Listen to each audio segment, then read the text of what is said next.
There are countless doors all over the world that haven't been opened for decades, and even centuries. The question is why?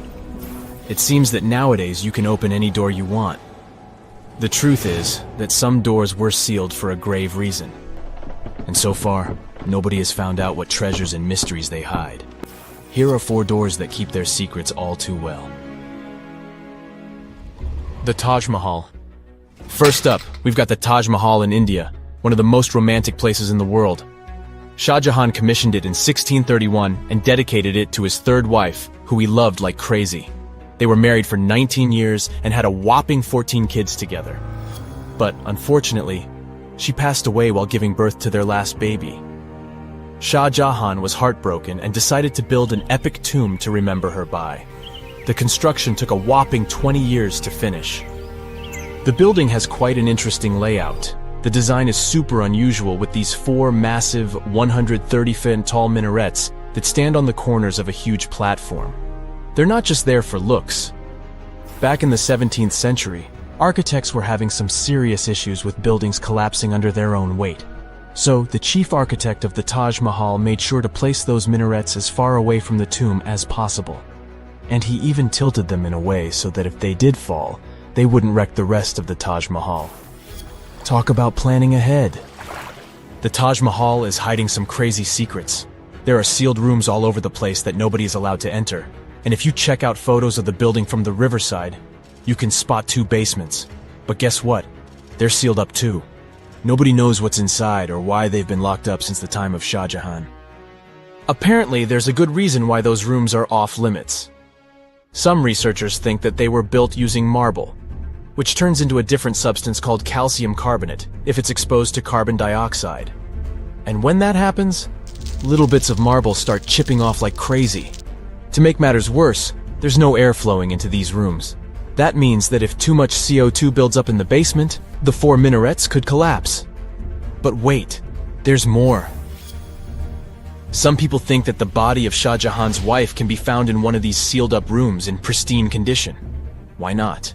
Who knows what the mysterious rooms might keep? The Great Sphinx of Giza. The Great Sphinx of Giza is shrouded in mystery. It's not just the largest monolith statue in the world, but it's also a hybrid creature with a woman's head and a lion's body that originates from Egyptian and Greek mythology. It's also very ancient. It's estimated to be around 4,500 years old. The construction of this marvel took about 3 years and required 100 workers, who were not slaves and were treated with delicacies like sheep and goat meat. It is also thought that it used to be much more massive than it is now. Archaeologists found huge stone blocks and abandoned toolkits near the site. However, the real secrets of the Sphinx lie underground, near its paws. A group of scientists used a seismograph to detect 2 hidden chambers beneath the Sphinx's paws.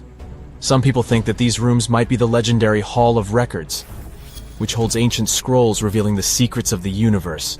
I mean, that's way cooler than any library I've ever been to. Rumor has it that the Egyptians even had info on Atlantis stashed down there, which is like a super old version of a conspiracy theory. Unfortunately, we can't go on an adventure to check it out just yet. The chambers presumably have 2 entrances, but both remain sealed. The researchers haven't yet received the green light to check out their theory. Let's hope they won't keep us in suspense forever. Sri Padmanabaswami Temple. This temple is located in the beautiful state of Kerala in India. This temple is famous for more than just its breathtaking beauty. Underneath the temple there are 6 vaults, creatively named A, B, C, D, E, and F. The enormous iron doors to these chambers add to the mystery of what's behind them. A few years back, the authorities decided to open these vaults to the world, but it wasn't an easy task. You can't just open the doors and enter the vaults. It required a lot of work. It took them a while, but finally, in 2011, they opened 5 of the 6 chambers. And guess what they found? Tons of treasure. Bags of gold, precious gemstones, and priceless diamond jewelry. The estimated worth of everything found in the vaults is a whopping $1 trillion. It's like the temple was the real-life inspiration for Aladdin's Cave of Wonders. But wait, I said 5 of the 6. What happened to the last one? Vault B has remained closed, but not for lack of trying. They simply didn't manage to open it. There is even a belief that it's fatally cursed. Legend says that only a saint or sage can break the curse by chanting a specific mantra. But no one has been able to do this yet, presumably because we don't have saints or sages at our disposal. There is also rumor that in the 30s some temple invaders tried to enter Vault B to do some good old looting. But they never reached their target. Apparently terrible snakes materialized out of nowhere and chased the gang away. But of course, this is just an urban legend, and there is not proof of that. However, it is said that the Auditor General dealing with the temple claimed that Vault B had been opened at least 7 times since 1990, and nothing bad happened to anyone who entered. Who knows? Maybe we should send Indiana Jones to check it out. The First Emperor's Tomb. Deep under a hill, completely undisturbed and surrounded by dangerous traps, lies an ancient 2,000-year-old tomb. It belongs to Qin Shi Huang, the first emperor of China. He was born in the Qin state and became king when he was just a boy. But when he grew up and gained full power, he united the warring states ancient China was divided into by conquering them. After that, he created the Qin dynasty.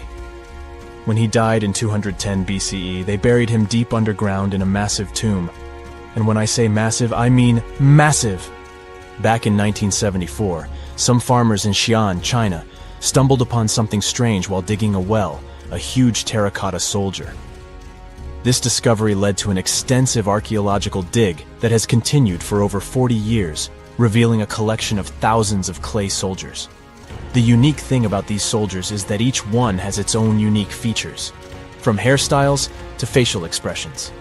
It's believed that there could be up to 8,000 of these soldiers, but only 2,000 have been found so far. Interestingly, the central tomb, which is believed to be the resting place of the emperor, is still untouched.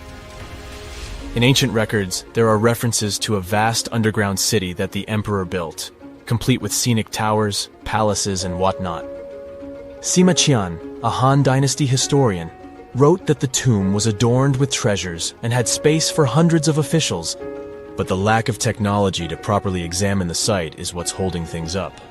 Qin Shi Huang was surrounded by liquid mercury in his tomb, with 2 of the streams representing the major rivers of China, Yellow River and Yangtze. The ancient Chinese believed that mercury could provide immortality, but it could have also caused the emperor's death since he regularly took mercury pills to prolong his life. The dangerous levels of mercury contamination in the soil near the tomb are the main reason why scientists are reluctant to explore it. It could be very dangerous both for people and for the environment. Now, if I had to choose which door to open, I'd probably go for the one that doesn't lead to a tomb surrounded by poisonous mercury. Call me crazy, but I'd like to avoid any potential health hazards. Whenever you hear about ancient ruins, you almost never picture them being suspended somewhere, or just randomly hanging on the branch of a tree, right? In fact, for most of the ancient artifacts we have exposed in museums all over the world, archaeologists did quite an impressive amount of digging. You see, buildings have this funny way of fading away over time if not properly taken care of. Sometimes we need to reuse some building materials, so an older construction may be sacrificed in the process. Other times houses are abandoned, and once they are exposed to the elements on the surface, like rain or sunlight, they don't really stand a chance. Some just simply crumble away due to good old erosion. So the only way a piece of architecture can survive the test of time is if it's somehow gotten buried deep down. Now, how did they end up buried in the first place? Well, it's quite the comedy of errors. Ancient cities had a habit of gradually raising their ground level like a kid adding toppings to their ice cream sundae. You see, these settlements were always busy collecting food and building materials to keep up with their ever-growing population.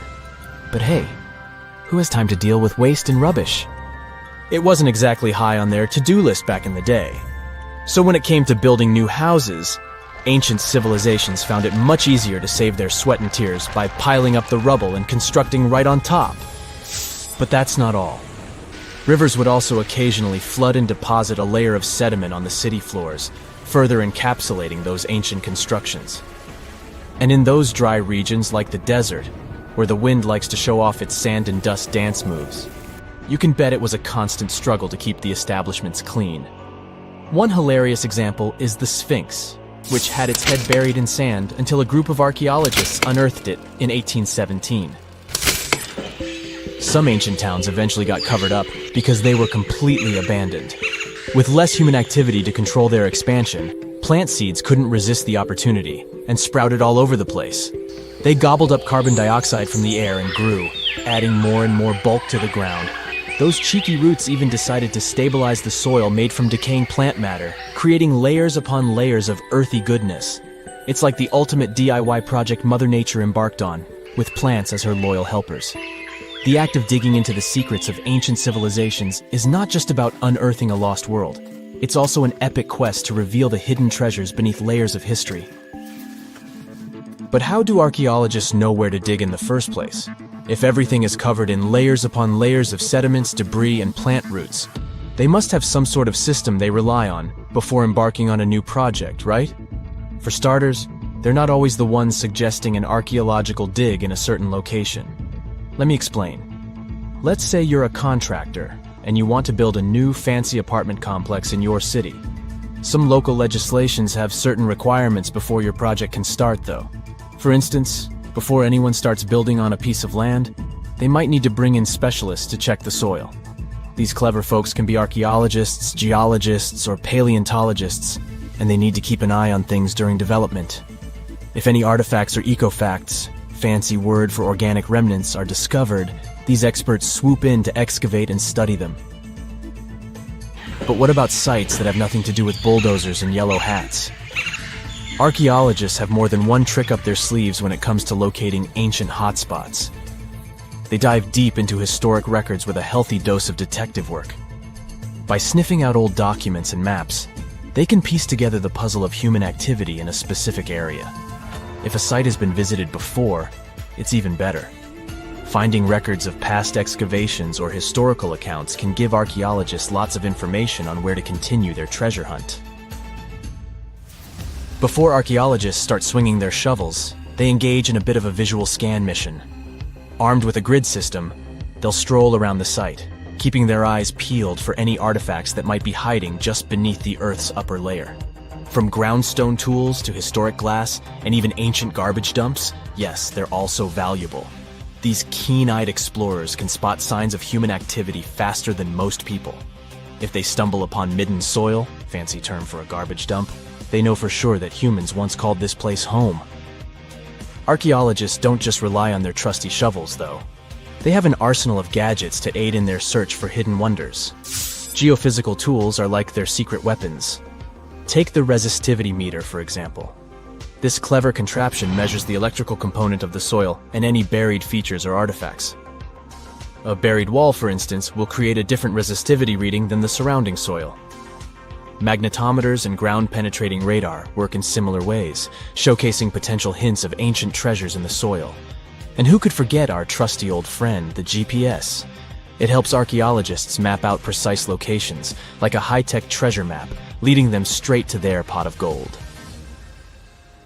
Care to virtually visit some of the most important archaeological sites in the world? Well, follow me. In the United Kingdom, for instance, you'll find this interesting place called Stonehenge. It's one of many henges scattered around, but this one really takes the cake. Picture this: massive ancient stones standing tall and proud, arranged in a funky outer ring and an inner horseshoe, with some smaller stones thrown in for good measure. And guess what? These amazing stones have been around for over 5,000 years. Talk about a serious case of rock-solid longevity. Now, here's where it gets interesting. According to local folklore, the legendary wizard Merlin whipped out his magic wand and poof! He teleported these massive stones all the way from Ireland. Apparently some giants had assembled them there, but Merlin decided they would look much better at their new location. Others think it's just the ruined remains of an old Roman spiritual edifice. These amazing structures were built by our Bronze Age ancestors. With their simple tools and limited tech, they managed to create this monumental masterpiece. Impressive, right? Unfortunately, there's still so much we don't know about this area. Stonehenge's initial purpose remains a mystery to this day. Sure, there are lots of theories, but scientists have yet to agree on the subject. However, we do know that it's perfectly aligned to catch the sunrise during the summer and winter solstices. The ancient city of Pompeii is an equally amazing archaeological site. Picture this. Mount Vesuvius, a notorious troublemaker, decided to throw a volcanic tantrum and completely covered this ancient Roman city. It turned it into a time capsule, located outside present-day Naples in Italy. Fast forward to the year 1748, when a bunch of adventurous explorers stumbled upon Pompeii. Lo and behold, they discovered a treasure trove of well-preserved goodies: streets, houses, food. Probably a bit stale by then. Blingy jewelry, fancy sculptures, colorful frescoes, everyday household items, and even animal and human remains. It was like an epic archaeological party. From the looks of it, Pompeii had it all.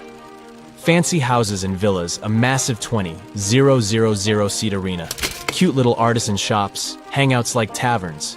And let's not forget the saucy spots like those luxurious bathhouses for some intense pampering. There's also the sanctuary of Apollo, where people used to gather for their daily dose of worship. And of course, the bustling heart of the city, the Forum of Pompeii, where all the cool people used to hang out. And guess what? Pompeii is so cool that it made it to UNESCO's World Heritage List back in 1997. That's like the ultimate Hall of Fame for historical awesomeness. It also includes many other famous buildings and sites, like the Taj Mahal in India and the Acropolis of Athens in Greece. We know that the ancient Egyptians were talented enough to build something as grand as the pyramids, but were they also smart enough to measure the speed of light? There's a theory circulating online that says exactly that. If you look at these two numbers, you'll see that they match completely.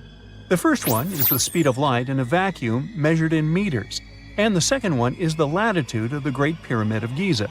So, was it done on purpose, or is it just a coincidence? Well, happily, we can tell you that it's actually just a coincidence, not another conspiracy thingy. The Great Pyramid is just one of the many places in the world that share the same latitude. And more importantly, even if the ancient Egyptians had somehow measured the speed of light and chosen to keep it a secret from the rest of the world, they wouldn't have used meters to put it down. Meters were only defined at the end of the 18th century. The builders of the pyramids used a different unit of measure called cubits. 1 cubit is equal to 1.5 feet. Cubit was based on the length of the arm from the elbow to the tip of the middle finger, and it became popular in the ancient world. So if they wanted to impress the rest of the world and set the pyramids at a point that matched the speed of light in cubits, they would have to build their iconic constructions somewhere in Europe. And then the Danish astronomer who first measured the speed of light in 1676 would have been really upset to know that someone had done it centuries before him. So, although they were ahead of their time in many aspects, the ancient Egyptians never measured the speed of light or used longitude and latitude to map their locations. The base of the Great Pyramid of Giza might seem like a perfect square, but it's actually an 8-sided structure, not 4-sided. Each of its 4 sides has a subtle concave indentation that splits it evenly from base to tip. The official version is that a British pilot was the first to notice it in 1940 while flying over the pyramid. He took a photograph that showed shadows highlighting these indentations. Some people think these lines are only visible from above and can best be seen at dawn and dusk during the spring and autumn equinoxes. This has led to a freaky theory that the ancient Egyptians might have designed the pyramids to communicate with something looking at them from above. Now, the Great Pyramid is one of only 3 pyramids that used to have a swivel door. It weighed around 20 tons, but they could still easily open it from the inside. Its precise fit made it nearly invisible from the outside, with no visible latch or handle. There were only slight variations in the exterior stone that gave out an opening. The other 2 pyramids with similar doors belonged to Khufu's father and grandfather. The Great Pyramid also has a hidden void at least 100 feet long that was only found in 2017. We still don't know what lies within the space, what purpose it served, or if it is the only space of its kind. Researchers used the same tech to see through cathedral walls, Mayan pyramids, and even volcanoes. It depends on a natural shower of subatomic particles called muons. They pass more easily through empty space than through solid materials. So if they arrange multiple muon detectors around a structure, scientists can map out its solid and empty areas. A team of scientists placed muon detectors inside the Great Pyramid and allowed them to gather data for months. Scientists have analyzed samples of the mortar used to build the pyramids many times. Although we know its composition, modern technology still can't replicate it. The mortar is mostly made from processed gypsum, but it wasn't used like the cement we use for bricks today. Instead, they used it to support the joints between the massive stones as they were set in place. The estimated amount they needed to construct the Great Pyramid was around 500,000 tons of mortar. The gypsum mortar is stronger than the stones themselves and has held up for thousands of years. Now, all four sides of the Great Pyramid are aligned with the cardinal points – north, south, east, and west. According to geologist and engineer Glenn Dash, the alignment is accurate to within 4 minutes of arc, or 1/15th of a degree. The architects managed to achieve this without modern tools like drones, blueprints, or computers. Many researchers try to explain this construction miracle. Maybe they used the pole star or the sun's shadow. Dash recently proposed a new, simpler idea. The Egyptians might have used the autumnal equinox to align the pyramids. It happens twice a year when the Earth's equator passes through the center of the sun's disk, making day and night nearly equal in length. To test his theory, Dash conducted an experiment on the 22nd of September 2016, the first day of the fall equinox. He used a special rod the Egyptians had to cast a shadow and tracked its tip at regular intervals, forming a smooth curve. By connecting 2 points of the curve with a taut string, he created an almost perfect east-west line. Dash noted that on the equinox, the shadow's tip runs in a straight line, nearly perfectly east-west, and with a slight counterclockwise error. There's a similar error in the pyramids. Although his experiment was conducted in Connecticut, Dash believes that the same method would work in Egypt. All the ancient Egyptians needed was a clear, sunny day. They could determine the fall equinox by counting 91 days from the summer solstice.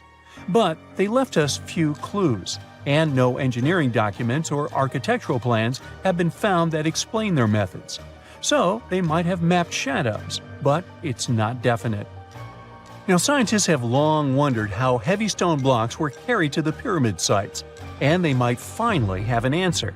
A research team from the University of North Carolina, Wilmington, has discovered that 31 pyramids are likely to have been built along a long-lost ancient branch of the River Nile. It's now hidden under desert and farmland. For many years, archaeologists have thought that ancient Egyptians must have used a nearby waterway to transport materials, equipment, people, and whatever else they needed to build the pyramids on the river. But up until now, they weren't certain of the location, shape, size, or proximity of this waterway to the site of the pyramids. The group of researchers used radar satellite imagery, historical maps, geophysical surveys, and sediment coring to map the river branch. They believe it was buried by a major drought and sandstorms thousands of years ago. The team managed to go below the sand surface and get images of some hidden features thanks to radar technology. They found hidden rivers and ancient structures running at the foothills of where most of the ancient Egyptian pyramids lie. The discovery of this extinct river branch helps explain the high pyramid density between Giza and Lisht, in what is now an inhospitable area of the Sahara Desert. Now, Egypt isn't the only country with the most pyramids in the world. The champion's title here goes to its southern neighbor, Sudan. It has between 200 and 255 pyramids, compared to Egypt's measly 138. They were built by members of the Kingdom of Kush, an ancient civilization that ruled the lands along the Nile River many years ago. They started erecting pyramids around 500 years after the Egyptians had stopped doing it. Their pyramids are much smaller than the Egyptian ones, but were built for the same purposes.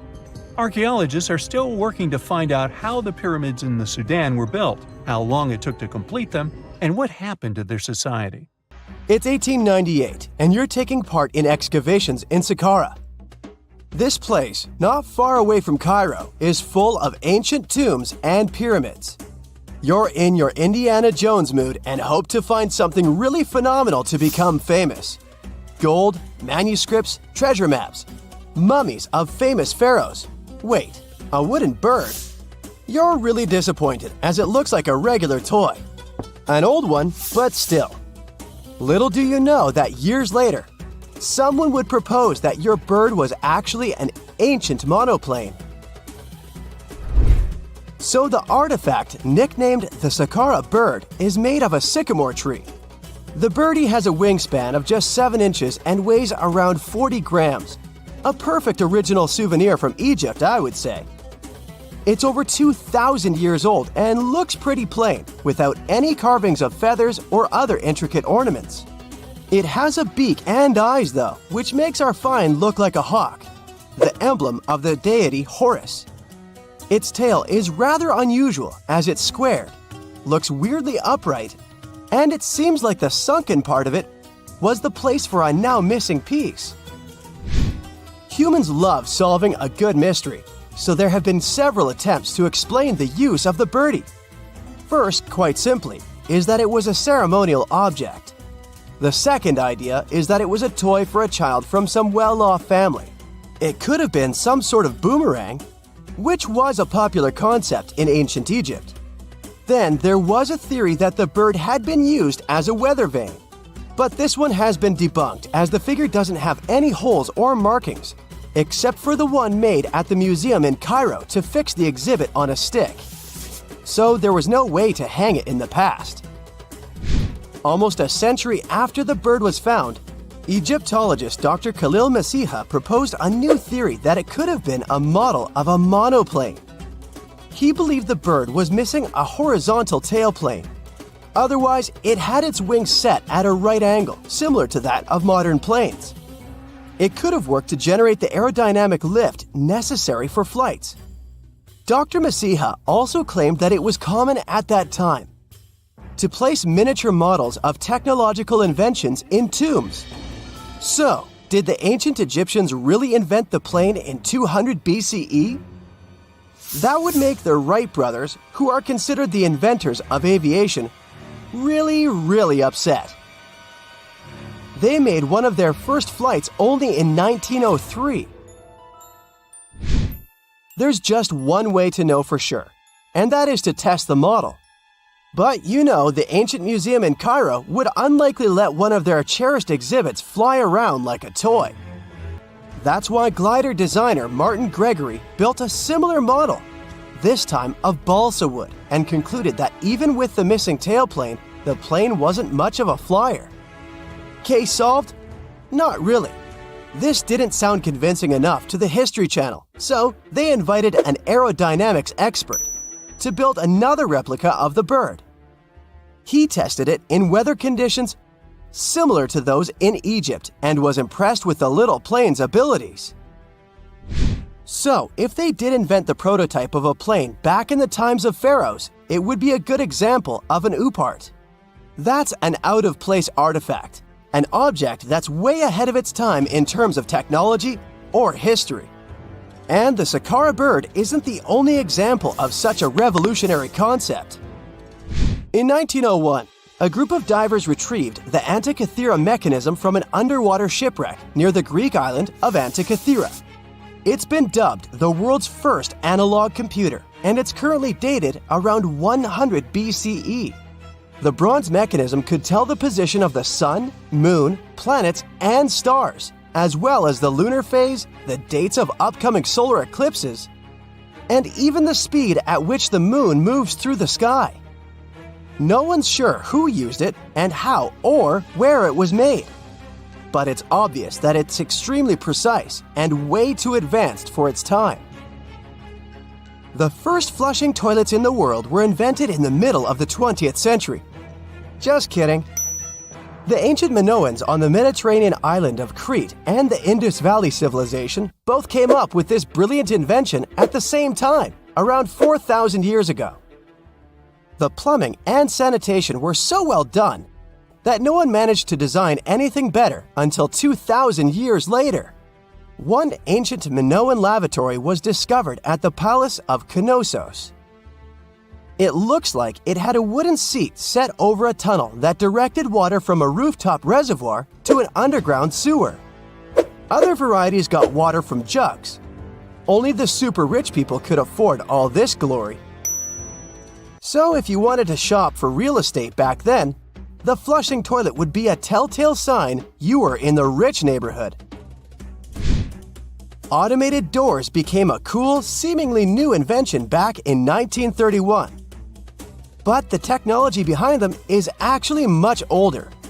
Think the 1st century CE old. Mathematician and engineer Heron of Alexandria came up with a hydraulic system to open and close temple doors. To bring it into action, you need to light a fire to produce heat. There was a brass pot under the fire, half filled with water. The inventor connected the brass pot to containers that acted as weights. When the fire was burning, the water moved into the containers. They went down and pulled the ropes. It was nothing like a supermarket door that opens in front of you before you even have time to think. Heron's door took hours to open, and there was no way to stop the process. That's why they only opened the doors once a day before people entered the temple, to add some mysticism at the temple during ceremonies. Spooky. Looks like the first ever battery was invented in Baghdad around 2,000 years ago. A German archaeologist found this oval-shaped clay jar in 1938. Scientists are still not sure what purpose it served and who exactly invented it. There is a theory that it was used for electroplating objects with precious metals. When they filled it with a weak acid like vinegar, the battery produced around 1 volt of electricity. Another theory says it was a vessel for sacred scrolls. Would you like to buy contact lenses designed by Leonardo da Vinci himself? In 1508, he invented a glass lens with a funnel on one side. You were supposed to wear it with water inside to improve your vision. Sounds a bit uncomfortable, doesn't it? So, around a century later, French scientist René Descartes decided to improve the idea and make the cornea contact the future lenses. Contacts because they contact your eyes, get it? The glass tube with liquid did help improve vision, but blinking was sadly impossible. 2.5 centuries later, new technologies in the glass industry let scientists design contacts that would fit in the eye and even let the wearer blink. Thanks, guys! Still, those lenses were made of heavy blown glass and didn't let the eye breathe. About 50 years later, contacts became plastic, lightweight, unbreakable, and scratch-resistant, but still covering the entire eye. And then, in 1948, an English optical technician accidentally sanded down a plastic lens and figured out they'd still be in place even if they covered only the cornea. Imagine you're living in 19th century London and need to send a message to New York. It would have taken about 10 days to get there by ship. So when delivery time went from days to hours in 1858, it was a true sensation. The first message was sent by Queen Victoria herself. It was all made possible thanks to the Transatlantic telegraph cable, running under the ocean. Sadly, the new cool invention only lasted a few weeks. It took years to bring it back to life. One of the most unexplored and mysterious places on Earth is located in plain sight. It's one of the most majestic monuments of humankind. The wonder of the ancient world hides a secret that scientists and archaeologists still can't solve. This is the Great Sphinx of Giza in Egypt. The huge sculpture of a lion with a human head was carved out of rock about 4,500 years ago. Scientists still don't know the exact date of its creation and are also unaware of who built it and what for. There are many assumptions and theories, but none of them has been confirmed. Most people have seen this majestic sculpture either in photographs or in reality, but almost no one knows what's hidden underneath it. The statue of the Sphinx was carved from a single piece of limestone. It was painted. The remains of color pigment on the surface prove this. In the distant past, the Sphinx looked much brighter and more colorful than what we see now. But even after thousands of years, its greatness hasn't diminished. And by the way, Sphinx is not the real name. It was invented by the Greeks about 100 years or more after its creation.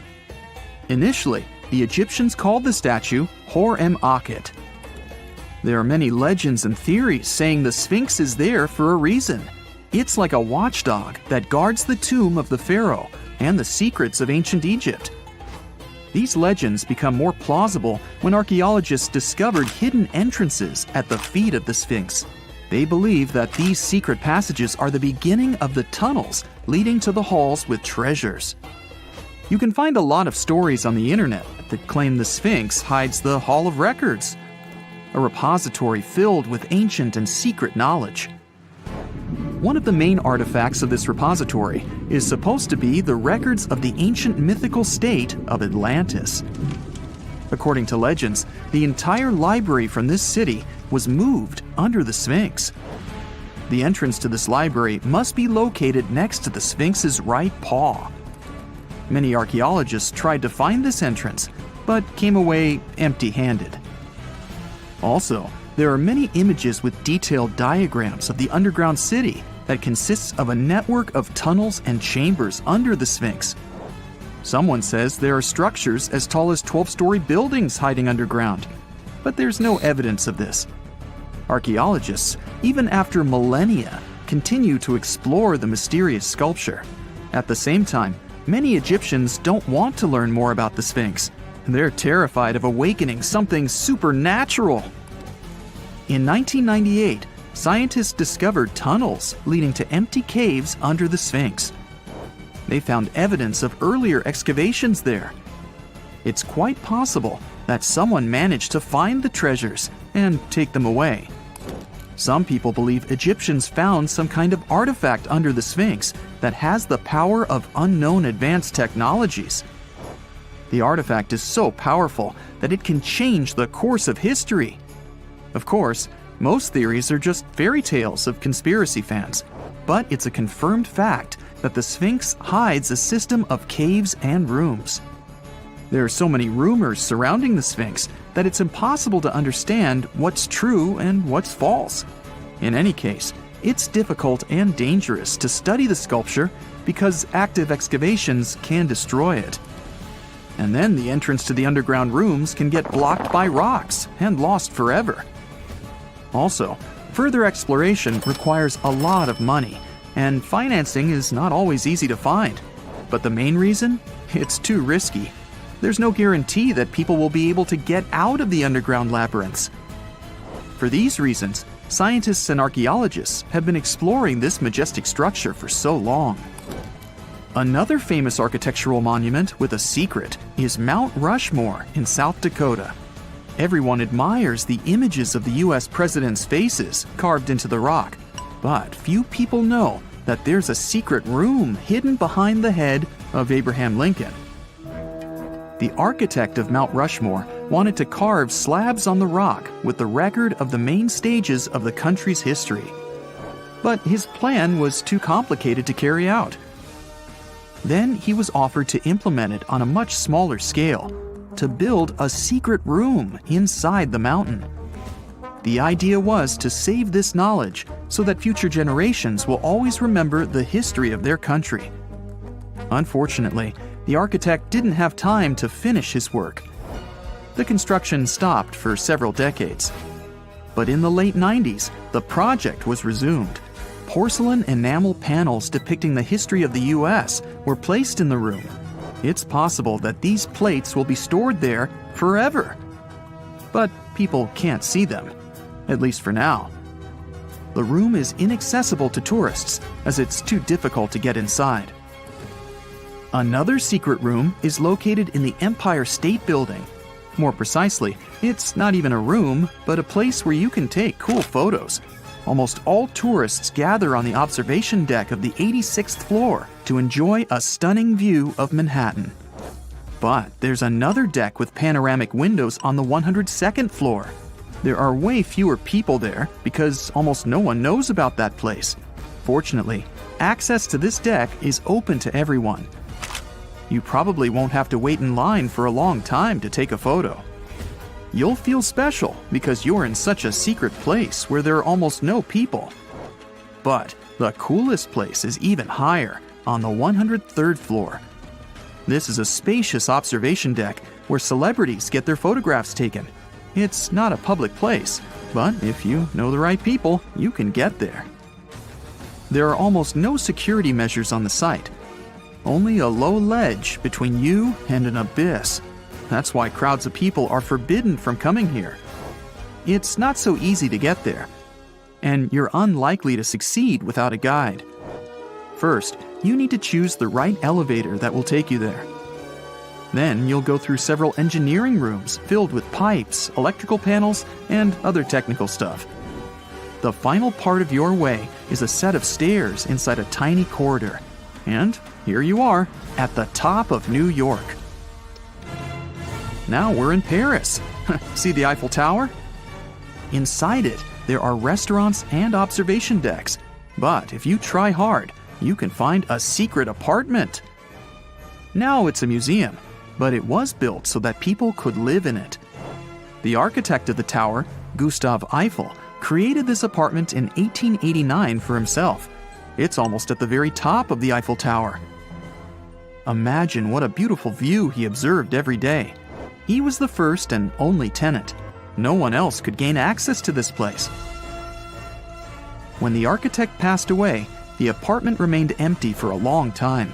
Only recently, they restored it and turned it into a museum. Inside, the epoch of the last century is recreated. They even put wax figures of Gustav Eiffel, his daughter, and the American inventor Thomas Edison inside the room. This place is filled with an endless stream of passengers, office workers running late, visitors from other cities, noise, and train whistles. At Grand Central Station in New York, among all these sounds, you can hear the sound of a ball hitting a racket, if you're in the right place. A real tennis court is hidden inside New York Central Station. It belongs to a tennis club that arranges corporate games for employees of many companies. The club was opened in the 60s. Now we're moving to London, Charing Cross Road. It isn't easy to find one secret place here. To do this, you need to look carefully at your feet. Do you see these sewer grates in the asphalt? Inside them, you can notice two signs with the name Little Compton Street. Yeah, there's another street right below you.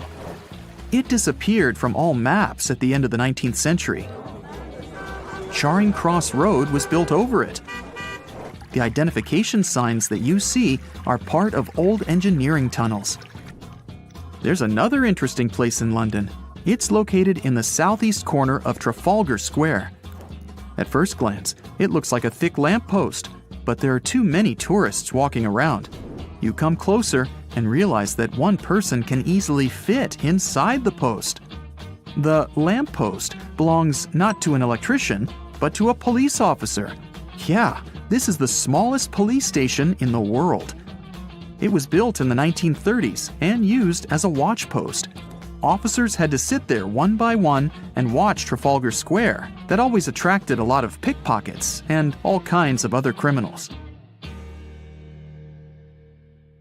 Imagine you can spend an entire week digging in the ground, scanning for ruins, and taking photographs of the world's most surreal archaeological sites. Would you be up for it? Grab your magnifying glasses and let's do some digging. When in Rome, do as the Romans do. Walk around the city stumbling upon ancient history, So you're strolling around Esquiline Hill on a sunny afternoon. You have just finished your third gelato when you suddenly see it. The magnificent Domus Aurea, or Golden House, for the non-Latin speakers. The Roman Emperor Nero ordered to build this huge palace back in 64 BCE. The construction finished in 68 BCE. In its glory days, it occupied an area 3 times the size of the Vatican City.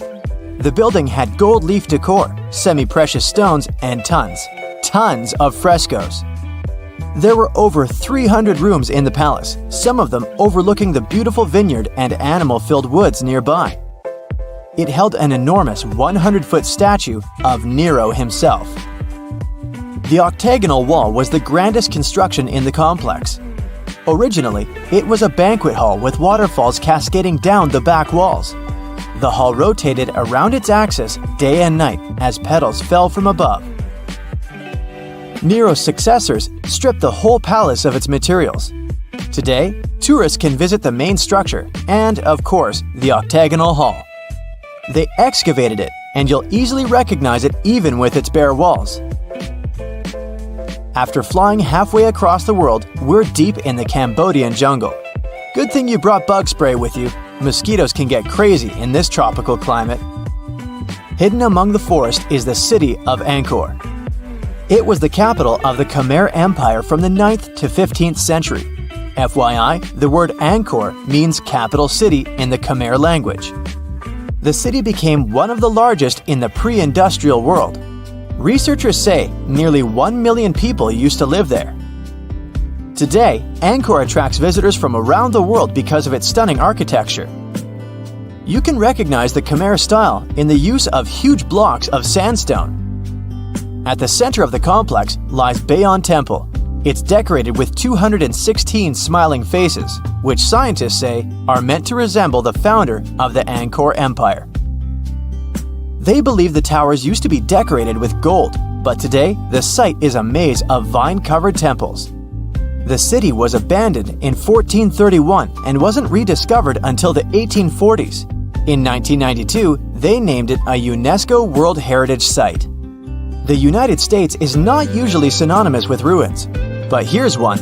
In the mountainous state of Colorado lies the ancient home place of ancestral Pueblans. Throughout the Mesa Verde National Park, there are over 600 cliff dwellings built by the Pueblans around the 1190s. The Cliff Palace alone had over 150 rooms. It was a multi-story building of sandstone and mud mortar. To arrive at the balcony house, visitors had to climb a 32-foot ladder. There, you can see a mid-sized village of 38 rooms and 2 kivas. Kivas are traditional chambers built by Pueblans for ceremonial purposes. By 1300, the Pueblan occupation of the Mesa Verde ended. Thankfully, the site is open for visits now. If you like terracotta landscapes, you came to the right place. The city of Petra is a marvel of the ancient world. Located in Jordan's desert, the city was a commercial hub back in the 4th century BCE. The Nabataeans, an Arab Bedouin tribe, lived in the so-called Rose City and thrived for many years, accumulating a significant amount of wealth. They invented an innovative water management system that made the region habitable. The rock-carved gate-like structure Petra is famous for is what is called the Pharaoh's Treasury. It stands at the main entrance to the site and is said to have a hidden treasure beneath it. In the early 2000s, the site was named one of the 7 new wonders of the world. All the way in South America, in the country of Guatemala, lie ancient Mayan ruins. The lost city of Tikal is a site made of 12,000 buildings, the remains of the capital of the ancient Mayan Empire. It is comparable in importance to London or New York. The North Acropolis is Tikal's most ancient complex of monuments. Built solely by human hands in 750 BCE, it served as the resting place of kings and chiefs. Back in the day, the step pyramid temples were painted a beautiful red. Mayans loved that color. Today, of course, you'll only see the limestone. Archaeologists have no clue as to the cause of Tikal's decline. Was it drought, disease, or something else altogether? Located on the left bank of the river Tigris is a strange old ruin, a battered archway. It belonged to a city named Ctesiphon, the jewel of the Persian Empire for over 800 years. The city hosted an extravagant palace, decorated with a glass mosaic, jewel-adorned carpets, and a lot of marble. What is it with royalty and marble anyway? The arch was part of an imperial palace complex. Until modern times, it was the largest man-made freestanding vault. Notice how there are no pillars sustaining it. The enormous wealth of the city made it a constant target for other empires, until it eventually fell. In the mood for some more Mayan ruins? Chichen Itza is an archaeological site with the best preserved pyramids on Earth.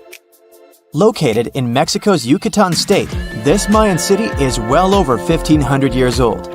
At its peak, it was home to 35,000 people. The site has a total of 26 ruins to be uncovered.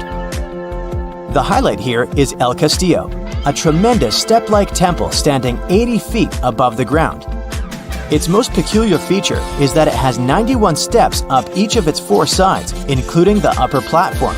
It makes for 365 steps, the number of days in the solar year. The oldest lost city in this list dates back to the Neolithic period. It was when us, human beings, started farming for the first time, instead of living a fully nomadic lifestyle based on hunting and gathering. Located on Orkney Island off the coast of Scotland is a prehistoric site known as Saqqara Brae. Thanks to good restoration, the site is very well preserved. You can see prehistoric dwellings with hearths, stone-built furniture, and even primitive toilets. Researchers found runic symbols on the site, which means they could have attempted some form of writing. Ah, Greece. Fancy some feta cheese, anyone? We've arrived at the focal point of archaeological sites, but today we're exploring one in particular, the Colossus of Rhodes, also known as the Bronze Giant. It used to be one of the 7 wonders of the ancient world, standing in the harbor of the Greek city of Rhodes back in the 3rd century BCE. The Colossus was said to be 105 feet tall. It's believed that the statue was built with the help of 900 camels. Sadly, it only stood for 54 years. A ravaging earthquake tore it to pieces, so visitors would come and see only a giant foot. Now, there is a whole load of nothing where the statue once stood. I think it's safe to say there are a lot of random ruins on walls spread across the globe. And our final visit for the day consists of exactly those. All the way in northern England lies the ruin of Hadrian's Wall. The Roman emperor commissioned the wall in order to separate his empire from Britain's. The original wall was a lot grander than what is left of it today. But still, the ruins are pretty impressive. They consist of a 73-mile structure stretching from one coast to the other. Back in the day, Hadrian's Wall hosted 17 large forts and numerous observation towers to ensure the maximum safety of his empire. The wall fell into oblivion when the Romans left Britain at the start of the 5th century. People began looting it to build churches, farms, and even houses. Today, if you decide to visit the ruins, you'll only see waist-high fragments of stone. But still, pretty neat, huh? It's nighttime, and you're about to walk inside Pharaoh Tutankhamun's final resting place. You know, King Tut. You don't have a torch, but at least you came with a flashlight. You walk down several flights of stairs and observe how the walls are carved in hieroglyphics and what looks like a spell. Those who take anything from this place will be doomed for life, the spell says. Even if you don't really believe it, this scares you a little bit. You find a huge stone door. Is it a trap? You manage to open it, but oh no, it's only an empty chamber. You check your map. It seems like you're heading in the right direction. After what feels like hours, you realize you must be trapped inside a labyrinth. You try to retrace your steps, but you can't find the door where you came in from anymore. That's it, you think to yourself. You've fallen for the Pharaoh's trap. What's worse, you didn't bring a lunch. Okay, so we've all seen Hollywood movies where the main character is exploring ancient ruins and faces some seriously dangerous traps, right? We've been told Egyptian royalty protected their final resting places with venomous scorpions and snakes, sliding doors that will trap you for life, and giant rolling boulders that will crush anyone on their paths. The thing is, were these traps truly real? Well, I regret to be the one to break it to you, but this is all fiction. These elaborate traps were too technologically advanced for ancient civilizations to pull off. That is not to say, however, that there weren't any traps at all. Ancient civilizations, like the Egyptians and the Mayans, are known for their practice of building entire monuments dedicated to the ones who had passed away. These structures would often reflect the position of person occupied in society. So, for the really important people, the VIPs of their times, massive monuments were built to host their bodies long after they were gone. Some of these civilizations believed that a person's life would continue on the other side of the veil. For that reason, a person would be buried together with the belongings of their current life. If they had a lot of money and power and stuff, that meant their resting places would be filled with riches and gold. Now imagine if you lived in ancient Egypt and you knew exactly where all the pharaohs' tombs were located and had heard rumors of the amount of wealth kept in these places. Maybe you would be tempted to go check it out, right? We're talking about large rooms filled from floor to ceiling with golden artifacts, jewels, and even money. I mean, it does sound tempting. And since there weren't any security guards protecting the entrance of these places, Egyptians needed to get creative as to how they would protect these riches. These old civilizations found some traps to be useful. A recurring one was building empty rooms inside the monument to confuse a burglar. Now, let's take a look at Amenhotep III's final resting place as an example. It was built in the city of Luxor, in a spot also known as the Western Valley of the Kings. Two French engineers originally discovered the monument between 1905 and 1914 CE. The structure is huge and has more than 10 chambers, connected by long corridors and steep stairways. The King's Chamber is the most hidden one, and for an outsider to try and find it, they will probably enter a lot of empty rooms beforehand. Other pharaohs tried to protect their riches by commissioning monuments with false doors concealing pits that were up to 20 feet deep. This way, an unwarned and unwanted visitor would be surprised by the deep hole on their way to the king's resting chamber. Alongside false doors, pharaohs made sure to build labyrinth-style corridors and false walls. This way, robbers could take hours or days before they found the king's real chamber. As to pits with poisonous snakes on them, if there were any reptiles inside these monuments, they probably got inside on their own and would most likely not stay there for long. There is no way snakes would survive years and years without food inside these pits. So yes, another Hollywood-induced belief right there. If these traps seem boring to you, archaeologists did find an interesting deterrent in the final resting place of the Red Queen of Palenque in Mexico. Palenque was one of the most powerful Mayan cities in pre-Columbian Mexico, and the Red Queen was believed to be the grandmother of the last Mayan king, undoubtedly a person of immense importance to the empire. In her honor, a huge monument was built to keep her body after her passing. The discovery of the tomb itself was already thrilling. Archaeologists found an ancient monument when digging at the site back in 1994. The first thing they found was a room with a hidden door. Once they opened the door, they discovered a long corridor. Finally, at the end of this corridor was the Queen's chamber. The team of archaeologists was beyond excited to unearth this chamber with the mummy of the Queen herself still inside it. They found her to be accompanied by her pearls, jade shells, and expensive rocks. But as the team explored the remains, they saw something rather strange. The room was filled with a red-colored powder. Researchers knew that the color red was important to the Mayan people, and that much of their clothing and buildings were decorated with this color. But they didn't understand why the queen was buried with this unknown red substance. After they took a sample back with them for further analysis, they discovered that the red powder was cinnabar, a very dangerous mineral. This powder, when inhaled, can cause, shall we say, severe health damage to a person. The team concluded that this could only be a trap for anyone trying to steal her riches.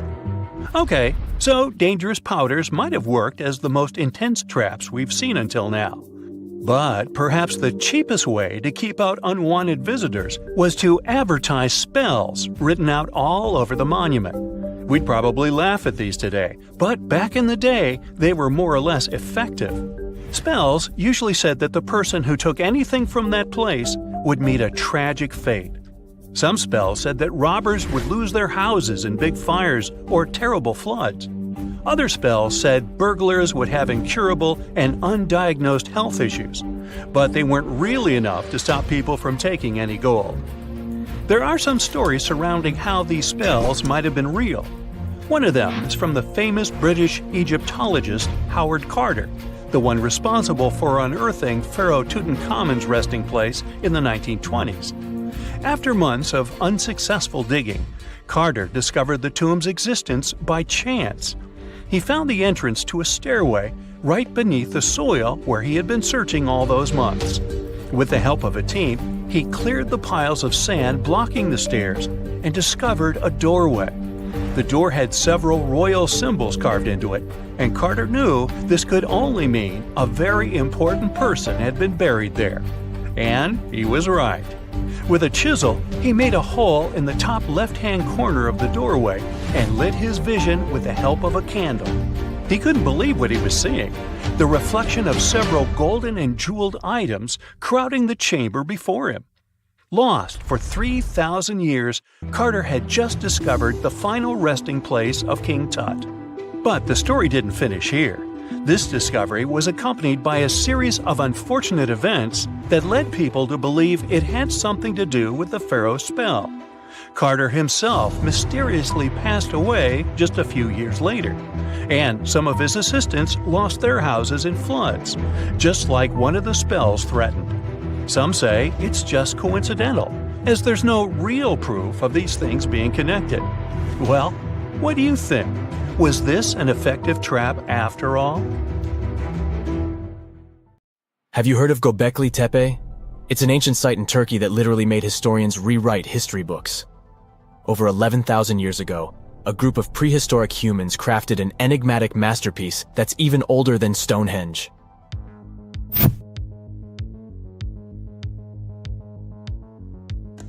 Before its discovery, archaeologists believed that people didn't know about iron and weren't good at making pottery. They were sure that settled life only emerged with the need for agriculture. But Gobekli Tepe changed this belief.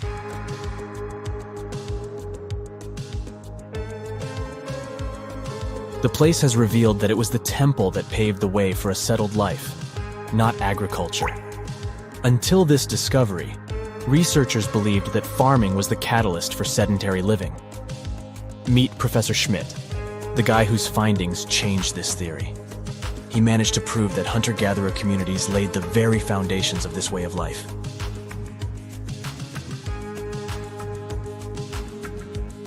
Back in the 1960s, other archaeologists visited the area, but they totally missed the mark. While surveying the region, they stumbled upon a hill with scattered limestone slabs and concluded it was just an old burial ground from medieval times. Little did they know that there was so much more to uncover.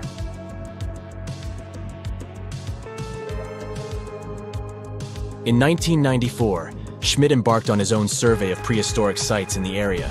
Surprise! He instantly realized he had discovered something truly extraordinary. Unlike the nearby flat and barren plateaus, Gobekli Tepe had a gently rounded top, rising 50 feet above the surrounding landscape. Funny enough, the translation of this place's name is Potbelly Hill. Schmidt was sure only humans could have made something like this.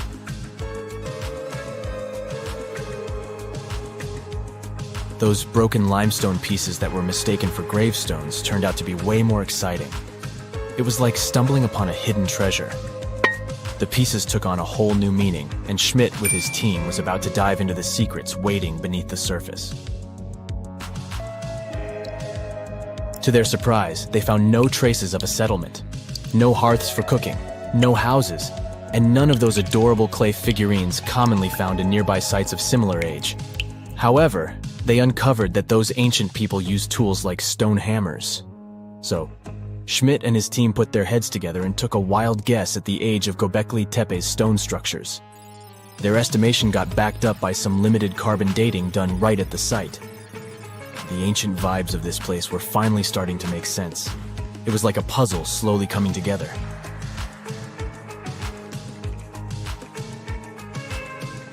You may think that back then, people didn't have special tools to create something as cool as Gobekli Tepe. Not true. Turns out, these prehistoric folks used flint tools instead of fancy metal chisels. They were also skilled at chipping away softer limestone and crafting pillars right on the spot. Afterward, they carried the pillars a short distance to the summit and placed them upright. Once the stone rings were complete, they covered them with layers of dirt. Over time, they added new rings, and voila! You've got a cool hill to impress people in the future.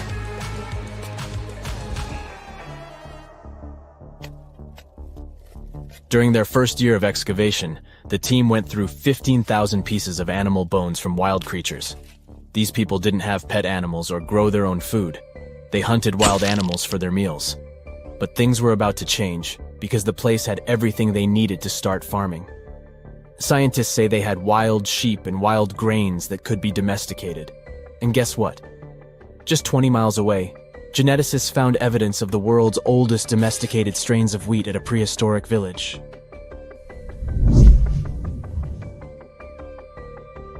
These amazing findings have completely changed how we view civilization. In the past, experts believed that people needed to learn how to farm and settle in one place before they could build temples and develop complex societies. But guess what? Schmidt's research flips that idea on its head. He claims that the incredible effort put into constructing these astonishing structures actually set the stage for the development of advanced societies. It means that societal and cultural changes happened before agriculture. Schmidt has this fascinating hypothesis about Gobekli Tepe. He thinks it could have been a special burial site where people left their loved ones. And here's the twist. The burial site was adorned with fancy statues and symbols representing deities from the spiritual realm. The idea that Gobekli Tepe could have served as a sacred place adds another layer of complexity to the whole story. While the site's true purpose may remain elusive, Schmidt's insights invite us to consider the profound interplay between life and the afterlife, and the deep reverence ancient hunter-gatherer societies may have had for their departed ancestors. Now let's talk about the stars of the show, the mesmerizing T-shaped columns that dominate Gobekli Tepe. These mysterious structures range from 10 to 20 feet tall and most likely represent stylized human figures. But one figure stands out from the rest, the three-dimensional lion relief. This depiction really fires up our imagination. Why? Because it hints at the possibility that lions roamed Anatolia during the Neolithic period.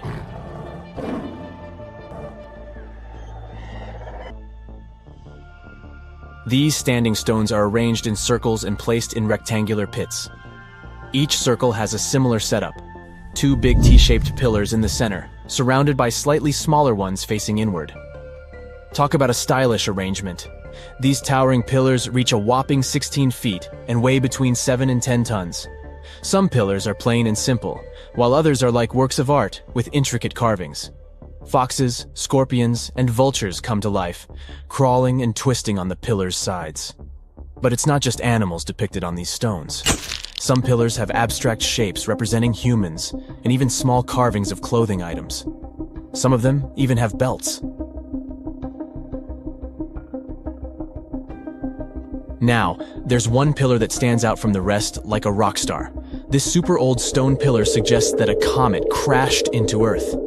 It happened during a chilly period that lasted about 1,000 years. Previous studies examining Greenland ice cores hinted at this comet theory, but now the carvings at Gobekli Tepe prove it right.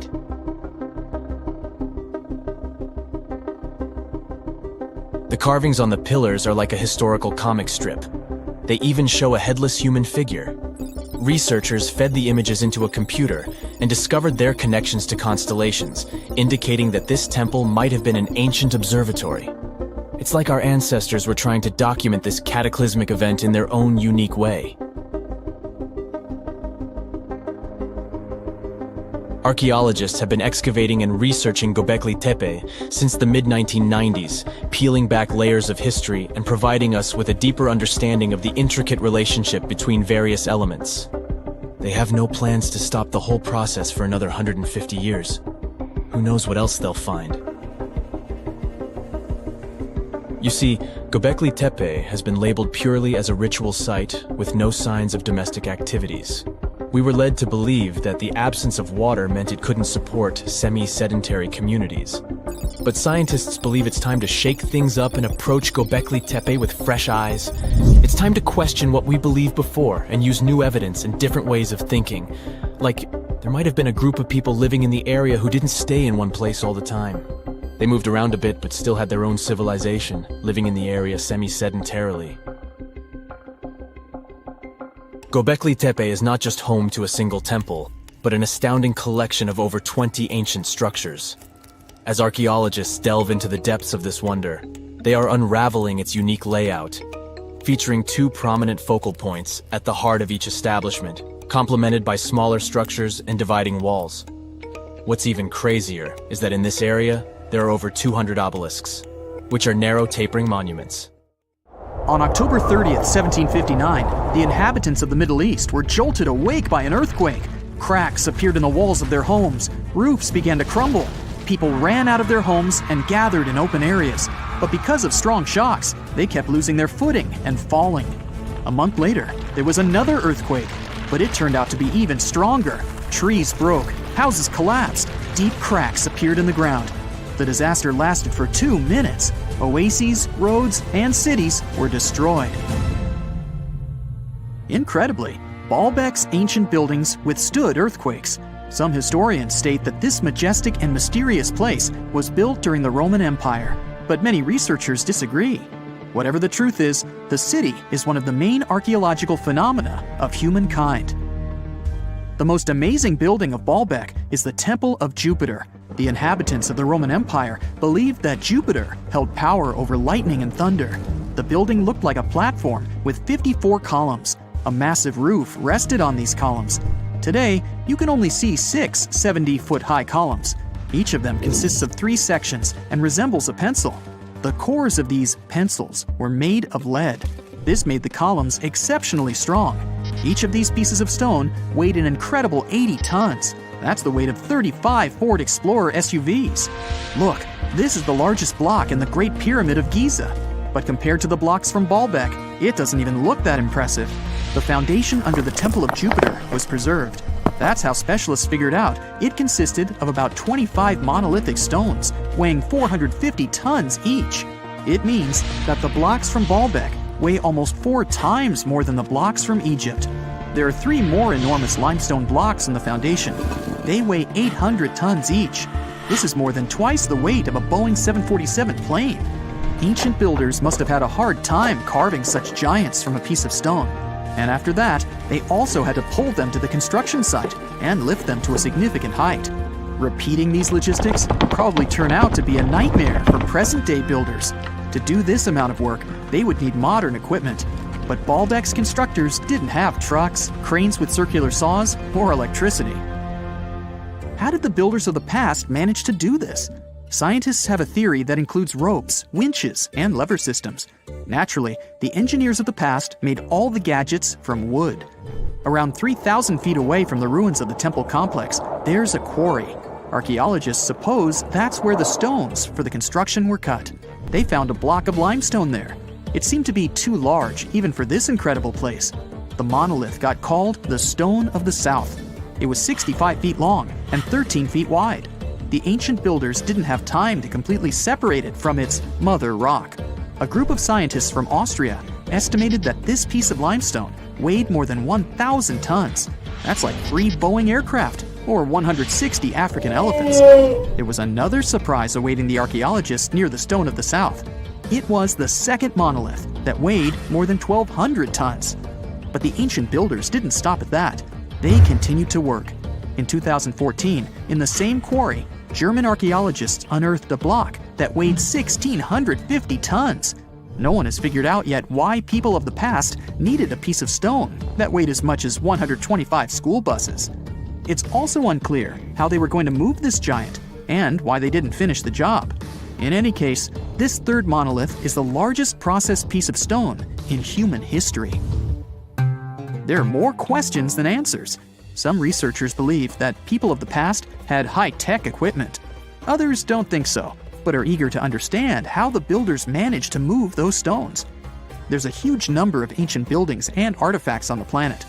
Lots of them make researchers scratch their heads. Near the Pyramid of Djoser in Egypt, archaeologists have found a network of tunnels. This place is called Serapeum. It contains 24 sarcophagi weighing from 70 to 100 tons. The giant boxes are carved from a single piece of granite and covered with heavy lids. The sarcophagi are perfectly symmetrical. To the touch, their walls are as smooth as glass. Even with the current level of technology, this is very difficult to do. But the ancient Egyptians managed this feat. The Lycurgus cup is a priceless artifact and example of ancient nanotechnology. It's made of glass that can change its color. If you put a source of light in front of the cup, it turns green. If the light is behind the goblet, it becomes deep red. In this case, the figure of Greek king Lycurgus turns pale purple. Scientists understood how this color change worked only at the end of the 20th century. Through microscopes, they saw nanoparticles of silver, gold, and copper. They had been added to the glass matrix. Thanks to this, you can observe a color change called dichroism. Interestingly, the gold and silver were grounded into a fine dust. It's almost impossible to do this by accident. Most likely, the ancient experts knew for sure what they were doing. Bolivia has a curious place called Punku. It looks as if an ancient giant played there with an enormous construction set. And after the game, they forgot to put the pieces back into the box. But there are no giants, and the huge stone blocks were carved by ancient builders over 1,500 years ago. Some of the rocks weigh 100 tons. The blocks were brought to an altitude of almost 13,000 feet above sea level from the quarry 60 miles away from the construction site. There's no forest in that area. This means the builders couldn't use trees to make wooden rollers. The monument belongs to the Inca civilization. Scientists are sure they didn't know anything about wheels. In 1992, the inhabitants of a Chinese village decided to drain a pond. Their ancestors had been using it to wash clothes and catch fish for hundreds of years. They kept pumping the water out for 17 days. At the bottom of the reservoir, they made an unexpected discovery. The villagers saw an entrance to a cave going down to a depth of 100 feet. The incredible find was named the Longyou Caves. Unknown builders carved out 320,000 square feet of galleries.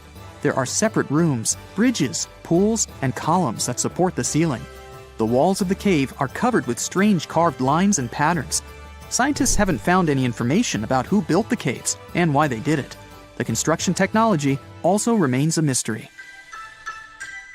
Antonio Stradivari lived in Italy in the 18th century. He created musical instruments. More than 600 of his works have survived to this day.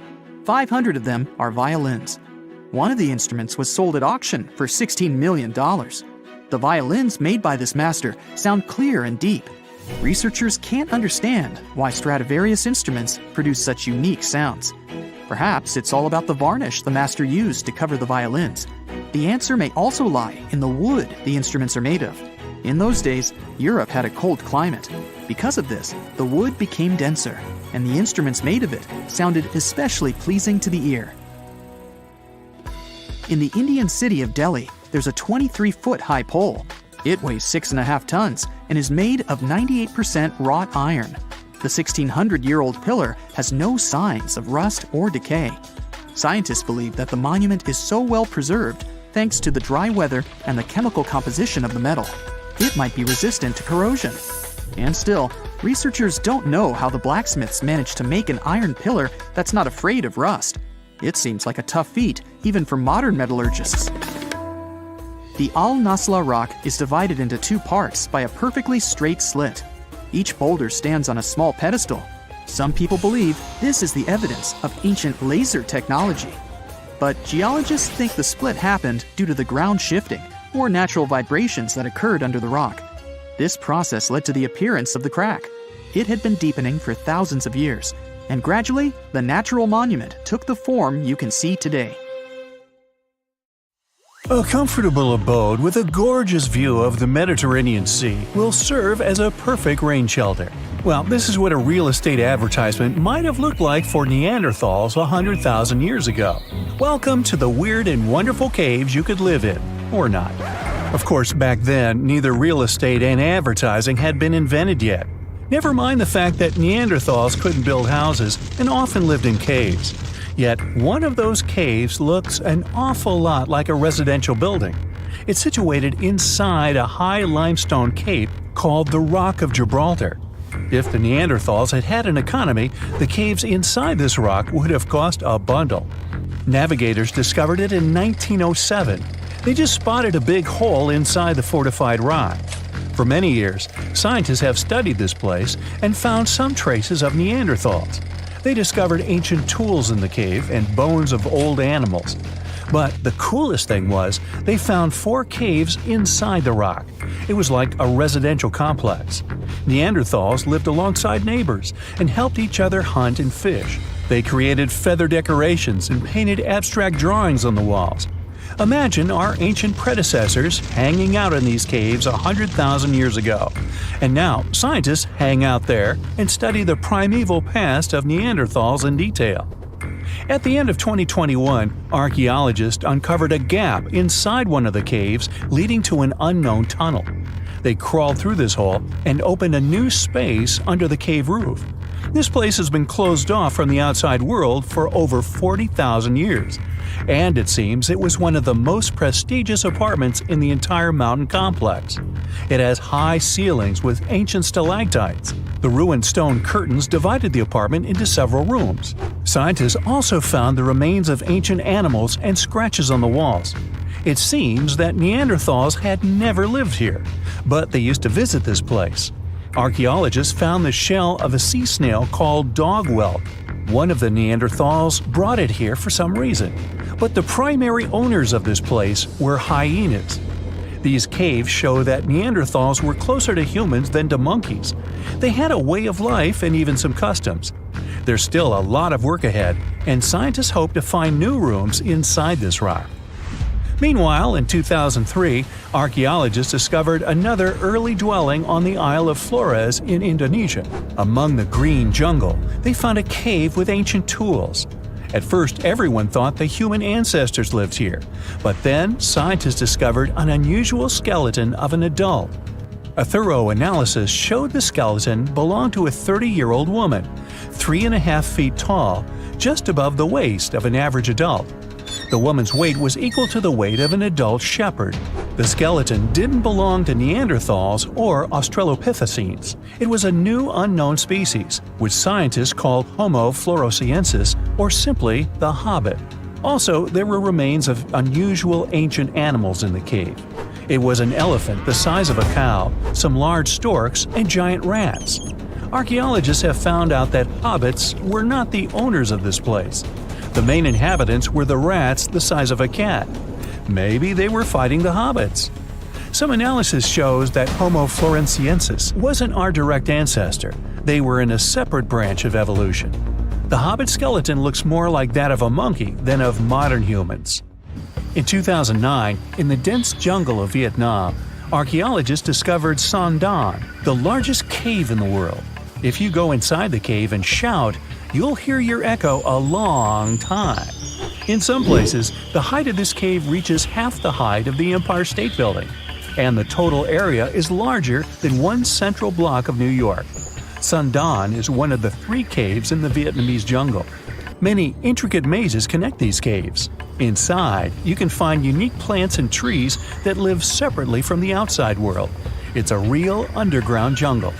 In some places, you can find collapsed ceilings that let the sunlight in. Besides unusual trees and plants, ancient stalactites hang there. Some limestone deposits are more than 450 million years old. They were here even before dinosaurs appeared. There are also many rivers in the cave. Rainwater coming down from holes in the ceiling has formed them. Fast streams resemble slides in a water park. They lead to unknown underground labyrinths. Scientists have studied only a small part of all these caves. The next unusual cave is in New Zealand. Hundreds of thousands of fireflies live inside. Each of them glows with a blue light. Together, they light up the cave. It may seem to you that you're on another planet, but you can't stay there for a long time. Special air measuring devices are everywhere. Scientists monitor the level of carbon dioxide necessary for the normal existence of fireflies. These insects are sensitive to the environment. If there are many people in the cave, or they stay there too long, the park staff will ask them to leave the place. It's like you're literally stealing oxygen from the fireflies. We've seen some pretty amazing caves so far, but how about a scary one? We're going to the desert of Yemen's Al-Mara province. What we're looking for is not a cave, it's just a black hole in the ground, right in the middle of the desert. It's big, the size of a basketball court. It's not its size that could scare you, but what's inside. Scientists are still not sure what it is. From the depths of this black abyss, a disgusting smell of rotten eggs constantly comes out, and sometimes you can hear some strange, frightening sounds. The blackness of the giant hole in Yemen absorbs all the sun's rays, so you won't see what's there even with a powerful flashlight. People flew over this place by helicopter. They filmed using drones and the most powerful lenses, but they didn't catch anything except darkness. It looks like a big ink spot in the middle of golden sand. The locals are afraid to approach this place. They believe the cave leads to another dimension where evil creatures live. At the moment, the giant hole in Yemen is one of the most poorly studied and mysterious phenomenon of nature. How did it appear? How old is it? Where does it lead? Scientists are trying to find the answers to these questions. There are theories that the hole appeared because of construction work. Geologists drilled the soil nearby in search of minerals. It could have caused fluctuations in the Earth's crust and collapsed the surface. But no one can prove this theory, yet. And now, imagine a place where sunlight has not penetrated for more than 5 million years. There's little oxygen, and it's cold and damp. Still, life is born in this place, not only microbes and bacteria, but also something bigger. The living conditions in this cave are very different from the usual ones, so, in a sense, this cave is like another planet. It's the Movil Cave in the southeast of Romania, near the Black Sea. The entrance is a small hole in the ground. Inside, a tunnel leads deep below the surface. The levels of hydrogen sulfide and carbon dioxide are above normal inside the cave. The air here is half as much oxygen as on the surface. People can't be here without an oxygen mask, but other creatures living here can. The cave is home to 48 species of living organisms. 33 of them are unknown. Here you can meet some unusual insects, white snails and white spiders, millipedes with huge whiskers, transparent shrimp, and unique species of leeches. They all live here thanks to the little bacteria autotrophs. They absorb carbon dioxide and release food particles. Bacteria feed on it. Other larger organisms feed on these bacteria, and some bigger organisms eat those little ones. In the end, everyone gets food. In this cave, evolution has created a biological system separate from the rest of the world. Before we get into the reason why and how there are pyramids all around the world, let's talk about some of the examples. I'll start with the Pyramid of the Sun in Mexico. These folks really knew how to build a city. Their well-planned urban center spanned over 7 square miles and boasted several pyramids. But the Pyramid of the Sun is the most impressive. This giant pyramid was built way back in 100 CE and is one of the biggest structures of its kind in the whole Western Hemisphere. It's so big that it's 216 feet high above the ground. If you ever find yourself in this ancient city, you won't be able to miss the Pyramid of the Sun. It's right there on the east side of the Avenue of the Dead, the city's main north-south street. To build this incredible pyramid, around 1 million cubic yards of material were used, including a special kind of red volcanic rock called hued tezontle. Impressive, huh? We don't know too much about the people who built the Pyramid of the Sun or its purpose. But archaeologists believe there was once a temple on top of it. When explorers went below the pyramid in the 1970s, they found a bunch of cool tunnels and chambers. In 2011, they even found a secret stash of clay pots, obsidian pieces, animal bones, human figurines, and a mask. Who knows what other secrets the pyramid is hiding? If you decide to see this one, you must climb the pyramid using the 248 uneven steps on the west side. Watch your step. Sudan got some pyramids too. Nubian pyramids aren't as big as the ones in Egypt, but they still got around 200 of them. These ancient pyramids have been home to the tombs of the pharaohs of the Meroitic Kingdom for almost 1,000 years, who ruled Egypt from Nubia to the Mediterranean Sea. The pyramids at Meroe were constructed using granite and reddish sandstone. Oh, and did you know that Sudan has more ancient pyramids than Egypt? The Kushite pyramids depict the indigenous architecture and burial traditions of Nubia's Napata and Meroe kingdoms, which ancient Egypt influenced. Meroe, the burial site of over 40 queens and kings, is the most extensive Nubian pyramid site. The tomb walls depict mummified royals bedecked in jewelry, their wooden caskets containing bows, quivers of arrows, and other artifacts pointing to the Meroitic relationship and trade with Egyptian and Greek civilizations. So if you're looking for some ancient tombs to explore, you may consider skipping the crowds in Egypt and heading on down to Sudan. Let's fly to Iraq to see some more pyramids. Ziggurats have fancy receding layers and tiered temples. Instead of a smooth exterior, it has tiers like a cake, perfect for all the important work and rituals that went on inside.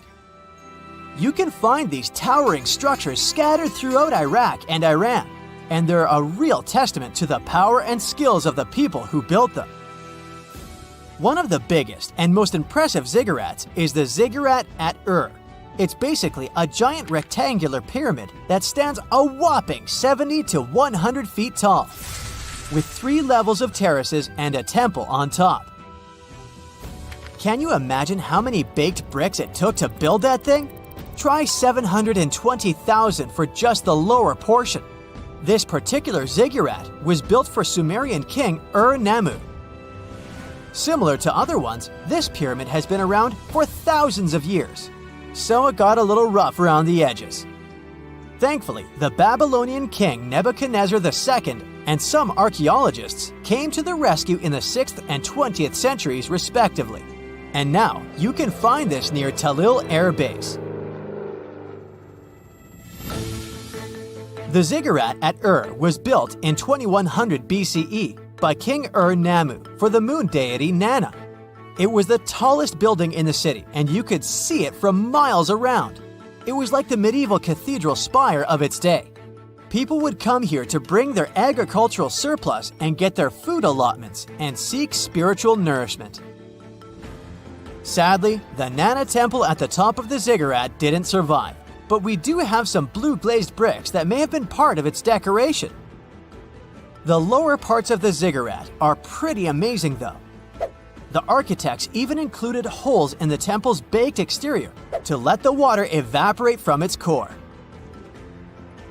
Since we explored some of the pyramids on our planet, let's take a broader perspective.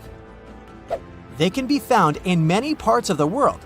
Egypt has over 100 pyramids, double that number in Sudan, and dozens of others are scattered in the Middle East and China. The Americas have the most pyramids in total, with more pyramids than the rest of the world combined. These pyramids are located in Mexico, Guatemala, Honduras, and El Salvador. Time to know more about the evolution of pyramids through history. The oldest pyramid is in Egypt. This pyramid was a step pyramid, which was created by placing one layer of stone on top of another. The pharaoh Sneferu is credited with creating the pyramid shape we recognize today. During his 45-year reign, he built 3 pyramids. His first 2 attempts failed, but he finally got it right with the Red Pyramid, which is considered the first true pyramid. It was Sneferu's son, Khufu, who built the Great Pyramid of Giza, which was the tallest human-made structure on Earth for almost 4,000 years. Latin American pyramids are similar to early Egyptian step pyramids, but they were built independently with no knowledge of each other. The pyramids in Sudan were built around 700 BCE and are tall but much narrower than those in Egypt. How in the world did all these civilizations build these things without even texting each other? After all, the Aztecs, Mayans, and ancient Egyptians were about as different as possible. But despite their cultural differences, they all seem to agree on one thing. Pyramids were pretty cool. Step pyramids are all around the world because they were the most feasible and stable way to build large and tall structures without access to lighter building materials like wood and metal. The triangular form with a square base is the best way to build a sturdy structure, and having a cube structure would require more material for less height. Now, when it comes to pyramid design, the Egyptian pyramids were like giant triangles with a square base, smooth sides, and a pointy top. On the other hand, the Aztecs and Mayans went for a tiered cake look, with steps leading up to a flat platform on top. So, while all these pyramids share the same basic shape, they have their own unique flair. Each group built its pyramids using different materials, techniques, and slope angles. So while they may have been inspired by each other's work occasionally, they were just doing their own thing. Egyptian pyramids had smooth, angled sides that were designed to help the pharaoh's soul ascend to heaven. The Pyramid of the Sun was built over a series of caves that served as a passageway for the deities. The Maya built the temple of Kukulkan in Chichen Itza to honor the deity Kukulkan, usually represented by a serpent. Nicknamed El Castillo, it has 91 steps on each side, plus a platform. That's 365 steps, one for each day of the Mayan calendar. Tell me, Brightsiders, how were pyramids built? To begin with, humans made them, not a foreign race from space that landed on Earth. You see, one thing that all pyramids have in common is that they were built without advanced tools or even the wheel. It took a lot of people to build them, including skilled laborers and architects.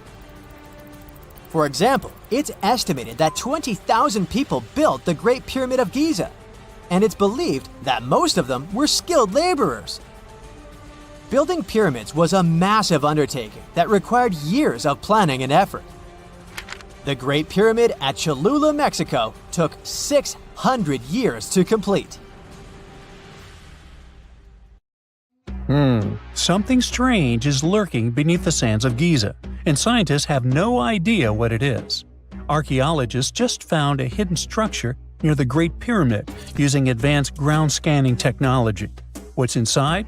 Nobody knows, but excavations are already underway. The Great Pyramid of Giza is one of the most famous monuments on Earth, but it doesn't stand alone.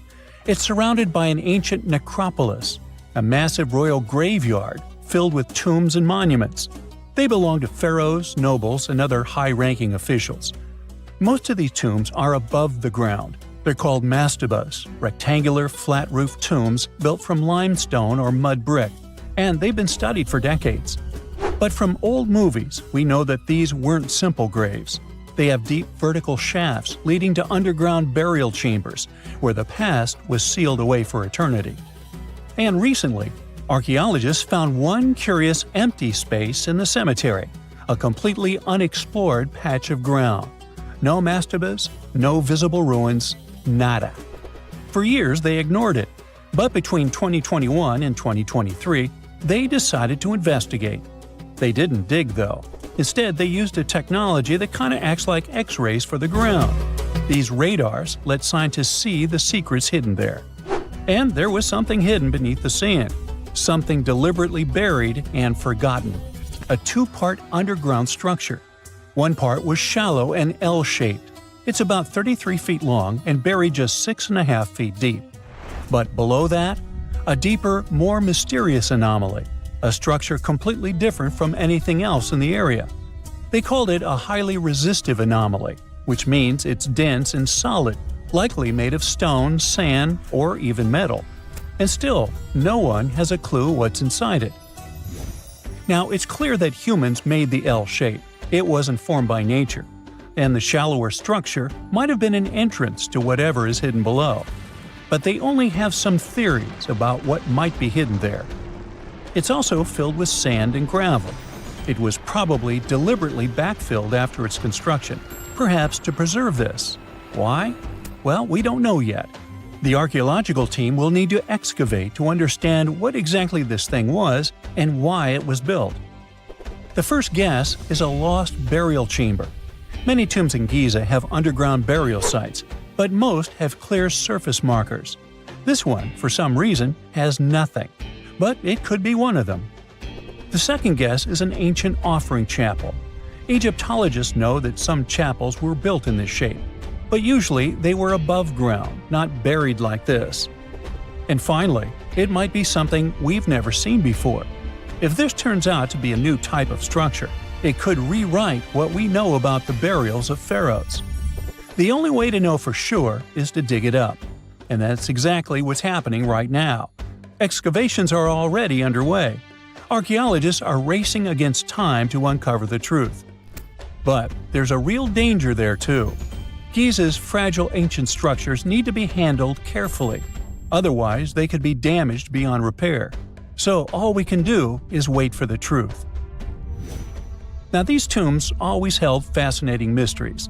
Unfortunately, we'll never learn tons of these mysteries because of some relentless tomb robbers. Egyptian tombs were built to guard the bodies for eternity. But that absolutely didn't stop people from breaking in and stealing everything valuable inside. They've been bothering these ancient sites for thousands of years, starting way back in Pharaoh's times. Many of the most famous tombs, including those in Giza, Saqqara, and the Valley of the Kings, were looted. It was a common practice in ancient Egypt. And they were serious about this whole thing. They dug secret tunnels to bypass traps and walls, bribed or threatened tomb workers to get inside knowledge, cracked open sarcophagi to grab gold, jewelry, and artifacts. And by the time modern archaeologists got to most of these tombs, they had already been picked clean. The reigning pharaohs got tired of this infuriating nonsense. The Valley of the Kings, the famous burial ground of Egyptian royalty, was supposed to be the ultimate safe zone. Tombs were built deep underground, hidden in the desert. Passages were sealed with giant stone blocks. False doors and traps were added to confuse thieves. Even curses were written on the walls, warnings of horrible endings for anyone who dared to disturb the tomb, which is exactly where we got all those horror stories about mummies from. Spoiler alert, none of it worked. Most tombs in the Valley of the Kings were fully robbed within 100 years of being sealed. Even King Tutankhamun's tomb, one of the most famous in history, was broken into twice in ancient times. Some of them decided to try and fight back. The New Kingdom rulers built hidden unmarked tombs in a way that should have prevented the looters from finding them, but didn't work. Some pharaohs, like Ramses II, were moved in secret to prevent their bodies from being stolen. Nope, didn't matter. The grave robbers always won. That's because tomb raiders weren't just random thieves. They were skilled, organized, and well-connected. They knew exactly where to look. Many were the ones who had built these sites in the first place, and they knew where the entrances were. If they couldn't smash through the doors, they'd dig through the walls, floors, and even ceilings to break inside. They also worked fast, often within a few years after the tombs were sealed, before anyone forgot where the valuable stuff was. The Khufu's pyramid, the one that's next to this newly discovered structure, was looted long before modern times. The one thing left inside when explorers got there? An empty granite box where the sarcophagus used to be. Unfortunately, it's not just about gold. History itself gets stolen during these raids. Ancient Egyptians wrote detailed records of what exactly and where they buried. So when archaeologists compare these lists to what's found, they can see what's missing, which is often everything valuable. Most artifacts don't end up in museums. They just disappear into private collections, where they can never be studied again. Which is, of course, completely unfair. In fact, a few countries have had enough and started passing laws to take historical artifacts back from private collectors. In Italy, if you own an ancient Roman artifact, you must prove you got it legally. China is actively hunting down stolen artifacts, and they must find ways to retrieve it back from the Western collectors. In Egypt, they passed new laws making it illegal for private citizens to own any ancient Egyptian artifacts at all. Other countries, like the US, the UK, Germany, or Switzerland, are completely fine with rich guys owning their history. The British Museum is built on looted things. European empires invaded half the planet and took whatever they wanted back home. Their museums are often full of such stolen artifacts, and unfortunately, they refuse to give most of them back. For example, the Rosetta Stone. It was taken from Egypt by Napoleon's army. then stolen again by the British after they beat the French. Egypt has been demanding to return for years, but they still can't get it back. Or the Parthenon marbles. These magnificent massive Greek structures were taken from the Parthenon in Athens by a British lord in the 19th century. Greece has been begging for them back ever since, but the UK doesn't feel like it. Not to mention tons of Mesoamerican artifacts scattered in various museums across the world. European explorers raided Mayan and Aztec temples, took statues, jewelry, and sacred objects, and now Mexico is fighting to get them back. Well, wouldn't it be surprising even if this mysterious underground chamber has somehow been looted already? But if it's a newly found place, could it be one of the few that escaped the hands of grave robbers? Could there still be ancient artifacts, untouched for 4,500 years? We can only hope that those guys didn't get there first.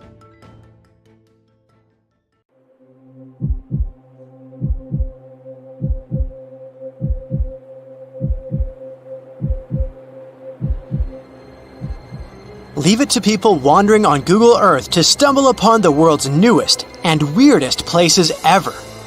Like this mysterious pyramid discovered in Antarctica. Soon enough, the internet blew up with all sorts of theories regarding this unusual shape. Could it be a sign from a different life form? Is this pyramid indeed natural, or is it man-made? For starters, it's not the first time we've discovered a pyramid in the Antarctic. The first one was observed by the British Antarctic expedition in the 1910s and kept secret for a long time.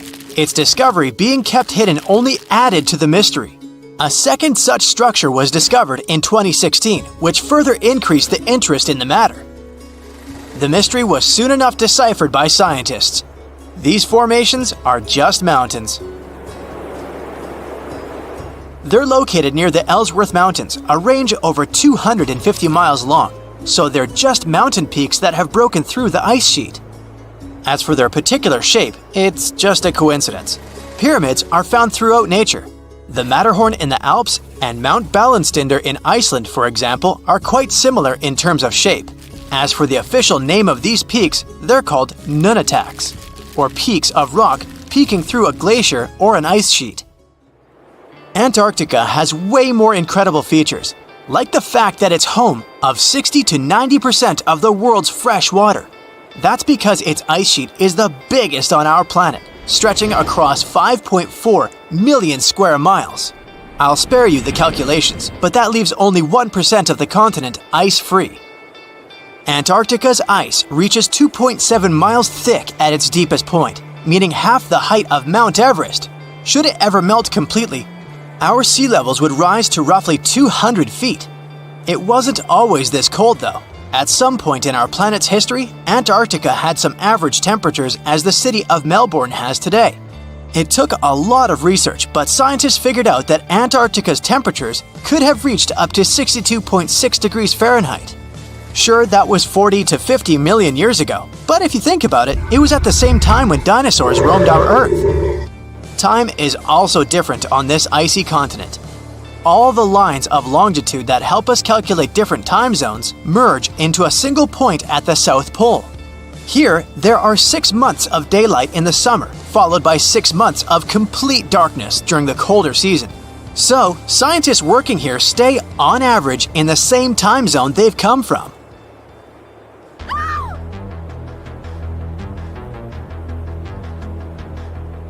The Bloodfalls aren't a chapter of a thriller movie. They are merely a series of waterfalls located in one of the driest regions of Antarctica. They emerge from an underground lake filled with a special type of bacteria. These little organisms use sulfates as fuel instead of sugars, which makes them very intriguing for scientists. The water contained in this lake is so full of iron that it basically just rusts when it meets air. So, the reddish color of the waterfall also gives it its trademark name. The megalodon was the largest predator ever known in our planet's history. In terms of its location, the megalodon lived practically in all waters on our globe, except near the poles. The reason why there are no megalodon teeth found in Antarctica is probably because the gigantic creature was adapted to only warm tropical and subtropical waters. If you plan to visit Antarctica by boat someday, just know you might not get there on a non-metallic boat.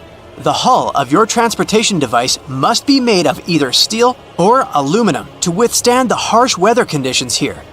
Antarctica isn't home to a lot of bugs. In fact, there is only one true species of insect that calls this place home. It's a wingless midge called Belgica antarctica.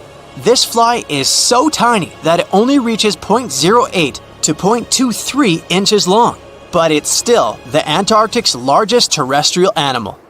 A lot of Antarctic fish also come with an antifreeze substance in their blood. They don't necessarily need it for protection against the cold temperature, but mostly against touching ice. These antifreezes are made up of large glycoprotein molecules. They surround any small ice crystals that may form, making sure they don't spread through the animal's tissues, which could cause a lot of damage. They also create a sort of small pillow blocking the sharp ice crystals, so they're less likely to cause any pain. It also doesn't rain a lot here on this icy continent, but one amazing meteorological quirk of Antarctica is that it's full of diamond dust. This dust is basically small ice crystals that pop out of humid air close to the Earth's surface. Think of it like an icy fog. As they flow through the air and get touched by sunlight, they begin to sparkle, making visitors here feel like they're surrounded by diamonds. It's probably the last place you'd want to go into labor, but in 1978, the first person was born here ever. Emil Marco Palma was its name, and ever since, 10 other people have been born here in Antarctica. There's a lake on this icy continent that is so full of salt, it makes it impossible for it to freeze over, even if temperatures can go as low as 5 degrees Fahrenheit. That's because pure water freezes at 32 degrees Fahrenheit. Water that has salt in it, or any other substance for that matter, will freeze, but at a way lower temperature. That lower temperature is adjustable depending on the substance itself and the amount that has been placed into the water.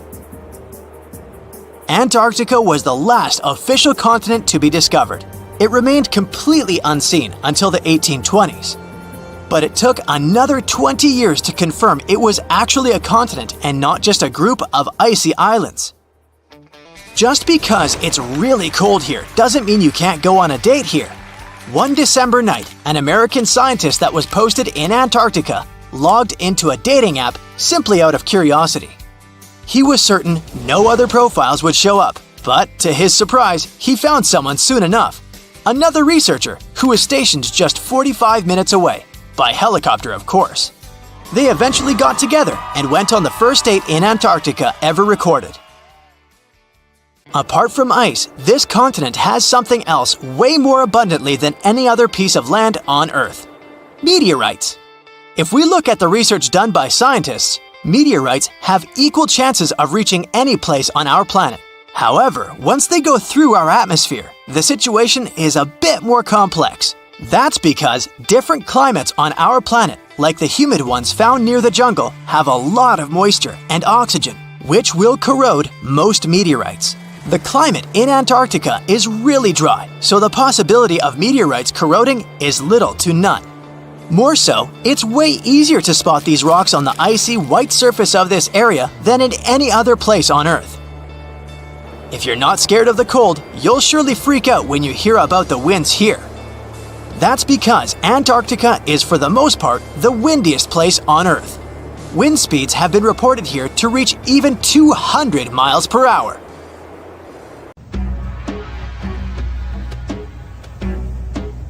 This is not a dune set. This is a very real desert in Niger. Jado was probably built by the nomadic Sao people and is filled with ksars, which are fortified houses made of salt and clay, with giant walls and secret passages.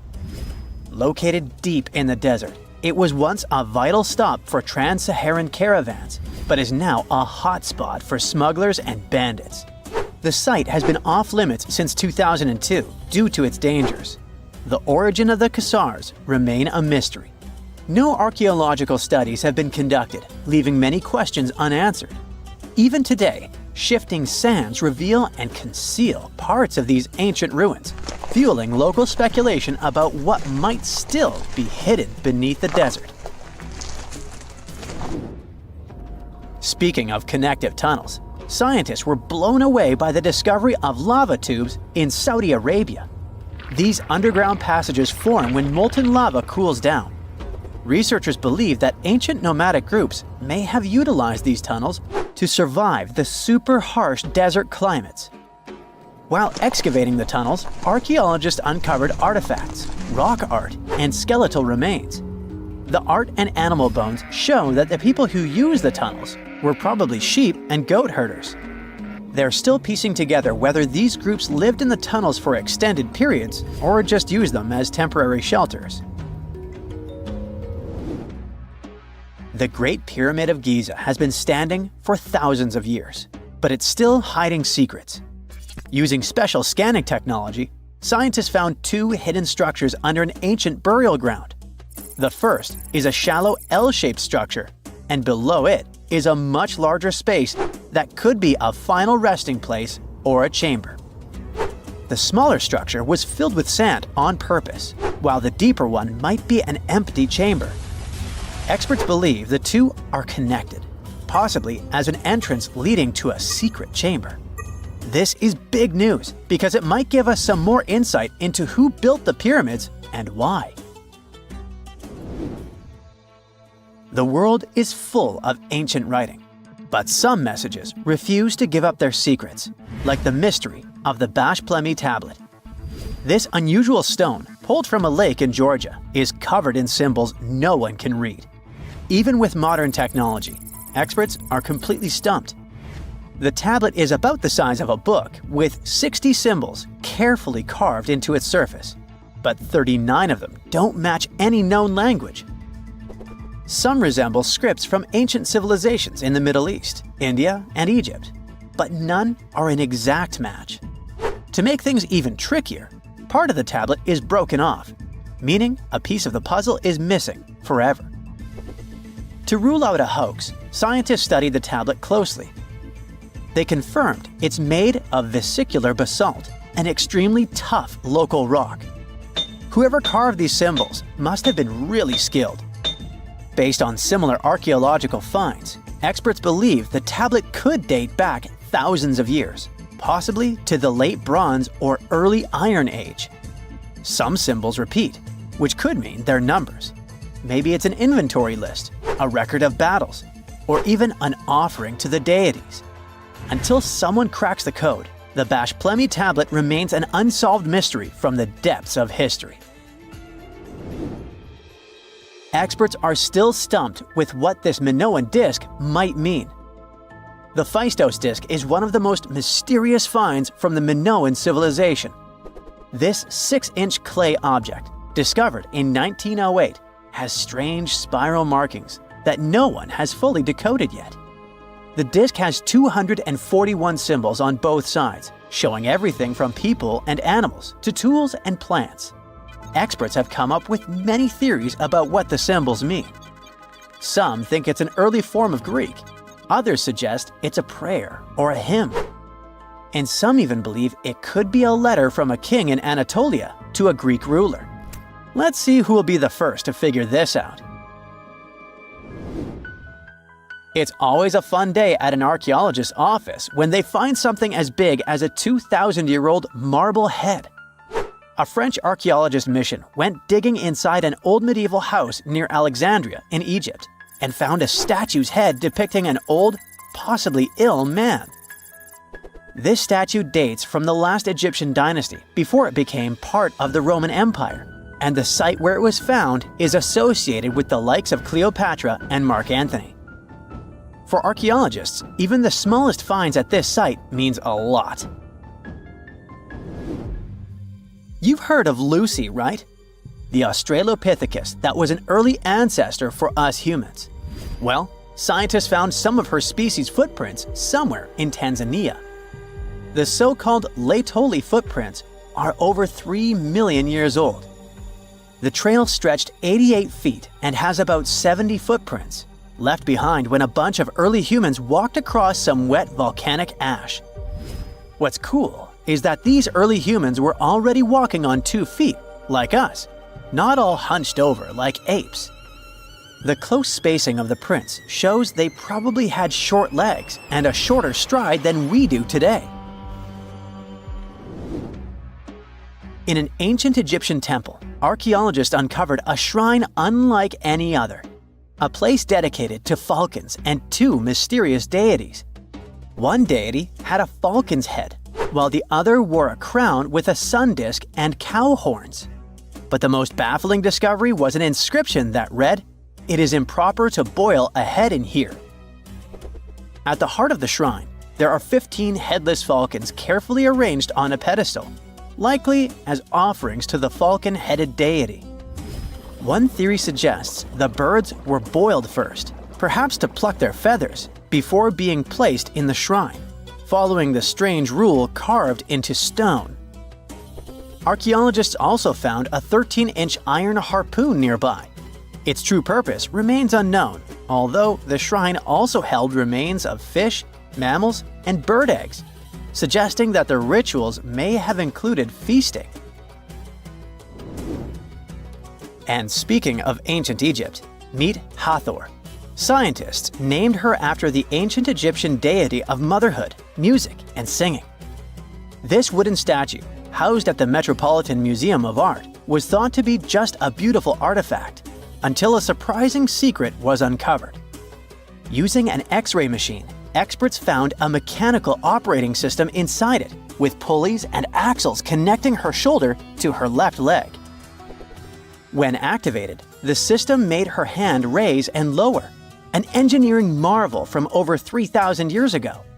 The statue was created during Egypt's Middle Kingdom, around 1800 BCE, and is often compared to 19th century automata due to its advanced design. It's believed the statue was used in religious ceremonies, symbolizing Hathor's role in dance and music. An unexpected discovery happened in northern Kuwait, where a Kuwaiti-Polish team uncovered a mysterious 7,500-year-old statue. The statue features an elongated skull, no mouth, narrow eyes, and a flattened nose. This feature is thought to be an Ophidian figurine, named after the Greek word for snake, and it was likely made by the Ubaid culture, a civilization known for their pottery skills. While no one knows exactly what role this weird statue played, it might have been linked to rituals or symbolic practices. Some scientists think these figurines, found in homes or final resting places, were tied to important cultural beliefs. We couldn't mention unresolved mysteries of this world without speaking about these elongated skulls. In the deserts of Peru, researchers uncovered 5 ancient skeletons, 2 with unnaturally elongated skulls. While head shaping was common in many cultures, these skulls defy explanation. Local legends tell tales of the so-called Gentiles, a mysterious race banished underground by the powerful deities. Some say this is what the skulls represent. Others think this is some type of genetic anomaly, which was confirmed after finding an infant skull, too large to be artificially shaped. If someone finally invents time travel and you hop on a trip to the past, you won't recognize many of the things you know and love today. The Statue of Liberty and the Egyptian pyramids, some basic gadgets like the remote control and your laptop, and even the corn you have for lunch have all changed beyond recognition. When the pyramids were originally built in ancient Egypt and Giza and other places, they didn't look sandy brown at all. All of them were covered with white limestone. If you had seen them under the hot African sun, you'd have to look away. That's how smooth and shiny they were. Builders used around 6 million tons of this material for the Great Pyramid of Giza alone. It's the largest one you can still see on your trip to Egypt. The local rules were quite a thrifty crowd, and they reused some of the casing stones for other construction projects. A massive earthquake in the 14th century has also loosened some of the stones, so you won't see a lot of limestone, but some of it is still there, on top of the Pyramid of Khafre in Giza. It looks like it has a second peak on top of the first. In ancient times, all pyramids used to have capstones called pyramidions, covered in a mix of gold and silver. Most of them have been lost over the centuries, but you can still see a few of them at museums. They show images of Egyptian deities. The pyramids were probably modeled after a sacred pointed stone, the benben. It represented the rays of the sun. Now, lifting heavy rocks wasn't so simple without the tech we have today. I guess you'll agree with me if you helped your friends move at least once, and they made you carry the couch. But those smart Egyptians of the past thought of that and chose the pyramid shape. It lets the weight distribute evenly throughout the whole thing. The Statue of Liberty has also had a major makeover since it was first unveiled in 1886. Believe it or not, it used to be a shiny brown color, just like a penny. 20 years later, it changed its color to green. It wasn't a fashion statement, but a chemical reaction. The statue is covered with hundreds of thin copper sheets. When copper reacts with air, it naturally forms a protective layer called verdigris. This layer protects what's under it from corrosion, and that's why statues and other things made of copper, brass, and bronze can last so long. When Lady Liberty first turned green, people in authority decided it would be a good idea to paint it all over. It was way before social media, so you couldn't just drop an angry comment under the post describing the idea. But they wrote about it in the local newspapers, and the public didn't love the idea.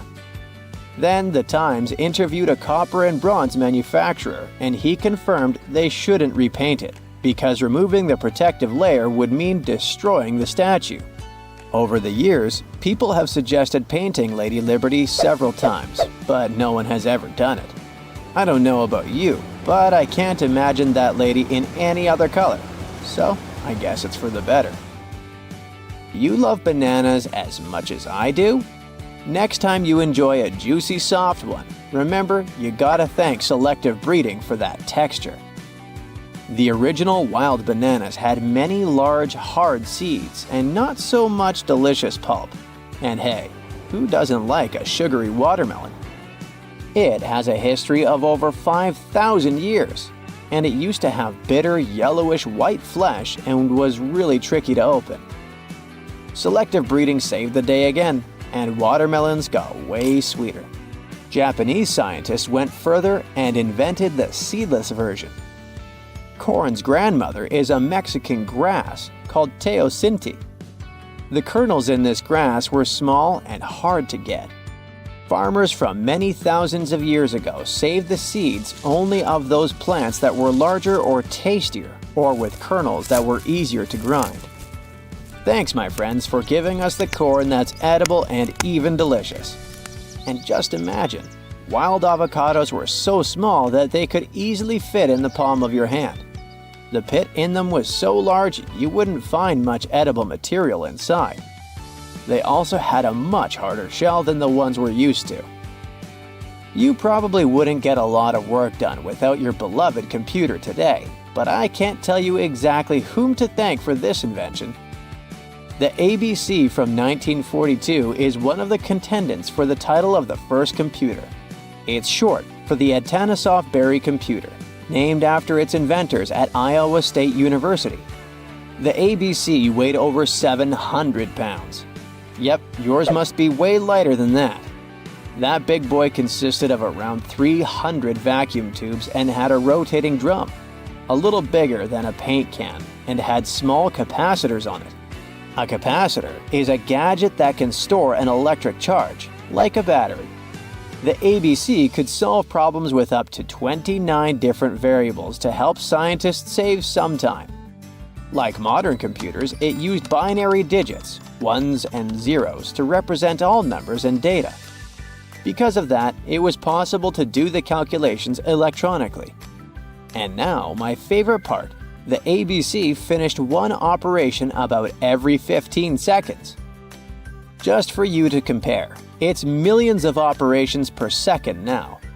Unlike the tech we use today, the ABC did not have a changeable stored program, so the program could only do a single task at a time.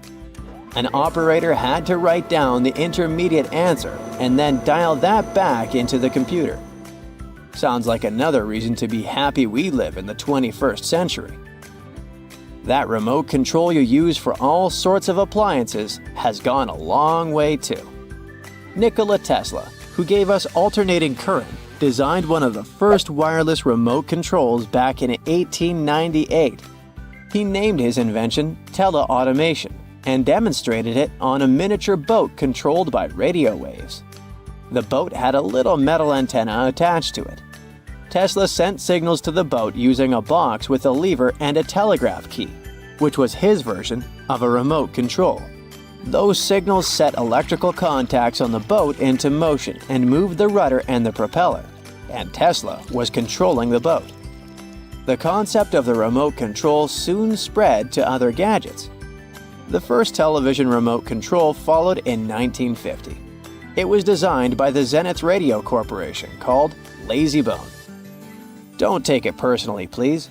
This LazyBone had a massive cable that was attached to the TV set, and those who tried it didn't fall in love with the invention because they tripped over that cord. I feel your pain, my friends. If you live or work on one of the top floors, you gotta love this one. Meet the first passenger elevator. It traveled at the speed of 40 feet per minute. Not the fastest, I know, compared to today's record, which is 40 feet per second. But hey, it was built back in 1857 in New York and was more of a tourist attraction than a necessity. The elevator had a steam engine hidden in the basement of a 5-story building. 3 years later, they shut it down because the public didn't appreciate it. Otis Tufts filed the first patent for a vertical railway around the same time. His invention included an actual car with a bench inside for people to sit on. Sounds like a great spot to hang out with friends to me. What do you say? Then they started adding elevators to luxurious hotels around the world. They were entire rooms with a rich design, upholstered seats and mirrors on the walls, and sometimes even a small chandelier. There was an obligatory operator who'd close the door and the car would start its super slow ascent. It was still more about style than about speed, so I guess I'd choose the stairs. Okay, what if I tell you that the extraterrestrials we all imagine as little green men may actually look like very normal Earthlings and chill in Europe? This is the Iberian Peninsula, and people living there are under suspicion. Ooh. Here's the reason. Somehow, parts of the most important artifacts that the Iberian civilization called Treasure of Valena are made of metal that simply can't be found on Earth, because it's metal from a meteorite. Now let's tackle this step by step. This is the artifact itself, and it's composed of 59 different objects. Bowls, bottles, and bracelets. Is there a pattern there with all those bees? In total, the find weighs around 20 pounds, of which 18 pounds are 23.5 karat gold. Now, if you're not a metal specialist, I'll clarify it for you right away. For comparison, 23 karat gold is 95.8% pure gold, so 23.5 karat is even purer. The remaining percentage goes to other metals to help add strength and durability to the precious alloy. There was also silver, iron, and amber in that set. The artifact could have been pretty straightforward, but for these two, let's call them imposters. Look at this wrought iron bracelet and this hollow hemisphere. Can you see that? Those rusty lines on the hemisphere and the overall weird color of the bracelet do stand out, since everything else is made of purest gold. This all started back in 1963, when a researcher noticed a dark leaden metal among the shiny bowls and bottles. The metal was shiny in some areas and covered with a ferrous-looking oxide that was mostly cracked. Now, just so you understand, gold does not usually act this way. Gold is one of the least reactive of all metals, so it won't even tarnish, let alone rust. To figure out where this suspicious iron came from, researchers turned to mass spectrometry, which checks out the mass-to-charge ratio of molecules. Their findings showed that the nickel in the iron is similar to that found in meteoritic iron. Simply put, the bracelet and the hemisphere are of extraterrestrial origin. Ooh. Now, the exact age of the trove is hard to determine, yet it's crucial. We need to know the exact age to see if it coincides with the start of the Iron Age in the Iberian Peninsula. If it does, then no further questions here. But if it doesn't, well, it's, at the very least, weird, if not suspicious. So there's this three-age system. It comprises the Stone Age, then the Bronze Age, and then the Iron Age. The Stone Age is of no importance here, so let's compare the Bronze and the Iron Ages. The Bronze Age began when it was realized that combining copper and tin produced a material that was more durable than either metal alone. This era was all about major upgrades in tools and weapons, but two standout inventions were writing systems and the wheel. Then came the Iron Age. This time was all about slowly bringing iron into everyday life. Iron was way easier to shape into cool designs than bronze. Now this was a big deal, because iron, especially transformed into steel, provided significant improvements in all aspects of life. Tools became lighter, cheaper, and stronger compared to their bronze equivalents. You get it? Good. So researchers have long debated whether the treasure dates back to the post-Argaric era or the latter part of the Bronze Age. The most recent study claims that those artifacts were created in 1400 to 1200 BCE, and something really doesn't add up. First off, the Iron Age began around 500 years after these artifacts were crafted. Plus, ancient craftsmen couldn't know back then how to work with metals that landed on Earth approximately 1 million years ago. And while the dates are really hard to explain, there is a logical explanation for the craftsmanship. The theory here is that those metal workers simply had access to the fallen meteorite, and thus, they could study it well and discover its properties before using it for decorative purposes. They could have figured it out through trial and error, and once they knew exactly how to work with this extraterrestrial metal, they proceeded to adorn the artifacts with it. Plus, there were the Phoenicians, who contributed to their craftsmanship. Now, it's true that the Iberian people have been processing metal and making pottery long before the Phoenicians settled on the peninsula. But the arrival of new metalworking techniques and the introduction of the potter's wheel enabled them to produce better quality goods much faster than before. So, we figured out the extraterrestrial origins of the Iberian artifacts. But guess what? This area is still under suspicion. The reason for that is the language they spoke. You see, for most modern languages people use today, there will always be some proto-language. Say for Italian, Spanish, and French, it's Latin, hence their similarities. But wait, Iberian was largely spoken where modern Spain is, so why isn't Spanish similar to it? Well, the truth is, no language today is similar to the Iberian. Maybe only the Basque language, but it's because of some similarities found in their numerical systems. Basque is classified as a language isolate, or simply unrelated to any other known languages, and the only language isolate in Europe. The Iberian language is unclassified. While the scripts written in it have been deciphered to various extents, the language itself remains largely unknown. And look at the alphabet the Iberians had. Looks like it doesn't really belong to our planet. But hold up, this one might be a bit of a stretch. When the Phoenicians came to the peninsula, they brought along their alphabet to the Iberians. But honestly, the Iberians probably weren't keen on just copying someone else's writing system, so they tweaked it until it looked completely different. Let's just say they took some inspiration and ran with it. While linguists can guess to some extent how most characters sounded, actually translating the language is still completely impossible. The Iberian language was non-Indo-European and faded away over 2,000 years ago. And there aren't any similar languages left to help us out. Super frustrating, right? Yeah. We got over 2,000 Iberian inscriptions from tombs, coins, potteries, lead plates, and even cave wall carvings. But aside from a handful of words, we're totally in the dark about what they mean. Now, if we could understand their language, we might have learned that they were great thinkers and all, but we can only contemplate the works of art they left. Iberian culture has a lot of amazing stuff made by talented artisans. We're talking about not just metalwork and ceramics, but also detailed sculptures, textiles, jewelry, and other personal bling. But here's the catch. Making all those luxury items depended a lot on a big farming class. At the heart of Iberian society, most folks were involved in farming and taking care of livestock. Depending on where you were, the types of farming varied. For example, up in the north, they were all about growing grains, while down in Valencia, they focused on producing olive oil and other agricultural aspects. In the west, raising animals was the name of the game. Still, we don't have much information about the day-to-day lives of the many people doing this essential work.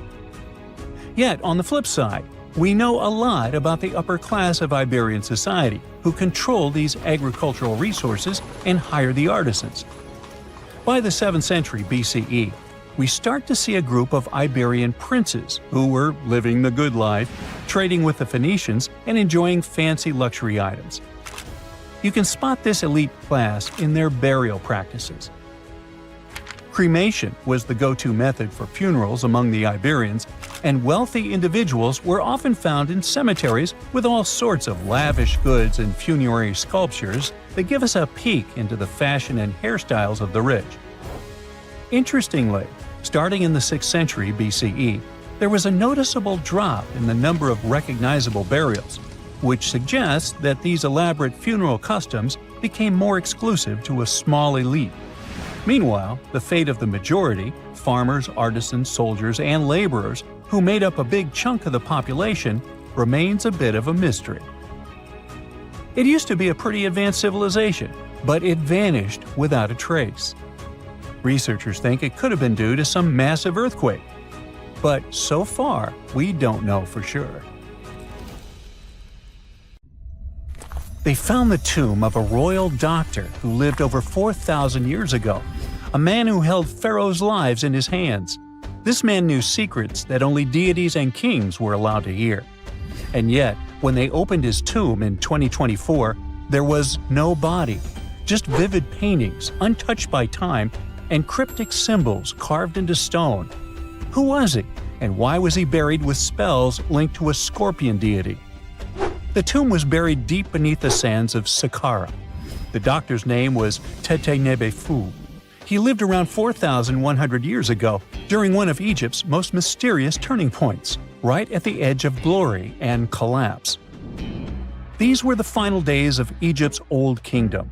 The sun still glinted off freshly built pyramids, but the shadows were already creeping in. The pharaoh, Pepi II, had ruled longer than anyone before him, 90 years. But by the end of his reign, the country was cracking. The power was slipping, the regional leaders were rising, and the Nile floods grew unpredictable. In this shaky period, the mysterious doctor thrived. His tomb was discovered by a Swiss-French archaeological team in the shadows of old pyramids. The weirdest part was that when they uncovered his burial chamber, they found no body, no golden treasures either. Unfortunately, the tomb had been robbed long ago. But what remained was something even more fascinating: the words and images left on the walls. The paintings are still vibrant, bright colors that somehow survived all those years underground. The walls show jars, containers, strange abstract patterns, and geometric shapes. And then there are hieroglyphs, lines and lines of sacred script carved with precision, like someone had poured their soul into every curve. These inscriptions revealed who Tete Nebefu truly was. Turns out, he wasn't just any doctor. He was the conjurer of Serket. Now, Serket was the female deity of scorpions, sacred and terrifying. Egyptians believed she could stop venom, heal bites, and protect the living from toxic elements. The title, Conjurer of Serket, meant Tete Nebefu was a specialist in treating dangerous stings and bites. And if he got an entire tomb for himself, he may have been Egypt's top expert in those things, a man who healed with both medicine and magic. But that wasn't all. He also held the title Director of Medicinal Plants, a title seen only once before in all of ancient Egypt. That means he knew the healing power of herbs, roots, and oils like no one else. Now you might wonder, what plants in a huge land of sand? But in reality, ancient Egyptians used herbal medicine that would hold up in some labs today. They created pills, ointments, and inhalers. Most often they chose some active ingredient, a flavor to make it easier to take, and something to deliver it into the body. Sound familiar? And yeah, they didn't have many traditional plants, so some of these ingredients were bizarre by our standards, like using crocodile dung and acacia mixed with honey. They even had formulas for anti-wrinkle creams. And apparently, our mysterious healer was also chief dentist. This title is almost never seen in ancient records. Evidence of Egyptian dentists is incredibly rare. Turns out, our ancient genius didn't just fight stings and study plants. He was also trusted with teeth and jaws, which were actually a huge problem in ancient Egypt. These people may have built wonders, but their teeth paid the price. Ancient Egyptians constantly caught grains of sand in their mouths. They often ate grit-filled bread and raw vegetables, which wore down enamel and caused a horrible condition called attrition. This led to tons of problems, including tooth loss. They had to improvise back in the day.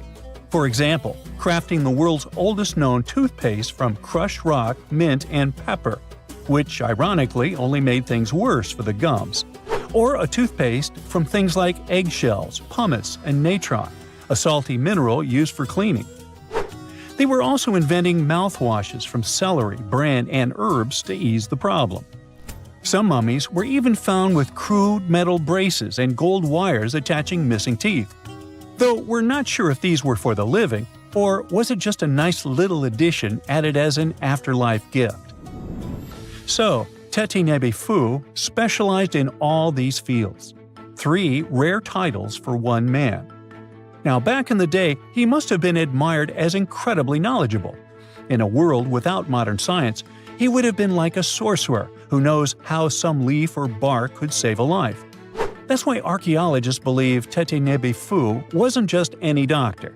He was, most likely, the royal physician, the one who treated the pharaoh himself. We don't know for sure which king he served. Maybe it was Pepi II, and who knows, maybe that's why the guy lived so long. But if that was the case, Teti Nebi Fu may have lived through the final moments of the Old Kingdom, watching the Golden Age crumble from inside the palace walls. And then he was buried, the body was looted, or perhaps just lost to time. But the team says they're still studying the tomb, still uncovering the traces of this incredible man. Overall, ancient Egyptians were practicing medicine on a crazy advanced level. Some practices feel familiar even today. They had hospitals, specialists, surgeries, and many more things, even medical schools. Both men and women were allowed to be doctors. They healed with various methods and practiced surgery with actual tools, scalpels, forceps, even sutures. Some doctors treated only the eyes, others the teeth, the stomach, or even what they called the hidden diseases. They knew how to clean and dress wounds, could set broken bones using splints made of wood or reeds wrapped in linen, and even prevented infections. There were even proctologists. They also built the first prosthetics, like a wooden toe with leather straps that help people walk normally again. The oldest known prosthetic is 3,000 years old. Now, the most shocking part is how they actually even tried to remove tumors. A recent study looked at a 4,000 years old skull. It belonged to a man in his 30s. There were signs of past tumors, and around 3 of them, there were marks, surgical cuts made with a metal tool. That suggests someone attempted to remove or study them, maybe treatment, maybe an autopsy. There was another skull of a woman over 50 years old. It also showed similar signs, but with healed fractures from an earlier injury, which is amazing because her treatment might have actually been successful. Being a healer in this society meant something powerful. It meant being a priest, a scientist, and a magician all at once. To ancient Egyptians, medicine was a necessary art, and they treated it with as much reverence as they did their deities. That's because they believed that sickness could be both physical and spiritual. so a doctor could recite a spell while applying a salve, and a lot of their treatments worked.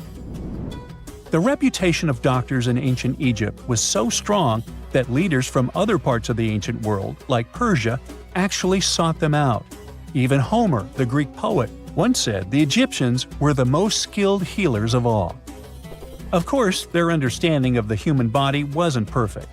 For example, they thought the heart controlled thought and emotion.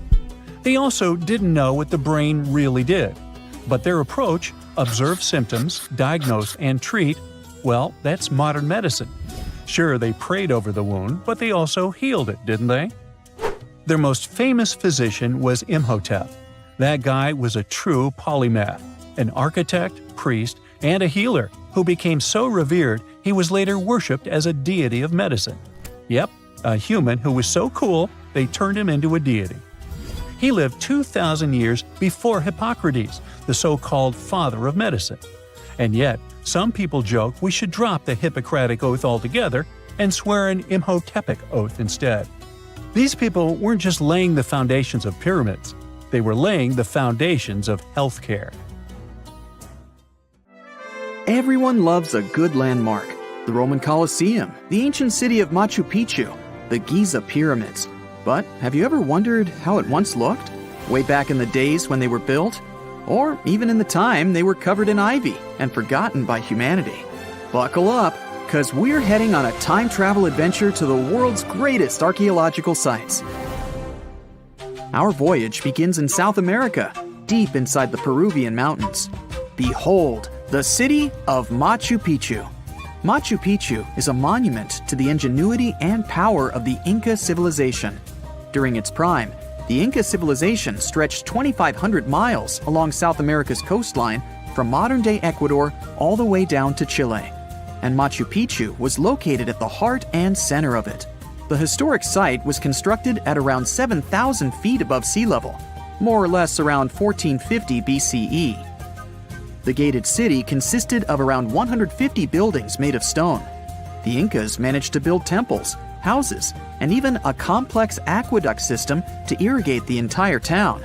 And yes, they did all that without the help of wheels or any instrument made of iron. The housing model is somewhat similar to stone houses we see nowadays, with the difference that the Incas didn't use any cement to stick together the blocks of stone. Yet, they fit seamlessly on top of each other. Not only that, the Incas must have developed a rudimentary yet effective anti-earthquake technology, since, in the event of a quake, the rocks would shake without falling out of place. If Machu Picchu had been built today, it would have cost over $70 million to finish the entire thing. The purpose of the site is still a mystery to many historians. Theories suggest that it could have been built as a ceremonial site, a safety base for the Inca people, or even a retreat for royalty. What we know for a fact is that in the 16th century, 100 years after Machu Picchu was built, its population abandoned it, with tree roots taking over the majority of the site and keeping it hidden from humankind for over 4 centuries. It wasn't until the 20th century that the world was reintroduced to Machu Picchu when a Peruvian farmer led Yale University professor Hiram Bingham III to visit the site. Since then, Bingham and many other explorers dedicated their lives and research to studying the archaeological wonder of Machu Picchu. Now, for the next stop on our time-traveling vehicle, the city of Pompeii in Italy. Pompeii has crowded our collective imagination for many years. The eruption of the Mount Vesuvius volcano in 79 AD and the destruction of an entire city is hopefully not something that will happen again. But I bet you're wondering, what did Pompeii look like on its last day? It took 18 hours for Pompeii's streets, markets, houses, and forums to be buried under millions of tons of volcanic ash. Thanks to some clever scientists, we discovered that the lava and ashes that covered Pompeii on its very last day actually helped to freeze the city in time. Different from ice, the cloud of ashes did not preserve the city intact, but as the items disintegrated over 2,000 years, they left voids under the earth. Archaeologists found that if they filled these voids with plaster, the shape of the buried city would soon reveal itself. And that's exactly what happened. Of course, it was nothing like the bustling city of 12,000 people that had existed for many years before the fateful eruption. Pompeii was a vibrant and rich municipality. The site's ruins revealed that many areas of Pompeii boasted impressive houses, some with balconies, which was a sign of great wealth at the time. And, believe it or not, even some artworks survived the eruption. Archaeologists found well-preserved frescoes and murals of mythological creatures, all indicating that members of the high society lived there. Ruins show the city even had thermal baths and showers made with luxurious materials. Oh, and apparently, the people of Pompeii had amazing teeth. Yes, archaeologists could see even that tiny level of detail from the plaster molds they recovered from underground. Still in the Italian territory, we find one of the world's biggest tourist attractions, the Roman Colosseum. It was built as an amphitheater during the reign of Emperor Vespasian, around 70 AD.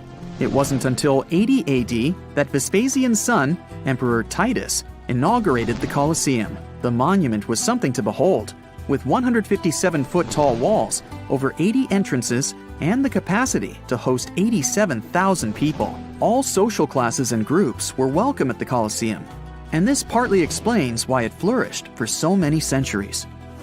During the decline of the Roman Empire, around the 6th century AD, the Colosseum started being neglected and abandoned. The monument was looted, and some of its columns and stones were used to build infrastructure elsewhere.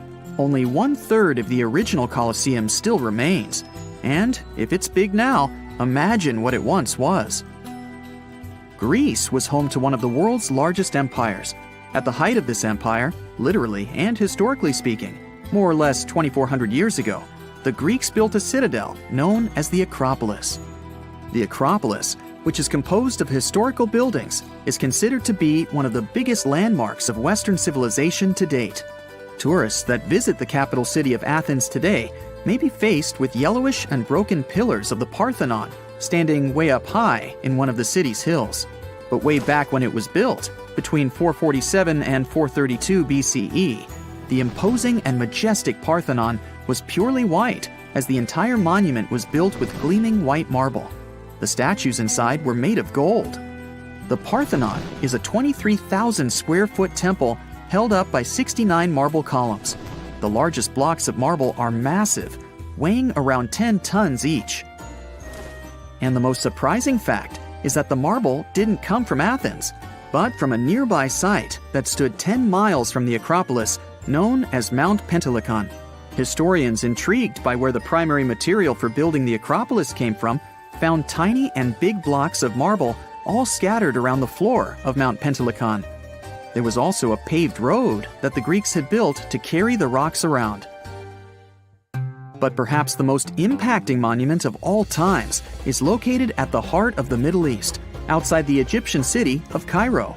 The pyramids are considered one of the 7 wonders of the ancient world. The Giza Pyramid Complex was built as a tomb for the pharaoh Khufu around 4,500 years ago. Between 20 to 30,000 people took part in the construction process. It's composed of 3 pyramids. The massive monument is made out of approximately 8,000 tons of granite and over 550,000 tons of mortar, which gives it the appearance it has today. Would you believe me if I told you that the pyramids didn't always look like this? Far from it. They were shiny white with a golden triangular tip at the top. This is because the Egyptians used over 6 million tons of limestone to cover the entire rocky, step-like structure, all so that they could gleam white under the unforgiving sunlight of Egyptian skies. The Pyramid of Khufu remained the tallest structure on Earth made by humans for over 3,800 years. It was the only 8-sided pyramid in Egypt and was believed to align with Orion's belt. It's considered to be the most aligned construction facing north. In 1979, it was inscribed on the UNESCO World Heritage List. Let's head on down to the Indian city of Agra to quickly visit the Taj Mahal. You may know it as the Taj, but it can also be called by its more endearing name, a teardrop in the cheek of time. The Taj took over 22 years to build and was commissioned in 1632 by Mughal Emperor Shah Jahan as a declaration of love for his third and favorite wife, Mumtaz Mahal. It was made with ivory white marble, And amazingly, due to tight conservation, it still remains very similar to what it was when it was built. I think all this talk of landmarks got me thirsty for some traveling. What about you? Tell us in the comments below if you've ever visited some of these sites, or which interesting landmarks you'd add to this video. We all know some iconic symbols. The Statue of Liberty screams USA. The Eiffel Tower represents Paris. And this mask? Undoubtedly, it's Tutankhamun's, right? Sometimes it feels like historians have squeezed every last drop out of the King Tut story. But guess what? The most obvious details often slip right under our noses. Like the fact that this famous mask didn't actually belong to him, nor was it ever meant for him. Stick with me for the details. Can we get a close-up of that mask? Thanks.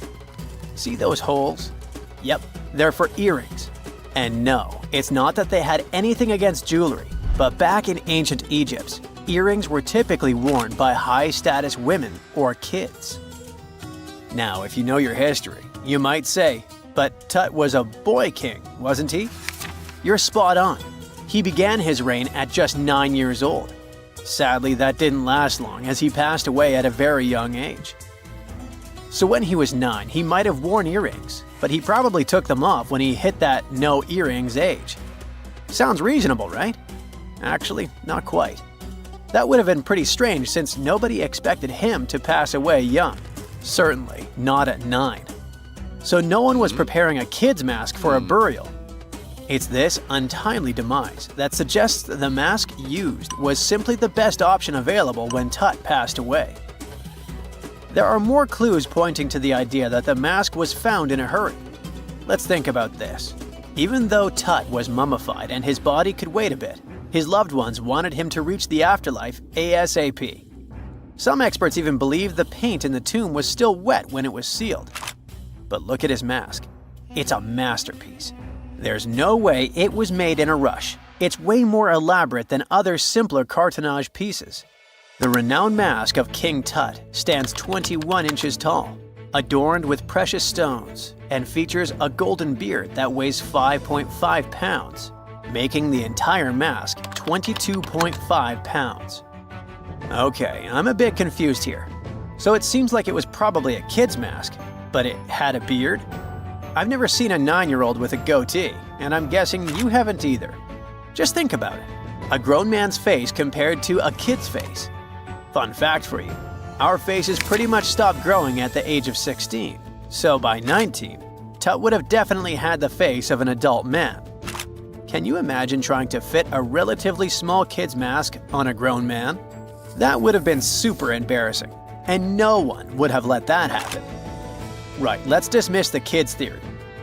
Now, the second option, if you remember, is that the mask could have originally belonged to a woman. This is where the beard theory comes into play. Some researchers believe the beard might have been added later on. Here's another twist. What if the mask was actually made for Nefertiti herself, who ended up maskless? In this case, there are two discoveries. Two birds with one stone. For now, it sounds like a conspiracy theory, I know. But let's give it a shot and delve deeper into the details. So, Tut passed away in around 1323 BCE, probably due to malaria. He had other health issues too, like when he broke his leg, and records suggest he wasn't in the best shape. As for Nefertiti, we have no solid data about her demise. Plus, nobody knows exactly when or where she was buried. The supposed year when she passed away is around 1330 BCE, but she could have lived longer, and the mask was intended and prepared for her. Or maybe they just took her mask right from the burial chamber. After all, they were family. Well, sort of. She was said to be his stepmom, having been married to Akhenaten, who was likely Tut's father. But this is not 100% accurate. Some scientists doubt it. Ah, these ancient Egyptian families. It's hard to keep track of who's who. I know, you're not yet convinced that Tut wore a lady's mask. Let me share one more theory with you. Meet Howard Carter, the enthusiastic archaeologist who discovered Tutankhamun's tomb. It was located in the Valley of Kings outside Luxor and, to everyone's surprise, was nearly intact. When he entered, he noticed something odd. This didn't feel like a pharaoh's burial chamber.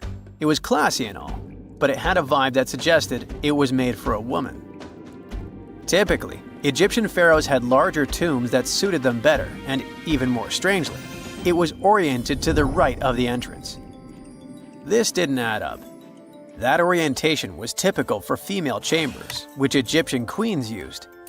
Another red flag was that the chamber appeared to have been built in stages, and all the artifacts, around 2,000 of them, seemed hastily placed there. Even more curious, they looked like they were meant for other royals. Carter discovered this burial site in 1922, but it remained a mystery as to why it was so bizarre. Almost a century later, Nicholas Reeves thought he may have solved the puzzle. He claimed that King Tut might not have been the original resident of the tomb. Instead, he suggested that the undisturbed resting place of the legendary Queen Nefertiti could be hidden behind the walls of the boy king's burial chamber. Nicholas studied high-resolution photos for months, meticulously examining every pixel. One day, he focused on detailed scans that revealed the texture of the tomb's walls beneath layers of paint. He spotted what he believed to be outlines of two doorways that had been blocked and plastered over to hide them from view. The more he looked, the more it seemed real. Could it be a tomb within a tomb? Nicholas theorized there was a hidden storeroom behind the western wall of King Tut's tomb, and his chamber might just be the outermost section of a larger corridor-style network of rooms. It all sounds fancy, but sorry to break it to you, Reeves' theory was debunked. To find out if he was onto something, experts had to use ground-penetrating radar to see the unseen. Reeves' idea was that if there were gaps, it could indicate the presence of additional rooms. And at first, in 2015, one expert even thought he had found a hidden room. But the glory didn't last for long. A year later, after double-checking, it turned out there were no hidden doorways. By the way, Nefertiti isn't the only legendary woman from Egypt whose burial site remains a captivating mystery. There's a cool legend about Cleopatra that you might enjoy. It's said that she once declared, "No man will ever find my tomb." Kind of fitting, right? After all, the person who's come closest to uncovering her final resting place is a woman. Fast forward a few millennia after she passed away, and while no man has located it, archaeologist Kathleen Martinez believes she might have cracked the code. She's been on the quest for Cleopatra VII's tomb for nearly 20 years, and recently discovered a bust that she thinks represents the famous queen. However, not everyone is on board with her claim. Some experts argue that the bust doesn't resemble Cleopatra at all. Alongside this intriguing marble statue, Martinez's team also unearthed 337 coins, some of which, less controversially, feature Cleopatra's likeness. But the real part is that it's still not officially confirmed. There's no doubt about the existence of the small bust. It's carved from white marble, fits in one hand, and shows a woman wearing a royal crown, according to a translated statement from the Egyptian Ministry of Tourism and Antiquities. The big question, though, is who it actually depicts. While Martinez insists this statue is a representation of Queen Cleopatra VII, many other archaeologists argue that the facial features don't match, suggesting it likely belongs to a princess instead.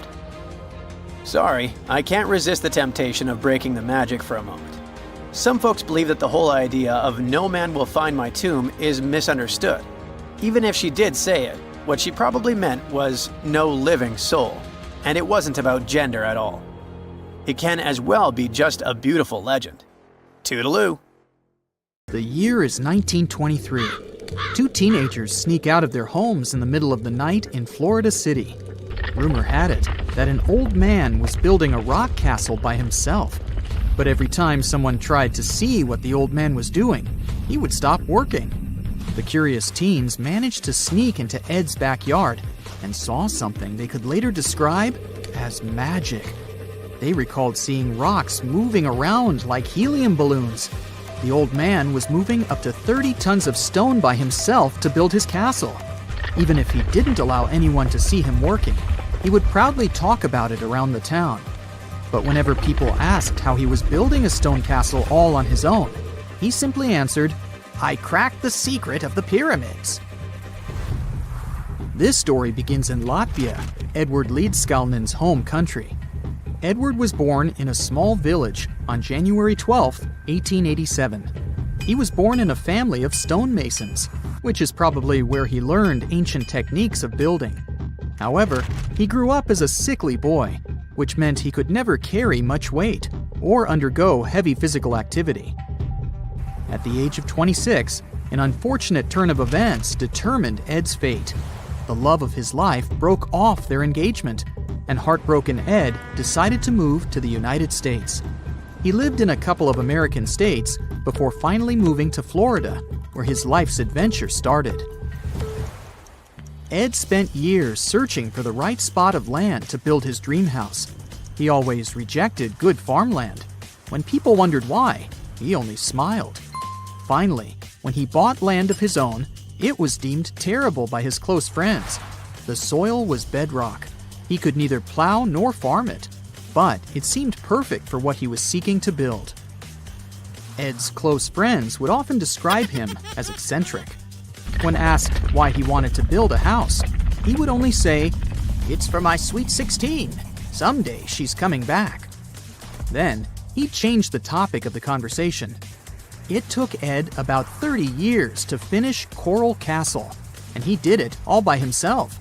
He would only work under the cloak of night and never let anyone see what he was doing. The completed Coral Castle embodies a number of unsolved mysteries.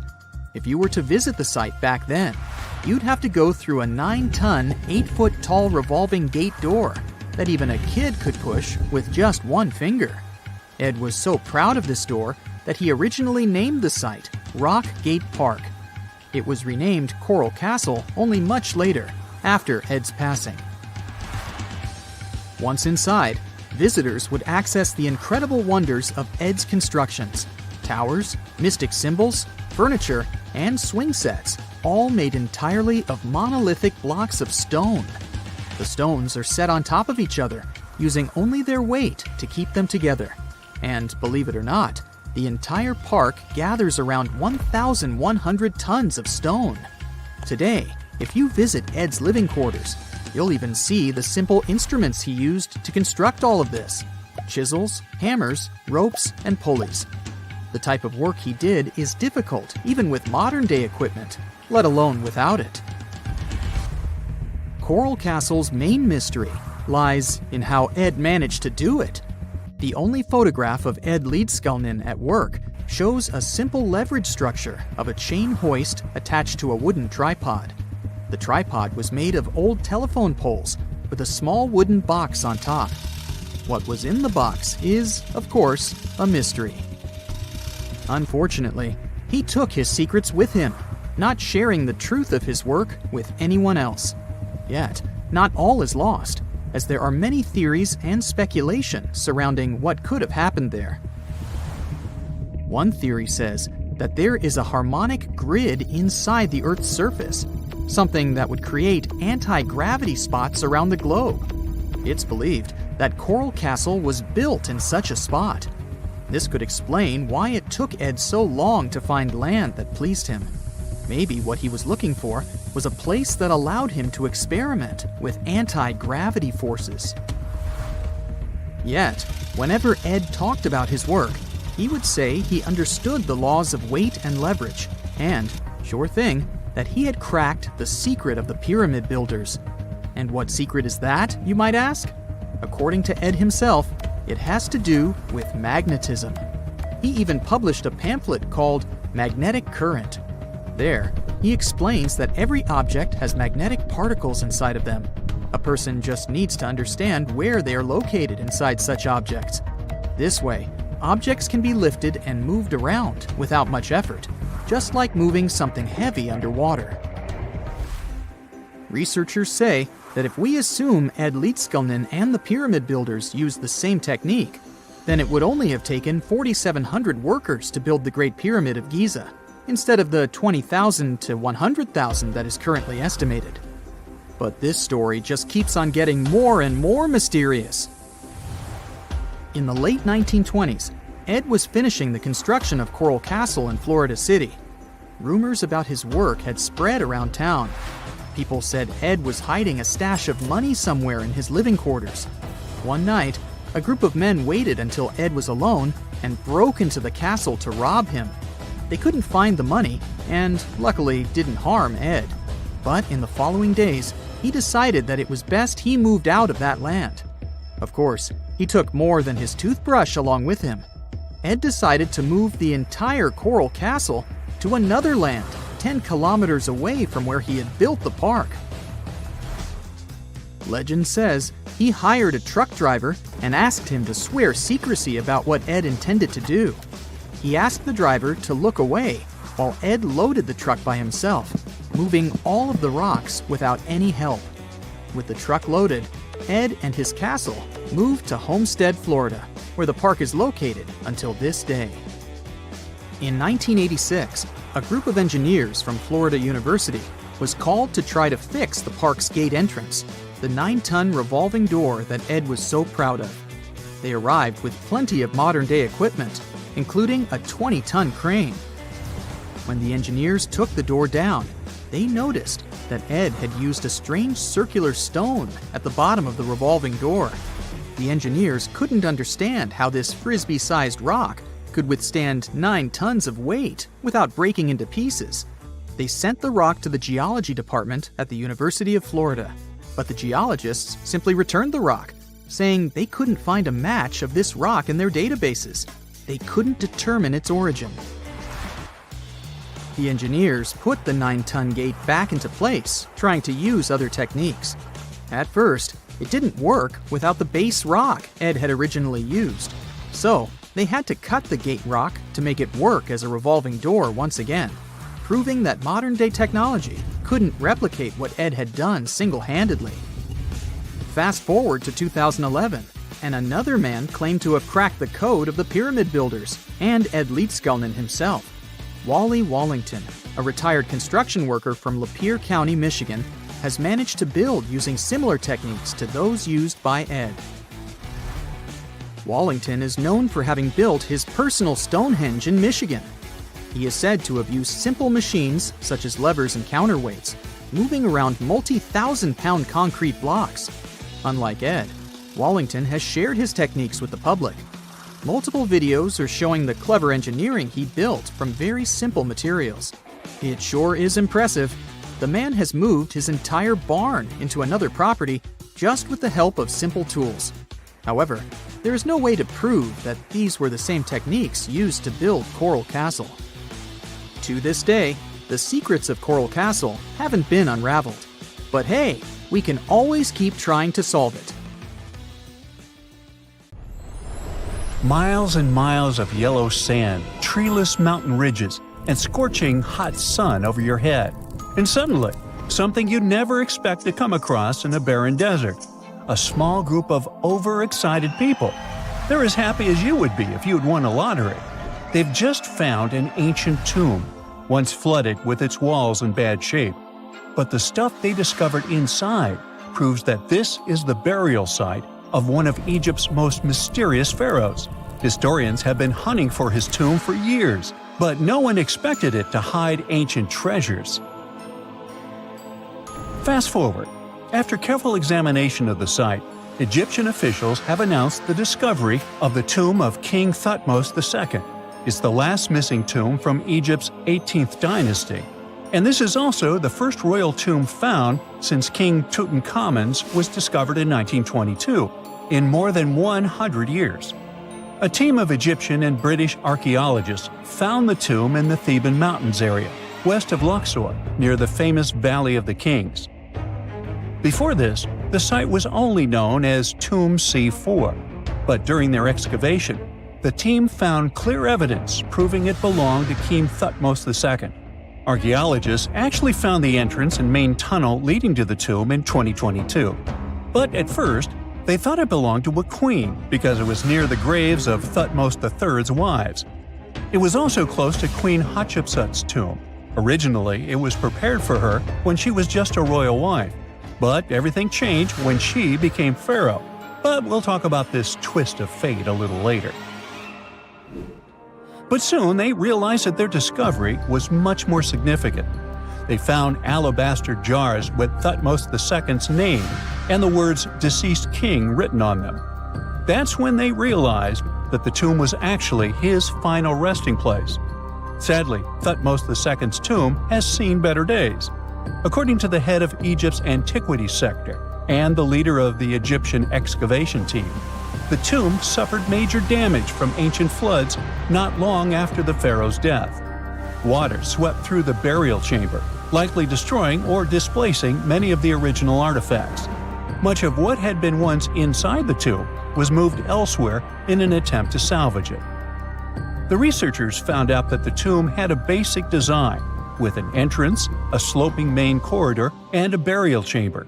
The corridor was coated in white plaster and rose about 4.5 feet above the floor of the burial chamber.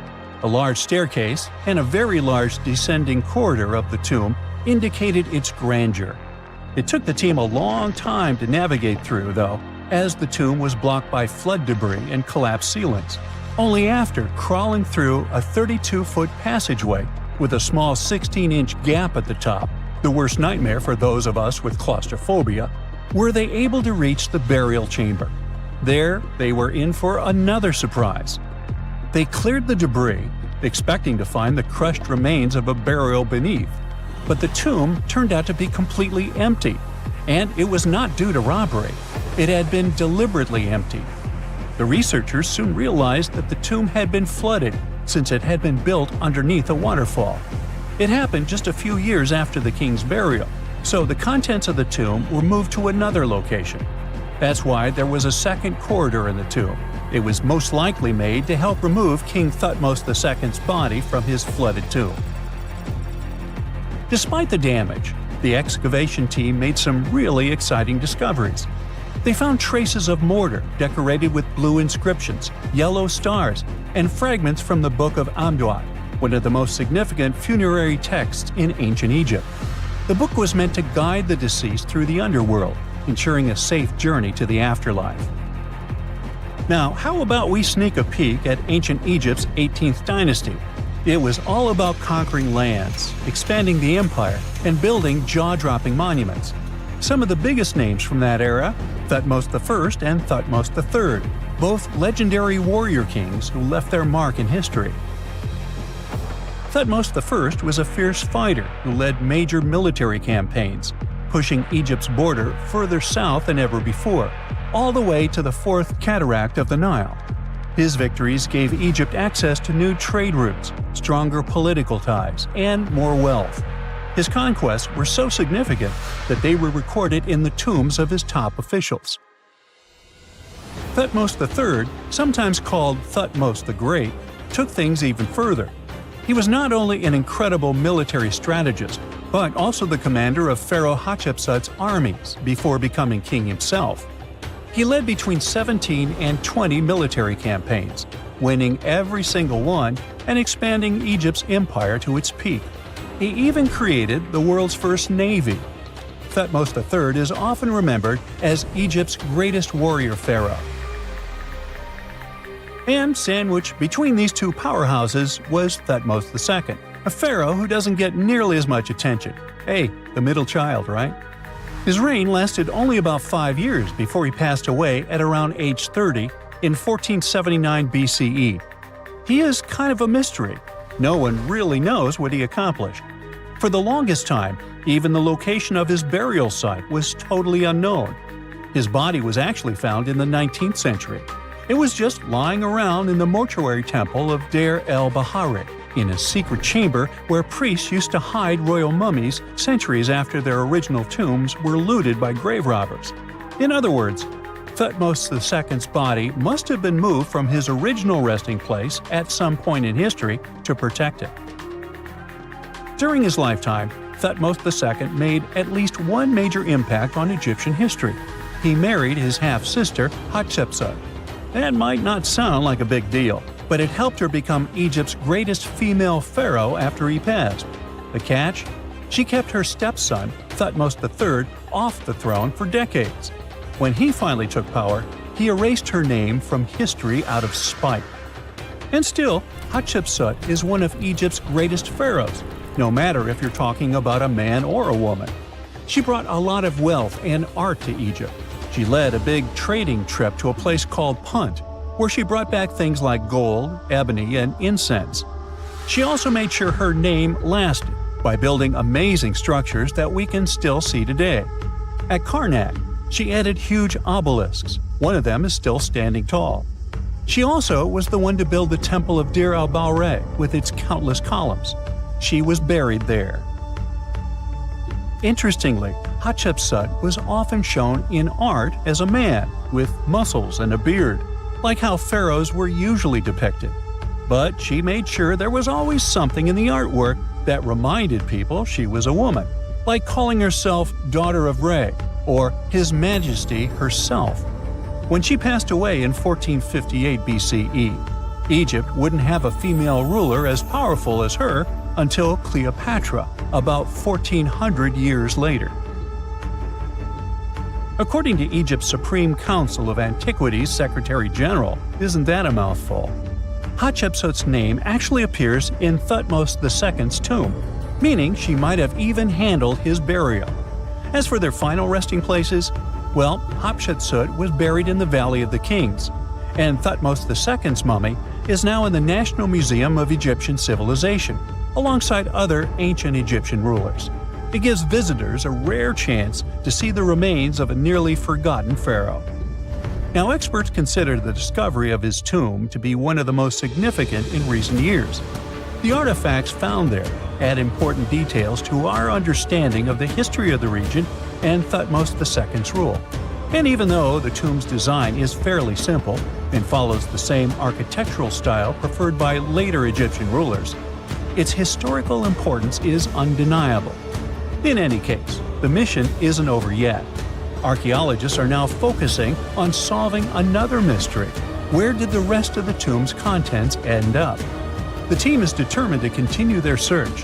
Who knows what other secrets they will uncover that have remained hidden beneath the sands for thousands of years. No man shall ever find my tomb. That's what, according to rumors, Cleopatra once said. Rumor has it really wasn't about the gender.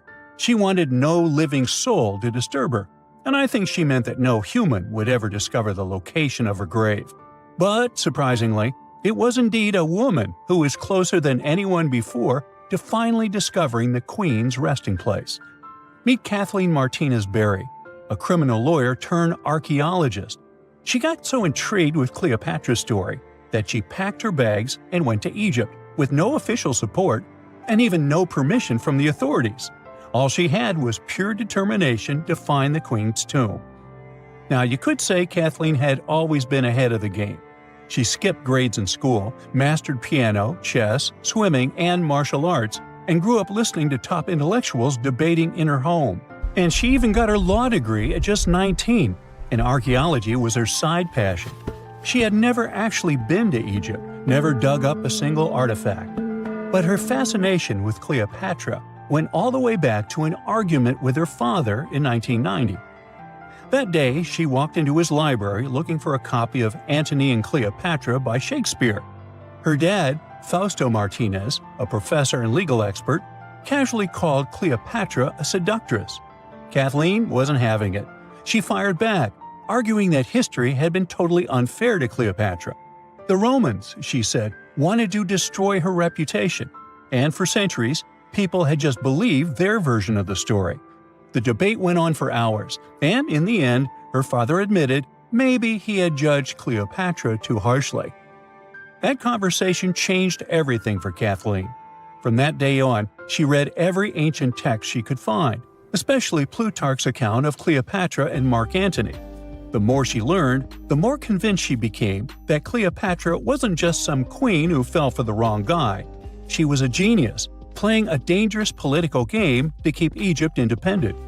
And the more she read, the more she started thinking, what if everyone had been looking for Cleopatra's tomb in the wrong place? That thought stuck with her. When she was caring for her second child, she earned a master's in archaeology. Multitasking. That reignited an obsession that would take over her life. uncovering the truth about Cleopatra. Even though most experts believe that Cleopatra's tomb, along with the final resting place of 13 other Ptolemaic rulers, lies somewhere beneath modern-day Alexandria, Dr. Martinez has a different idea. She believes Cleopatra was buried at Taposiris Magna, an ancient temple dedicated to Osiris, the Egyptian deity of the afterlife. But she still needed an ancient foundation plate. These plates, about the size of a smartphone, were placed beneath important temple structures and often contained inscriptions explaining when and why the temple was built. If she could find a plate that confirmed the temple was dedicated to Isis, Cleopatra's patron deity, she'd have solid proof that this was the right place to look. Nothing could deter Martinez. She excavated the entire temple site, digging deeper than anyone before her. Her team found coins with Cleopatra's name and face stamped on them. It meant Cleopatra had a direct connection to this site. Then, they uncovered something even more interesting: a tunnel used to bring water to people, leading straight from the temple into the Mediterranean Sea. So, if parts of the temple had already sunken into the water, could Cleopatra's tomb be down there too? Martinez needed proof to convince Egyptian authorities to let her search underwater. And, against all odds, she found the missing foundation plate. On it, the pharaoh offered a large area of Nubia to deity Isis. That was it, the confirmation she needed. The temple was indeed dedicated to Isis, proving her theory wasn't just speculation. If one temple was on land, Martinez suspected the second temple, possibly Cleopatra's tomb, had collapsed into the sea. She needed help from experts in underwater archaeology, so she reached out to Robert Ballard, the guy who discovered the Titanic. With support from the Egyptian authorities, she and her team began exploring the waters off the coast of Alexandria. And what they found was mind-blowing.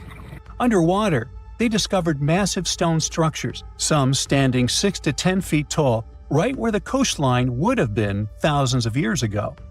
They also found basalt blocks, the same material used in the statues from the first temple. That meant one thing: those weren't just random rocks. They were the remains of a lost city, buried beneath the sea for centuries. Now, we can only wait and see whether Martinez and her team will be able to unravel one of the greatest mysteries of the past left by the outstanding woman that was Cleopatra. Here's some backstory. After her father, Ptolemy VII, passed away, Egypt's throne went to both Ptolemy VIII and Cleopatra, or so it seemed.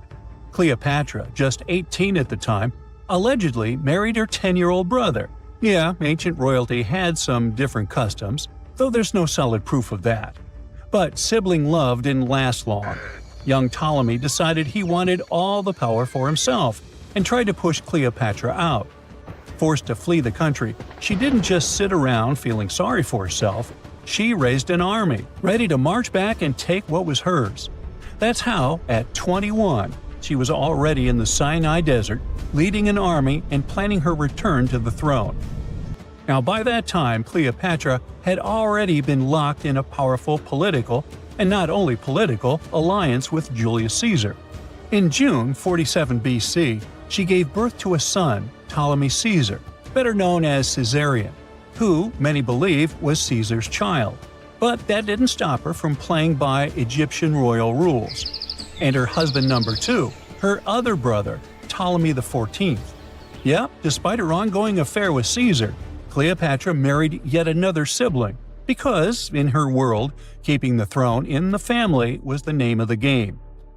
Now, marriage aside, Cleopatra's bond with Caesar stayed strong. She even traveled to Rome with Ptolemy XIV for a state visit. But instead of playing the role of a dutiful queen, she stayed in Caesar's private villa by the Tiber River. But after Julius Caesar lost his life in 44 BCE on the Ides of March, Cleopatra's political standing became shaky. To make matters worse, her brother-husband Ptolemy XIV passed away soon after, and some suspect Cleopatra had a hand in it, leaving her as the sole ruler of Egypt. Meanwhile, back in Rome, Mark Antony was rising to power as Caesar's presumed successor. Wanting to size up the Queen of Egypt, he summoned Cleopatra, and she did not disappoint. Sailing into town on a lavish barge, dressed as a deity, Cleopatra made quite an entrance. Antony was instantly mesmerized, so much so that he left his third wife back in Rome and followed Cleopatra to Alexandria, where their relationship turned into a full-blown royal affair. The two had 3 children together. Together, they waged war against Caesar's adopted son, Octavian, in a battle for control of the Roman Empire. The last time the queen was seen, she was in her mausoleum, dressed in full royal splendor, diadem on her head, lying on what Plutarch called a golden couch. When Antony and Cleopatra lost at Actium, Octavian's forces marched into Alexandria. Cleopatra apparently knew the end was near, so she locked herself inside her mausoleum, surrounded by gold, silver, pearls, and priceless art. Those were the treasures she threatened to burn rather than let the Romans take them. Antony, meanwhile, wasn't going to let the Romans capture him alive. He wounded himself with his own sword, but before he passed away, he was carried to Cleopatra's side. She held him as he took his last breath in her arms. A little over a week later, Cleopatra made her own choice. Rather than face humiliation as Octavia's prisoner, she ended her life. Legend says it was the bite of a deadly asp, though history isn't quite clear on that. At the time, Cleopatra was only 39. Sounds like a rather full life to me. This just in, the world's oldest pyramid was built during the last ice age. And I'm not even talking about Egypt. I'm saying our ancestors might have spewed a 27,000-year-old pyramid in West Java. Gunung Padang is not exactly shouting pyramid. It's more of a mound with huge scattered stones tossed all over it. But local people seem to revere it, and they have for centuries. It wasn't until recently that the Indonesian authorities decided to excavate a bit deeper to see what all the fuss was about. They ended up finding the remains of a human settlement. It was rather unexpected, since the mound is pretty high up. This excavation could only prove there were humans in the area as far back as 45 BCE, which sounds reasonable. It was up to an Indonesian geologist named Donny Hillman to prove that Gunung Padang is the world's first pyramid. He used all sorts of new technology to support his claim. Our guy used carbon dating, which digs deep into the earth and takes whole chunks of soil. He found layers and layers of constructions, like he was digging up Rome and finding ancient buildings buried in the ground. His research proved that there had been caverns and even rooms down there, which could only mean one thing: humans. As for the rocks located up in the mound, they were most likely strategically placed by the people who lived there back in the day. They needed a place to meditate, so they arranged things in a harmonious way. Their smooth surfaces wouldn't be the result of years of erosion, but the works of great sculptures, the Michelangelos of their day, let's say. If this is all for real, then human civilizations began way before we think they did. Our ancestors, the Paleolithic humans, didn't have what it took to be considered a civilization, especially not the tools and knowledge to build pyramids. They needed a lot of masonry skills, which weren't all that available during the last ice age. His peers don't share this view, though. They could believe Hillman's theory if he had found evidence such as charcoal and bone fragments, but he didn't. Flint Dibble, another archaeologist, says that without concrete evidence of human activity, there's no proof of an actual pyramid. In this case, all the data proves is that the soil in the mound dates back to 27,000 years ago. He thinks the rocks on top of the mound just slipped down the hill, like rocks normally do. Only a complex society would have managed to build a stepped pyramid like they claim it was. But according to Bill Farley, an American archaeologist, there's just no reason to believe there were any settlements in Indonesia during the last ice age. Now, just so you know, the oldest known ancient society with this kind of knowledge is probably 11,000 years old and used to occupy the region of modern-day Turkey. Take a look, Turkey's Gobekli Tepe. It's also not a pyramid, but it's the oldest monolithic construction made by humans. Back in the Neolithic period, a lot of people settled there, and there are proofs for it.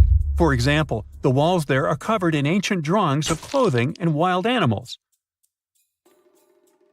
Until recently, the title of the world's oldest pyramid went to a three-sided construction known as the Djoser Pyramid in Egypt.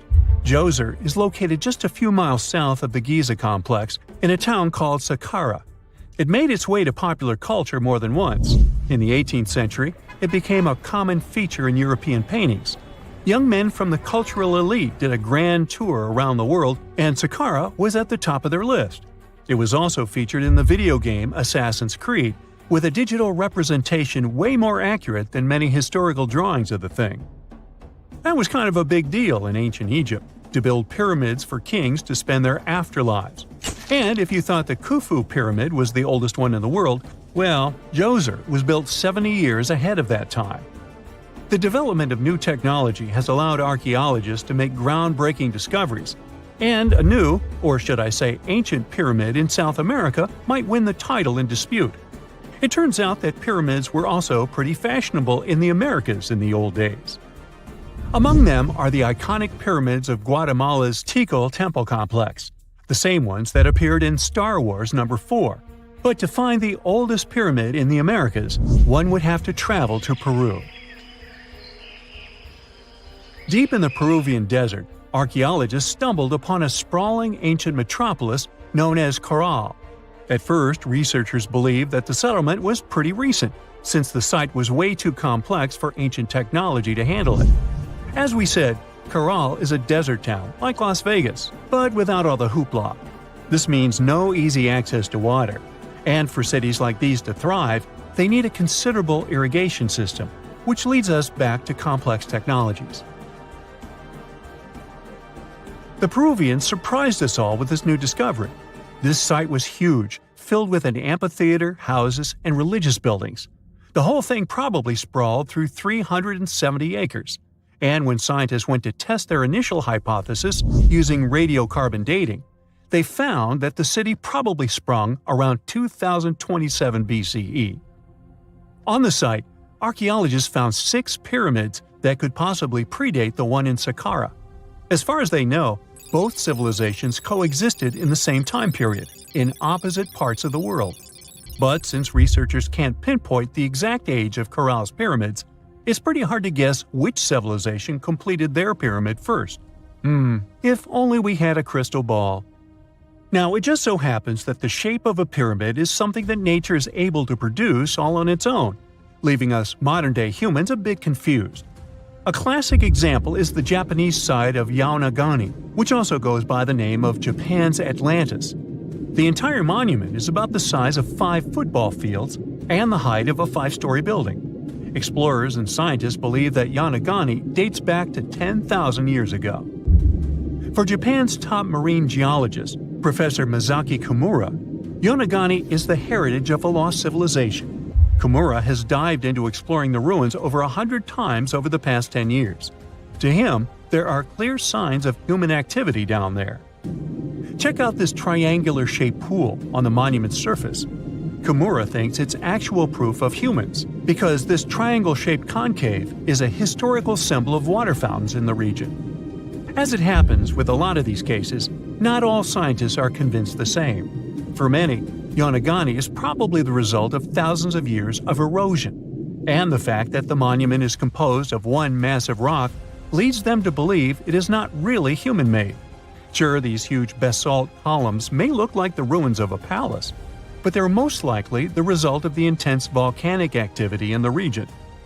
And speaking of natural formations that really look like a human made it, a pyramid on Mars has been a hot topic lately. Humans have been keenly trying to prove that there is life on Mars for quite some time. But some are stretching it really far, saying that little green or gray people built a pyramid on the planet to try and build their own civilization. This picture was taken over a decade ago by the Mars Reconnaissance Orbiter, the MRO, but it started to resurface recently. It shows what looks like a 3-sided pyramid. Some people claim that the smooth side of the pyramid could only be the effect of otherworldly work.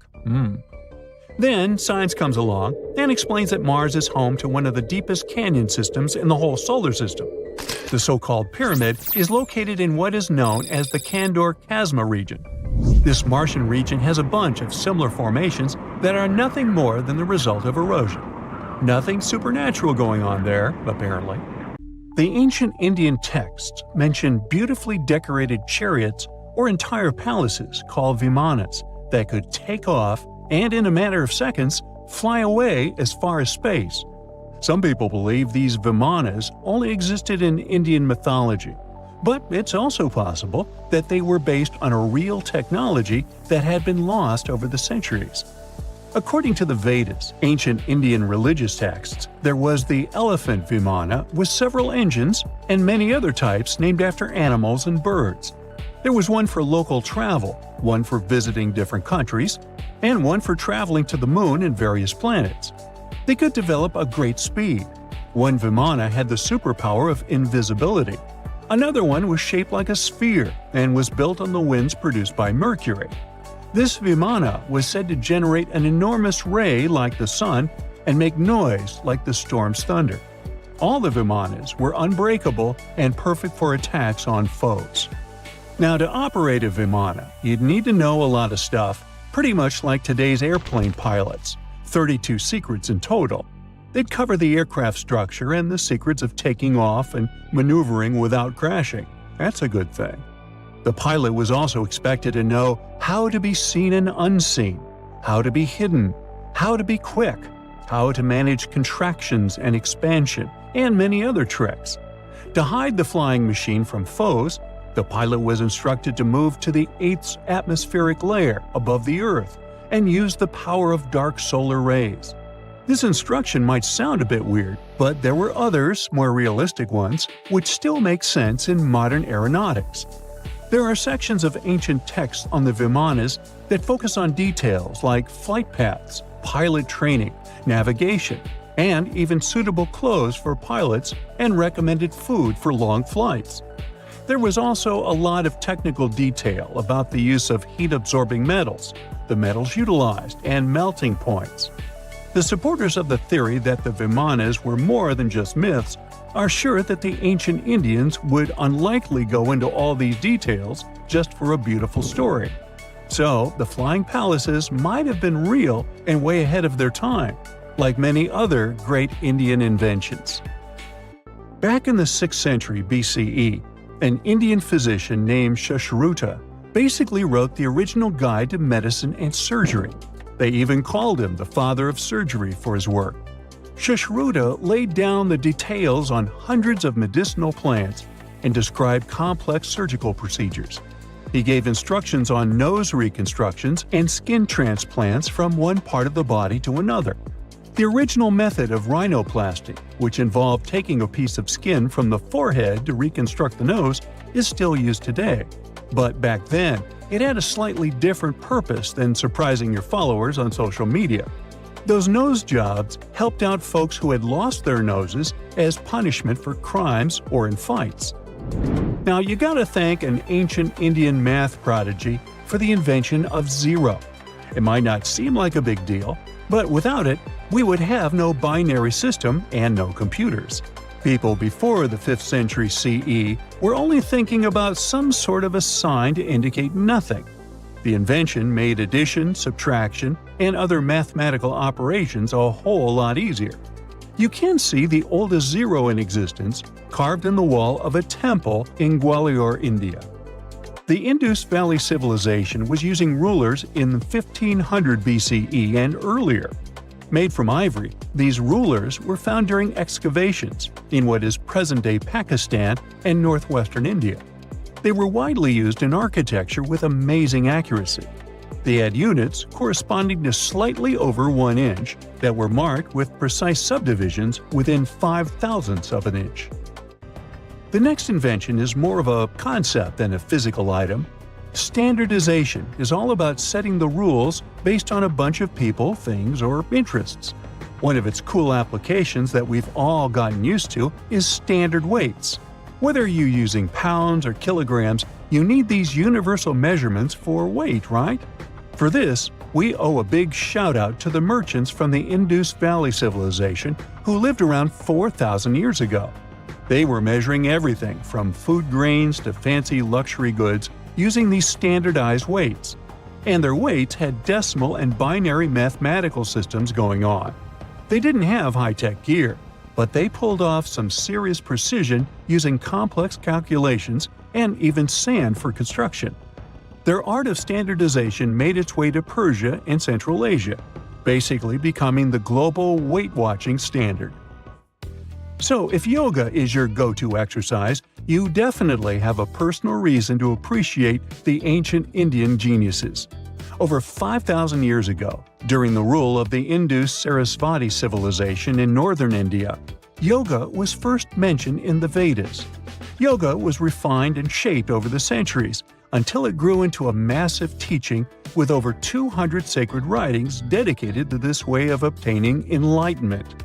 At the beginning of the current era, yoga got a new trajectory thanks to a Hindu writer who laid down a system of yoga in his text, the Yoga Sutras. It became a whole-body rejuvenation, a life-extending practice with poses that you are still doing on the mat today. Yoga has reached the Western world only in the 19th century, and it caught on like wildfire. Chess, the all-time top game for intellectuals, is also an Indian invention. Its ancestor was called Chaturanga, and it was a strategic board game that started gaining popularity around 3,000 years before the current era. This early Indian version of chess was played by 4 people, not 2, and had 64 squares. Each player had 8 pieces, ranging from pawns to kings, bishops to knights, and there was no standard 6-faced dice. They rolled with an oblong one. Players facing off were actually allies, forming 2 teams based on the direction they sat. Chess that we know and love today was first mentioned in ancient Indian literature in a legend. It said that the wife of a villain called Ravana had invented the game to amuse him. Now, the word shampoo comes from the Hindi word, which means to soothe or knead. The substance was invented in India in 1762 and was originally used for head massages, hence the name. The first shampoo was made of natural oils and herbs. British traders fell in love with the idea and brought it back with them to England. It took years for the original head massage oil to evolve into shampoo as we know it today, but it's still an Indian invention. Unlike the ancient Greeks, who wore animal skins, the Indians started cultivating cotton back in the 5th and 4th centuries before the current era. They used cotton threads to produce fabrics that soon became a huge hit in the Mediterranean and beyond. Jute and wool also have their origins in India. Cashmere, the finest and most exclusive type of wool, actually comes from the Kashmir region of India. Buttons that sit proudly on that cashmere cardigan of yours also have ancient Indian origins. Some 5,000 years ago, the Indus Valley civilization started cutting seashells into geometric shapes with tiny holes in them. First, they were just decorations, but then people started using them to fasten clothes. Now, when you think about radio communication pioneers, Marconi's name usually steals the spotlight. He got a Nobel Prize in Physics in 1909 for his groundbreaking radio work. But there's an unsung hero in the radio waves game, and his name is Sir Jagdish Chandra Bose. He spilled the beans on radio communication way back in 1895. He shot an electromagnetic wave across 75 feet at the town hall in Calcutta, and it went through walls, rang a bell, and even set off some gunpowder. Marconi took a page from Bose's book, using his invention, the Mercury Coherer, as a blueprint for his own two-way radio. Bose didn't patent his genius creation, so he only got his credit a century later. Stonehenge wasn't a witchy monument to travel through time. It was actually constructed as a hope to build a different future.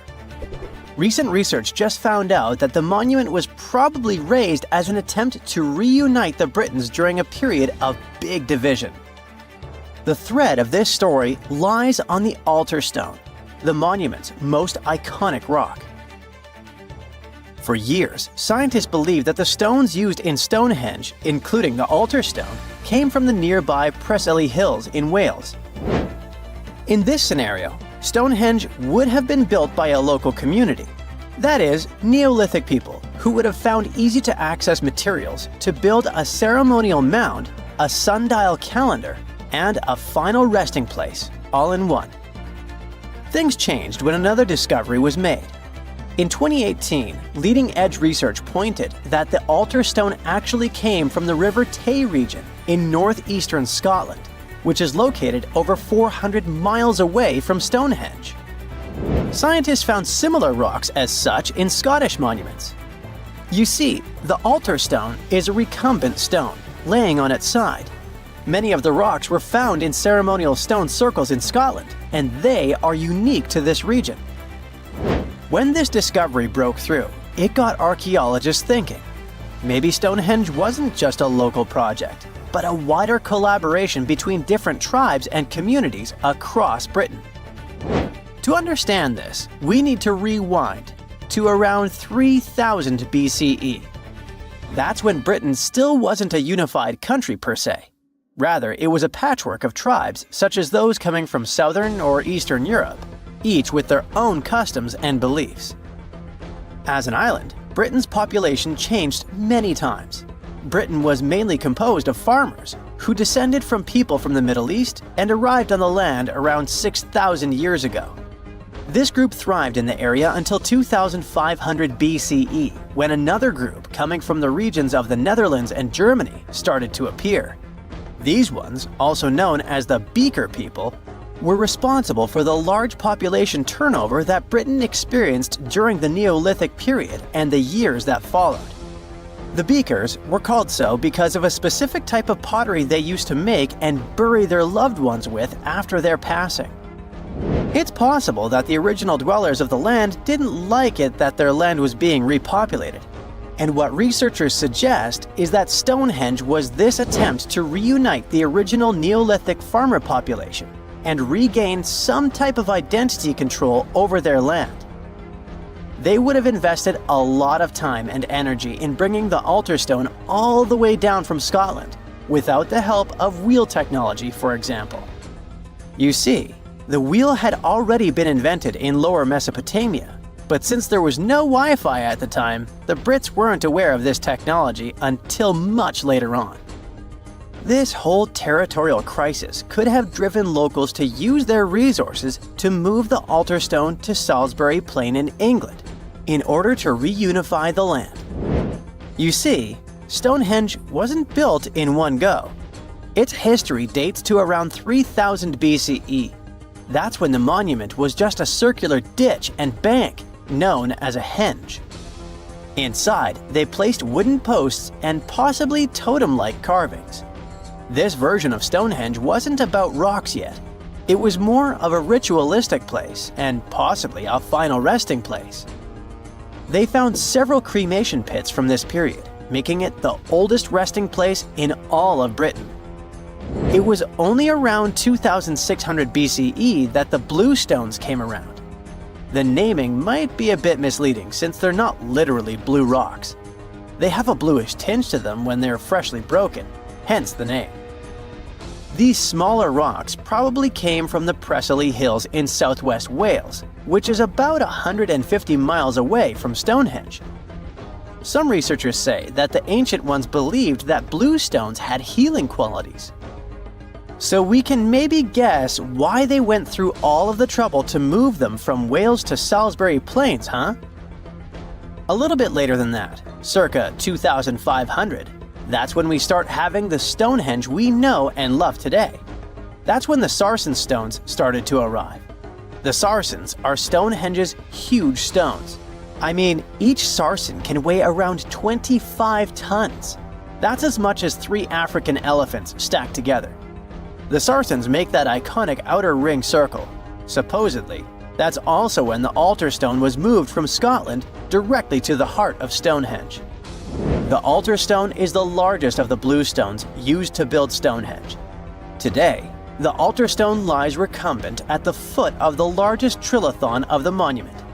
In case you don't know, the trilithons are the horizontal stones used to form those famous arches we see today.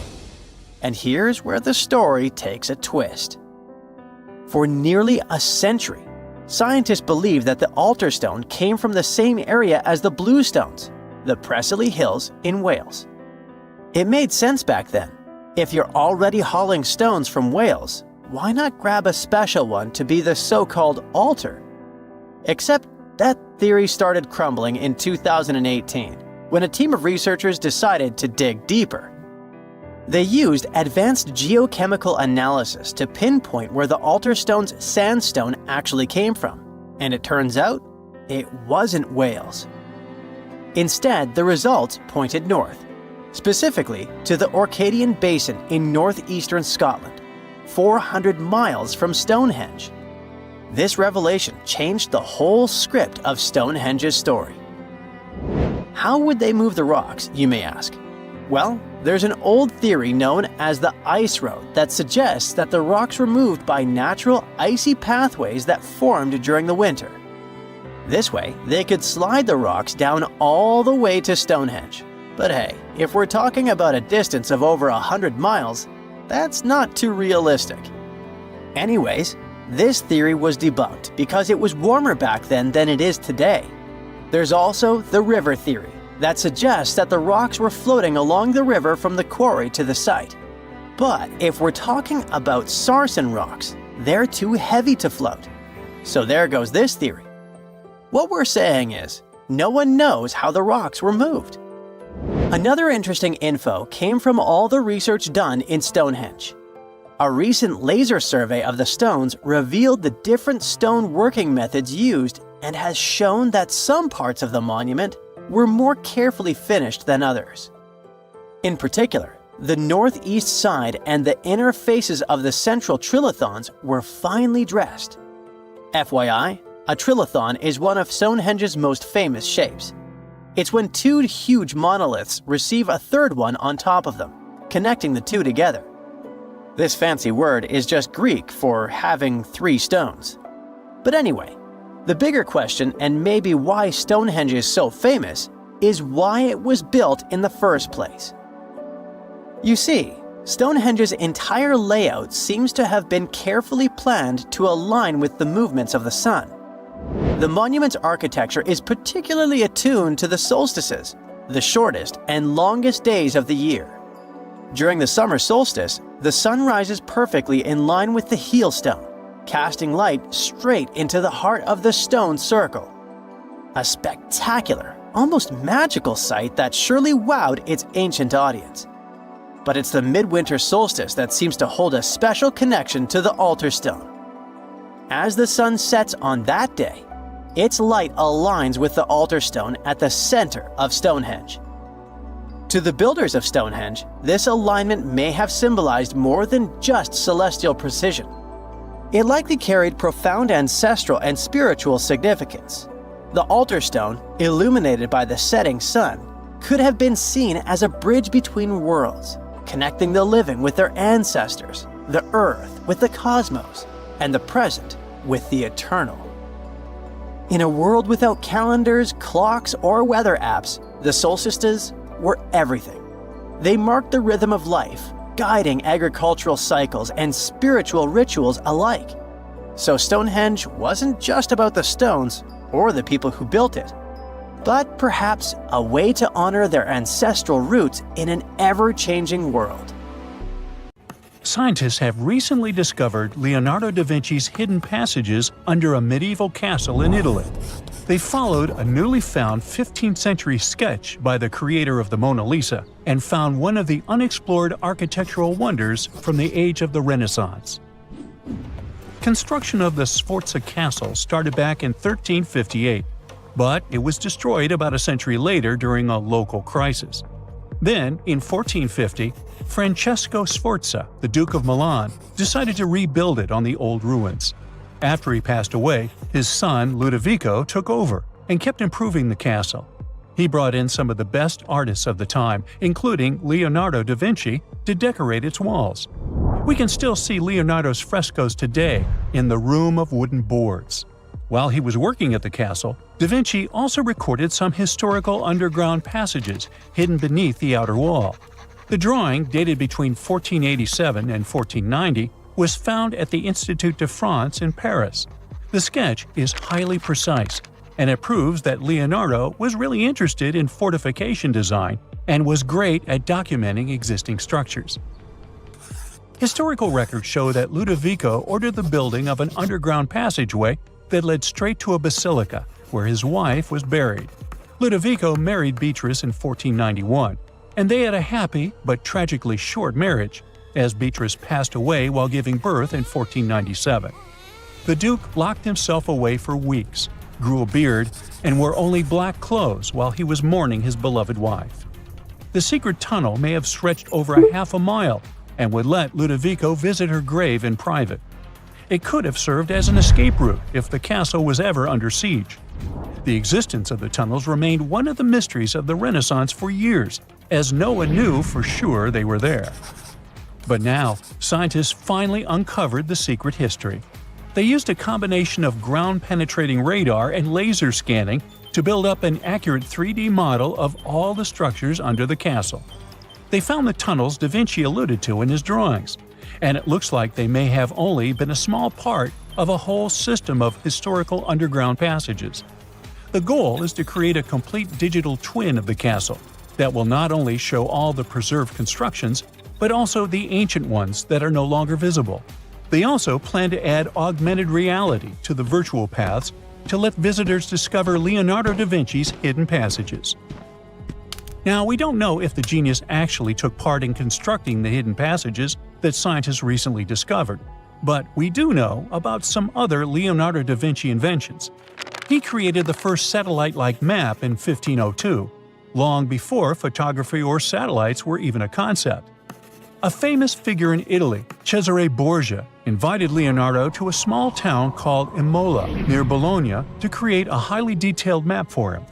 Back then, maps were not very precise, as no one had figured out how to show exact distances on a smaller scale. Instead, people spent a lot of time decorating them with dragons, roses, fancy castles, mountain ranges, flowers, and other artistic details.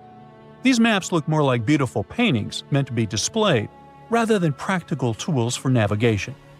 But Cesare Borgia wanted something truly functional, and Leonardo managed to create something revolutionary in the field of cartography. If you compare satellite images of Imola today with Leonardo's map, the similarities are striking. He captured every alley, curve of the streets, roadways, and even the exact sizes of the buildings. And he did it all by hand, using just a pencil, ruler, compass, and several of his own clever inventions. To gather all the necessary data, the genius walked through the streets for weeks using a large wheel that spun as he moved, recording the distance with a cable. Using the magnetic compass, he determined precise directions. He also developed a tool called the bussola, which measured angles inside a circle. With this, he could track the exact turns of each street and the size of the intersections. He figured out the distances between houses and major roads. Then, back at home, he used his notes and calculations to draw the map to scale with incredible precision. In his work, Da Vinci also used a technique developed by Florentine humanist Leon Battista Alberti.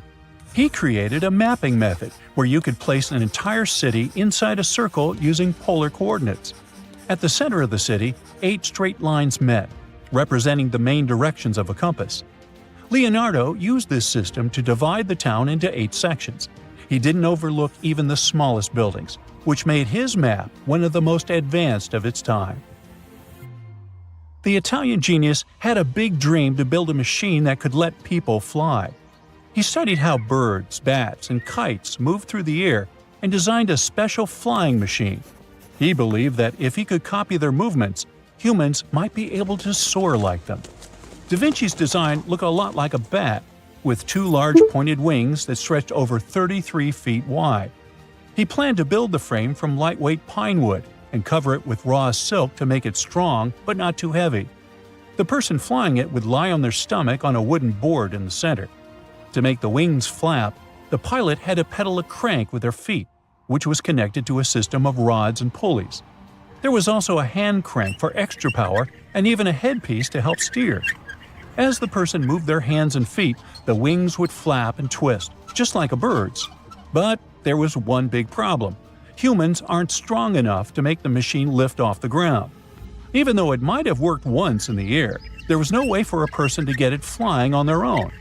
Leonardo probably realized this, but his amazing idea still inspired flying machines that came centuries later. Da Vinci was way ahead of his time with many of his inventions, but his idea for a humanoid robot was especially futuristic. He was working under the patronage of the Sforza family, the one that had those ancient tunnels of Italy built. The genius designed a mechanical knight that could move its arms, turn its neck, and even open and close its mouth. Da Vinci had good knowledge of anatomy and the mechanics of body movements that helped him. His unusual creation used an external system of cables. A hand crank set it in motion, and there was also an internal gear-driven mechanism. About 450 years later, Da Vinci's detailed sketches of the robotic knight were rediscovered in the 1950s. Several researchers tried to recreate the robot from those sketches. In 2002, a roboticist who developed systems for NASA and Lockheed Martin took inspiration from the old notes and built a functioning model of Da Vinci's robotic knight. Another design Leonardo created for Duke Sforza was a special kind of bridge that could be taken apart and carried easily. It was made for defense forces who needed to cross rivers or moats while traveling. This bridge would swing across the water and land on the other side. It had wheels and used a rope and pulley system, so it could be set up quickly and packed away just as fast. To keep it steady, it even had a special weight to help balance it. Leonardo wrote in his notes that the bridge was light yet strong, and he designed several bridges like this for the Duke. One of his other designs was a bridge that could be built very quickly, and the defense forces would move across multiple rivers. As scientists continue to study Leonardo da Vinci's hidden passages, they reveal new chapters in human history. Who knows what other unexplored architectural structures they will find? Consider the Great Pyramids, one of the original 7 wonders of the world and the only one that still exists today. Did you know that the pyramids of Giza weren't the only pyramids out there? And they weren't even the first ones. First, there were the pretty good pyramids, but they didn't catch on. Nah, I made that up. Back to the story. In ancient Egypt, it was believed that kings were chosen by gods to serve on earth as their mediators. In the afterlife, they were expected to become gods themselves. The pyramid complex was built to make sure that the king had everything they might need in the afterlife. The complex included the pyramid, a palace, and temples. The tomb in the pyramid, where the king was buried, was filled with many things they might need, like furniture, food, and gold vessels. Actually, the first pyramid had been built 80 years before the first pyramid of Giza appeared. Overall, there were around 100 of them. Some weren't finished though, since the construction took a while and not every pharaoh lived long enough to see the end of the construction. And now let's talk about the construction itself.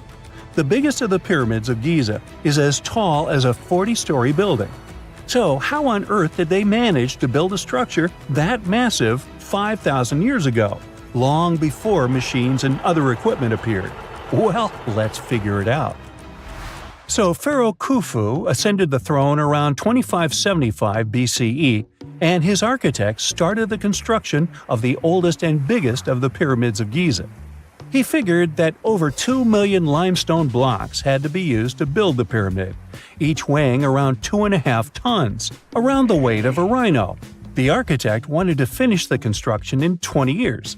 To make it possible, a stone had to be carried and pushed into place every 4 minutes, 24 hours a day, 7 days a week, and 365 days a year, except leap year. So obviously, a lot of workers were needed to make it happen. Many believe that it was enslaved people who worked at the pyramid's construction site, but that's not true. Workers came from all over Egypt to contribute to the project.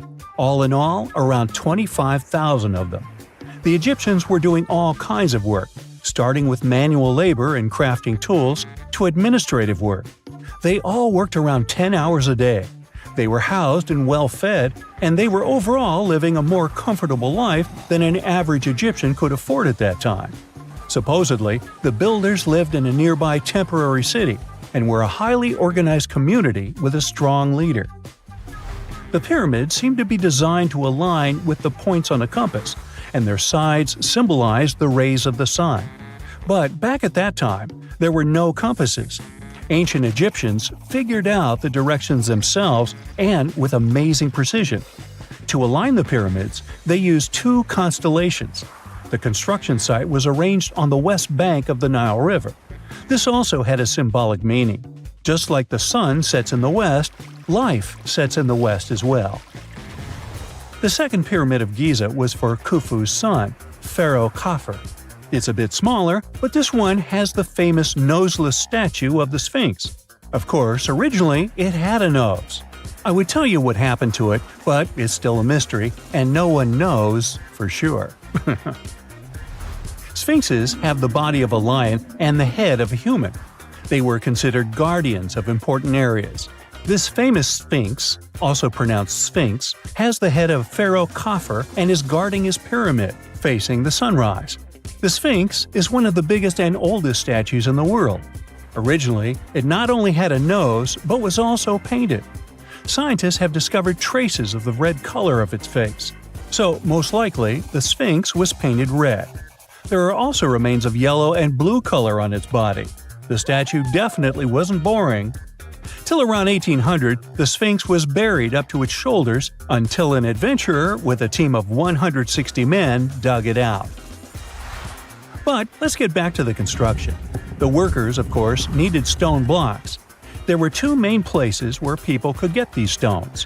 One source was close to the construction site, but that fossil-lined yellow stone was only suitable for the pyramid's interior. The limestone blocks for the exterior were hauled from 8 miles away on 30-foot-long sleds. Apparently, it wasn't too hard to pull them. The sand mixed with the right amount of water was pretty slick, and 10 people could move a sled even with a rock weighing so much. Surprisingly, cutting off a block of limestone wasn't the biggest problem. When in the ground, it was soft and could be split relatively easy. But after getting exposed to the air, limestone hardens. So the most difficult part was to shape the blocks. That step was crucial because the smallest inaccuracies could lead to the whole pyramid collapsing. So, okay, those limestones were mined, carried on a sled, shaped, and then what? How could they be put into place? Well, this is still a mystery. Archaeologists have discovered the remains of a ramp system that dates back around the time the pyramids were being built. So historians have come to the consensus that, most likely, the Egyptians designed a unique ramp system to move and pull huge stone blocks. The most common opinion is that there were several ramps around the pyramid. There probably was a central ramp with 2 staircases on each side of it built over the pyramid stones. The ramp was growing as the pyramid was getting higher. People might have been walking up the stairs, pulling up stones on wooden sleds. But this is just one of the options. Other experts say that the ramps were around the pyramid, and some say that the ramps were inside the pyramid. Maybe we will never know for sure, and it'll forever remain a mystery. The exterior limestone of the pyramid was polished with sand and stone until it gleamed. On top, there was a gold and silver capstone, which glimmered over Egypt like a second sun. So, that's how it was 5,000 years ago. Now, about the interior. Surprisingly, there's not much inside the pyramid. Most of it is just solid stone with very little open space. But let's take a quick look inside. From the entrance, there are 2 stairways, one going down and the other going up. They take us to the chambers. There are 3 of them inside. Now, why is that? Apparently, throughout the whole construction, a burial chamber had to be prepared at all times, just in case a pharaoh kicked the bucket before the construction ended. So, separate chambers were built one after another as the construction progressed. The last of them was the main one. It's called the King's Chamber. It's the one where Khufu was resting. It's the biggest room at the very heart of the pyramid, and there's a big passageway leading to it. It was likely used as a kind of elevator to move granite up to build the interior. Granite was also used to make 5 stories of support beams to ensure that the pyramid didn't collapse. And we can see that it worked since it's been standing for centuries. Unfortunately, none of these chambers have hieroglyphs on the walls. If you want to see the writings, you should go to the decorated tombs near the pyramids. Those pieces of art are depiction of ancient Egypt's culture and daily life. The texts allow researchers to study their language and grammar. The treasures that once were in the pyramids have been taken by people. There are also many secret tunnels and passages inside the pyramids, but even today, no one knows the whole plan of the interior. Scientists have been sending little robots with cameras inside for many years, but there's still a lot we don't know about the pyramids. Now they're trying to use an X-ray to scan the pyramids from the outside, without going inside. So yeah, ancient Egyptians did create a mystery no one has been able to crack for 5,000 years already. You're walking down the street. You see a strange-looking antique shop called Ageless Trinkets of Mr. Bright. You're curious, so you enter there. You take a look at all the weird stuff. Suddenly, an old folded parchment paper catches your attention. It's a world map, but something's off with it. Instead of showing the countries as you know them, it shows the locations of 4 mythical lost worlds and civilizations. Mr. Bright, the shop owner, comes next to you after realizing your shock. This map won't let you find these places or anything, but I can explain to you the legends behind them if you want, he says. Let me begin with Atlantis. You might know it as Aquaman's underwater kingdom, but Atlantis, the fictional island, was actually first introduced in 2 of Plato's works. According to him, Atlantis was a highly advanced civilization that existed about 9,000 years before his own time, and its story had been passed down by poets, authors, and others.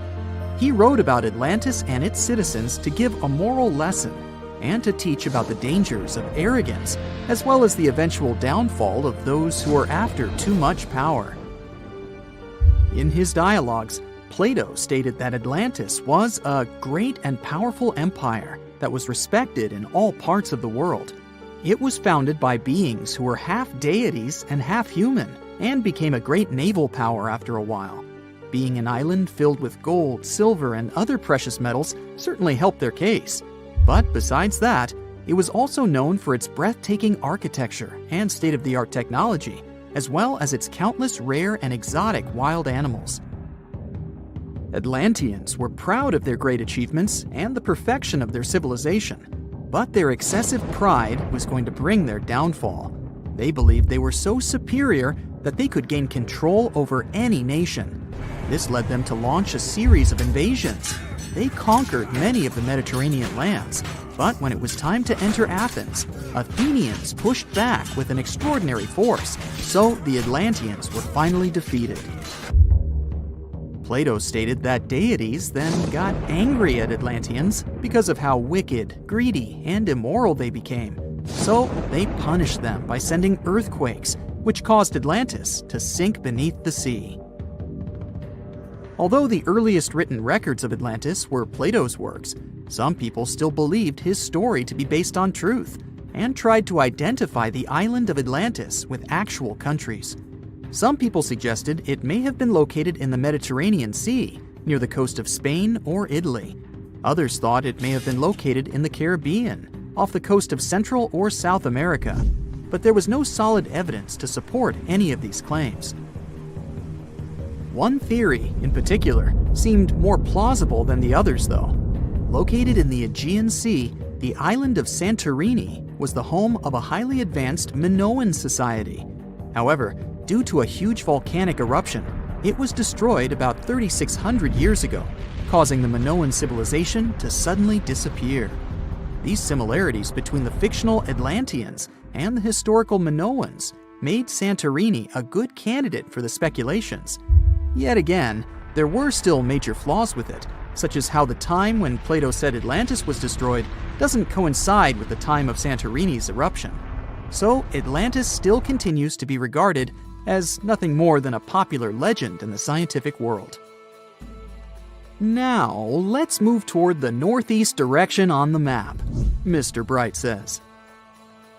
According to Celtic Breton mythology, there once was a magnificent city called Ys, also known as Caris, that towered over Douarnenez Bay in France's Brittany region. It was the most wealthy city in the entire Atlantic, It was especially famous for its beautiful gardens and buildings, and its citizens were all living comfortably and happily there. Dahut, who was King Bradlaughn's daughter in Breton legends and literature, had a deep love for the sea. She begged her father to build a city at the edge of the sea, and that is how the city of Ys was established. Little did she know that she would be the one responsible for the destruction of her father's beloved gift. You see, since the city was surrounded by the sea, it needed to be protected by a dike equipped with floodgates, and these gates could only be opened at low tide.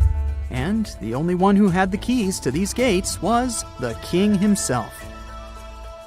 One day, a handsome red knight arrived at the city, but couldn't pass the gates. Dahut was so taken by him that she wanted to let him in. She knew that her father was the keeper of the only key to the city, so she sneaked into his room and stole it from him. Then she gave it to the Red Knight so that he could enter the city and they could be together. However, the Red Knight turned out to be the Prince of Darkness, and he intentionally left the gate open to the raging sea. The waves soon swallowed all of Ys. King Bradlaugh was able to escape on his magical horse, but Dahut couldn't. She turned into an evil mermaid who lured sailors into the sea. Today, if you go to Quimper, a city in Brittany, northwest France, you can find the statue of King Bradlaugh riding on his horse. Although the city of Ys is a legend, Brittany coast locals believe that on the days when the waters are calm, you can still hear the tolls of the city bells deep under the sea, if you listen carefully. Mr. Bright then points at the Indian Ocean on the map and says, "Now, have you heard about Lemuria?" Back in the mid-1800s, a few scientists suggested that there was once a continent that existed in the Indian Ocean, somewhere close to the south of modern-day Sri Lanka. The first one to popularize this theory was the British lawyer and zoologist Philip Lutley Sclater. In his paper, The Mammals of Madagascar, he stated that he found lemur fossils in India, and not in Africa. However, this discovery was extremely shocking to him because of the fact that lemurs' original homeland, Madagascar, is much closer to Africa.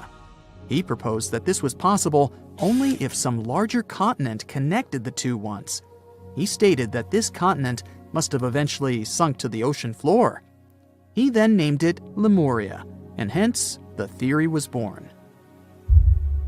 People who came after Sclater took his theory a step further and thought that Lemuria was also the home of an extinct race of humans called Lemurians, who had 4 arms and enormous bodies, and were also the ancestors of modern-day humans, as well as lemurs. Of course, as new scientific discoveries were made on plate tectonics, evolution, and the study of DNA, the theories regarding the fictional continent called Lemuria were debunked. The last fictional land on the map is Agartha, Mr. Bright says. Taking its roots from Eastern mysticism, one legend says there's a kingdom called Agartha that is located deep beneath the surface of the earth.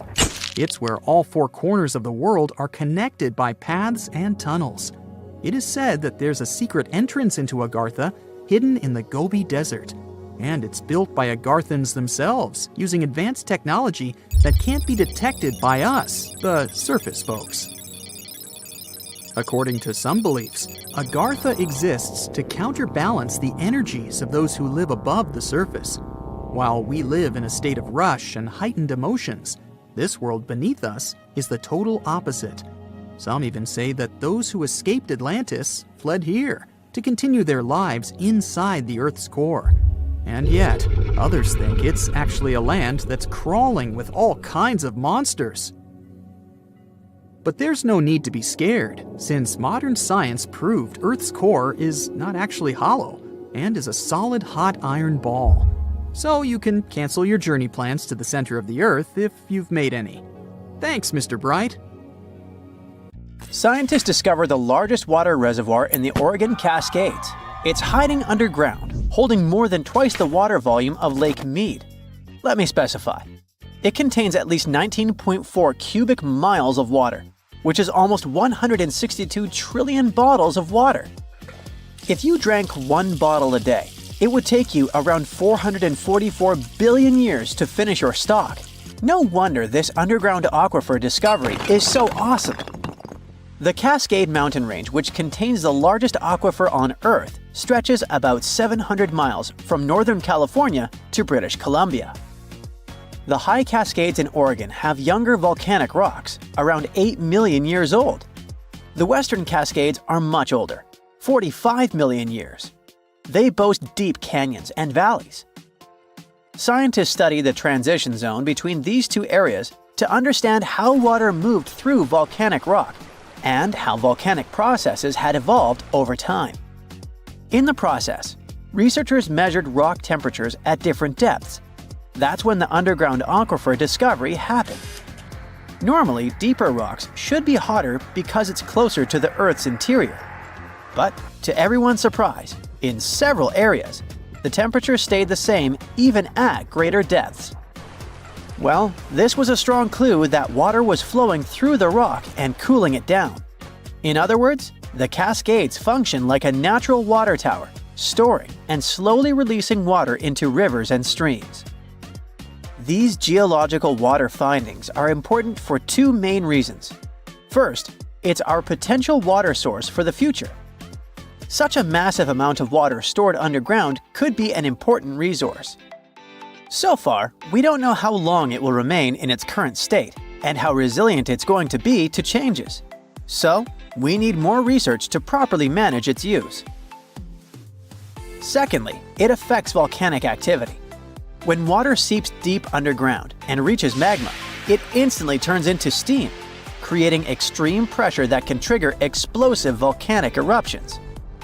Understanding how much water is stored in volcanic rock could help predict future eruptions and the risks they pose. Now, even though this discovery is exciting, there are still many unanswered questions. Like, how does this water move through the volcanic rock? Or how much of it is actually usable as a water resource?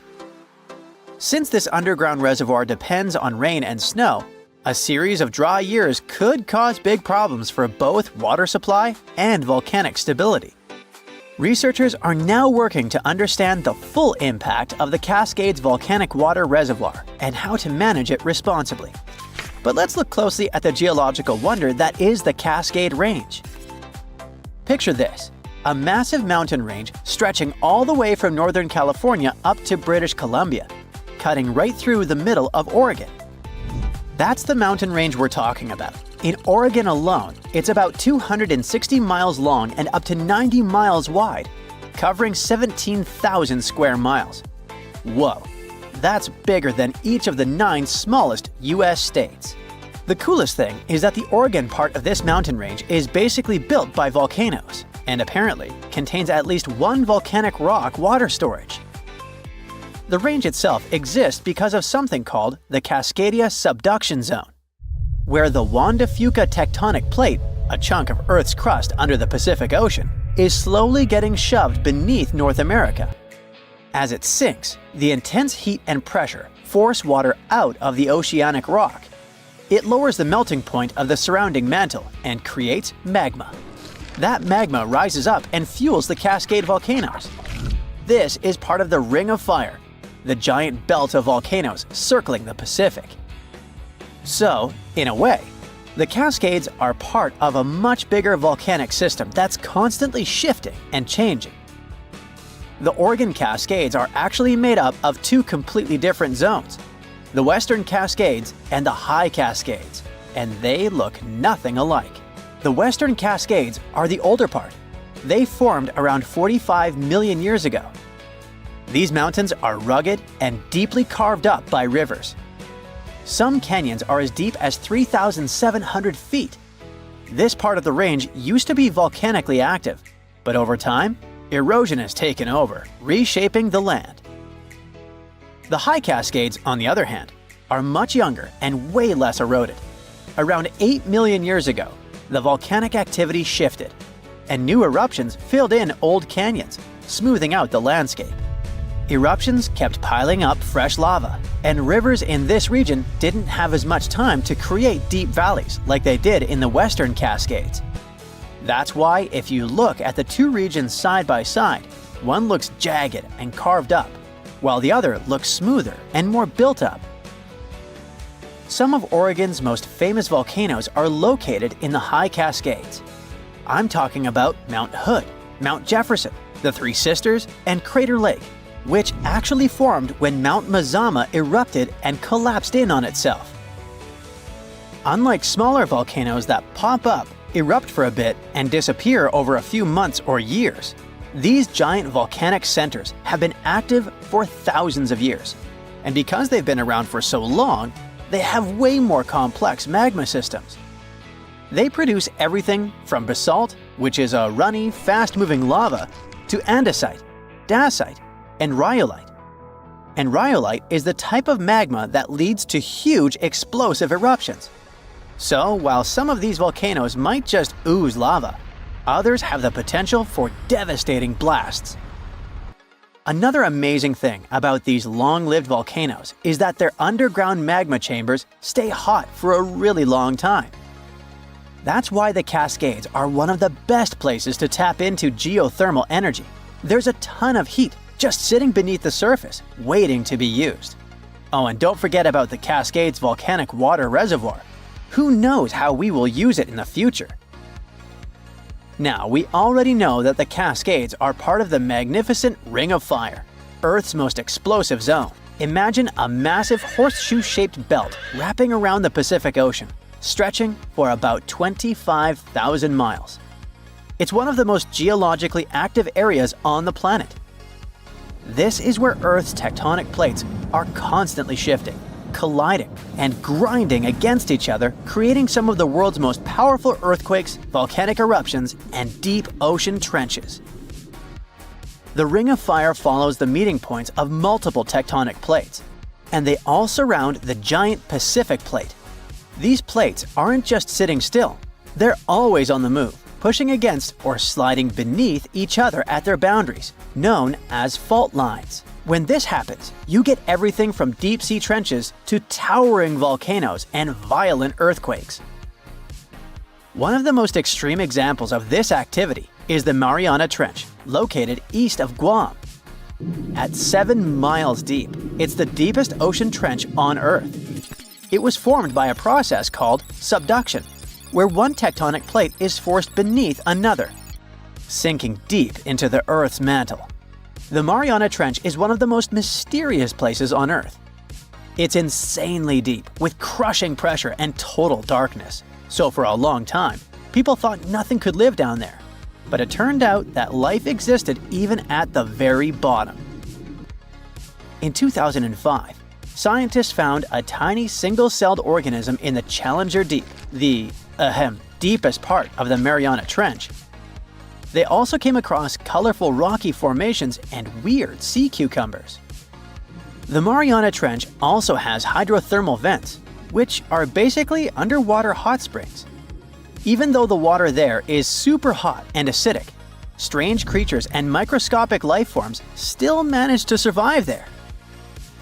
The Ring of Fire is also responsible for 90% of the world's earthquakes.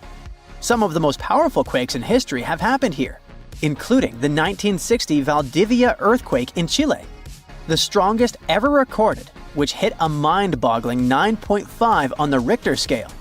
But it's not just about earthquakes. The Ring of Fire is also home to about 75% of the planet's volcanoes. Some of the most famous eruptions in history have come from this region, like the infamous Mount Tambora in Indonesia. In short, the Ring of Fire is one of the most dangerous places on Earth, but it's also incredibly fascinating. Who knows what else scientists might discover in that region, like they discovered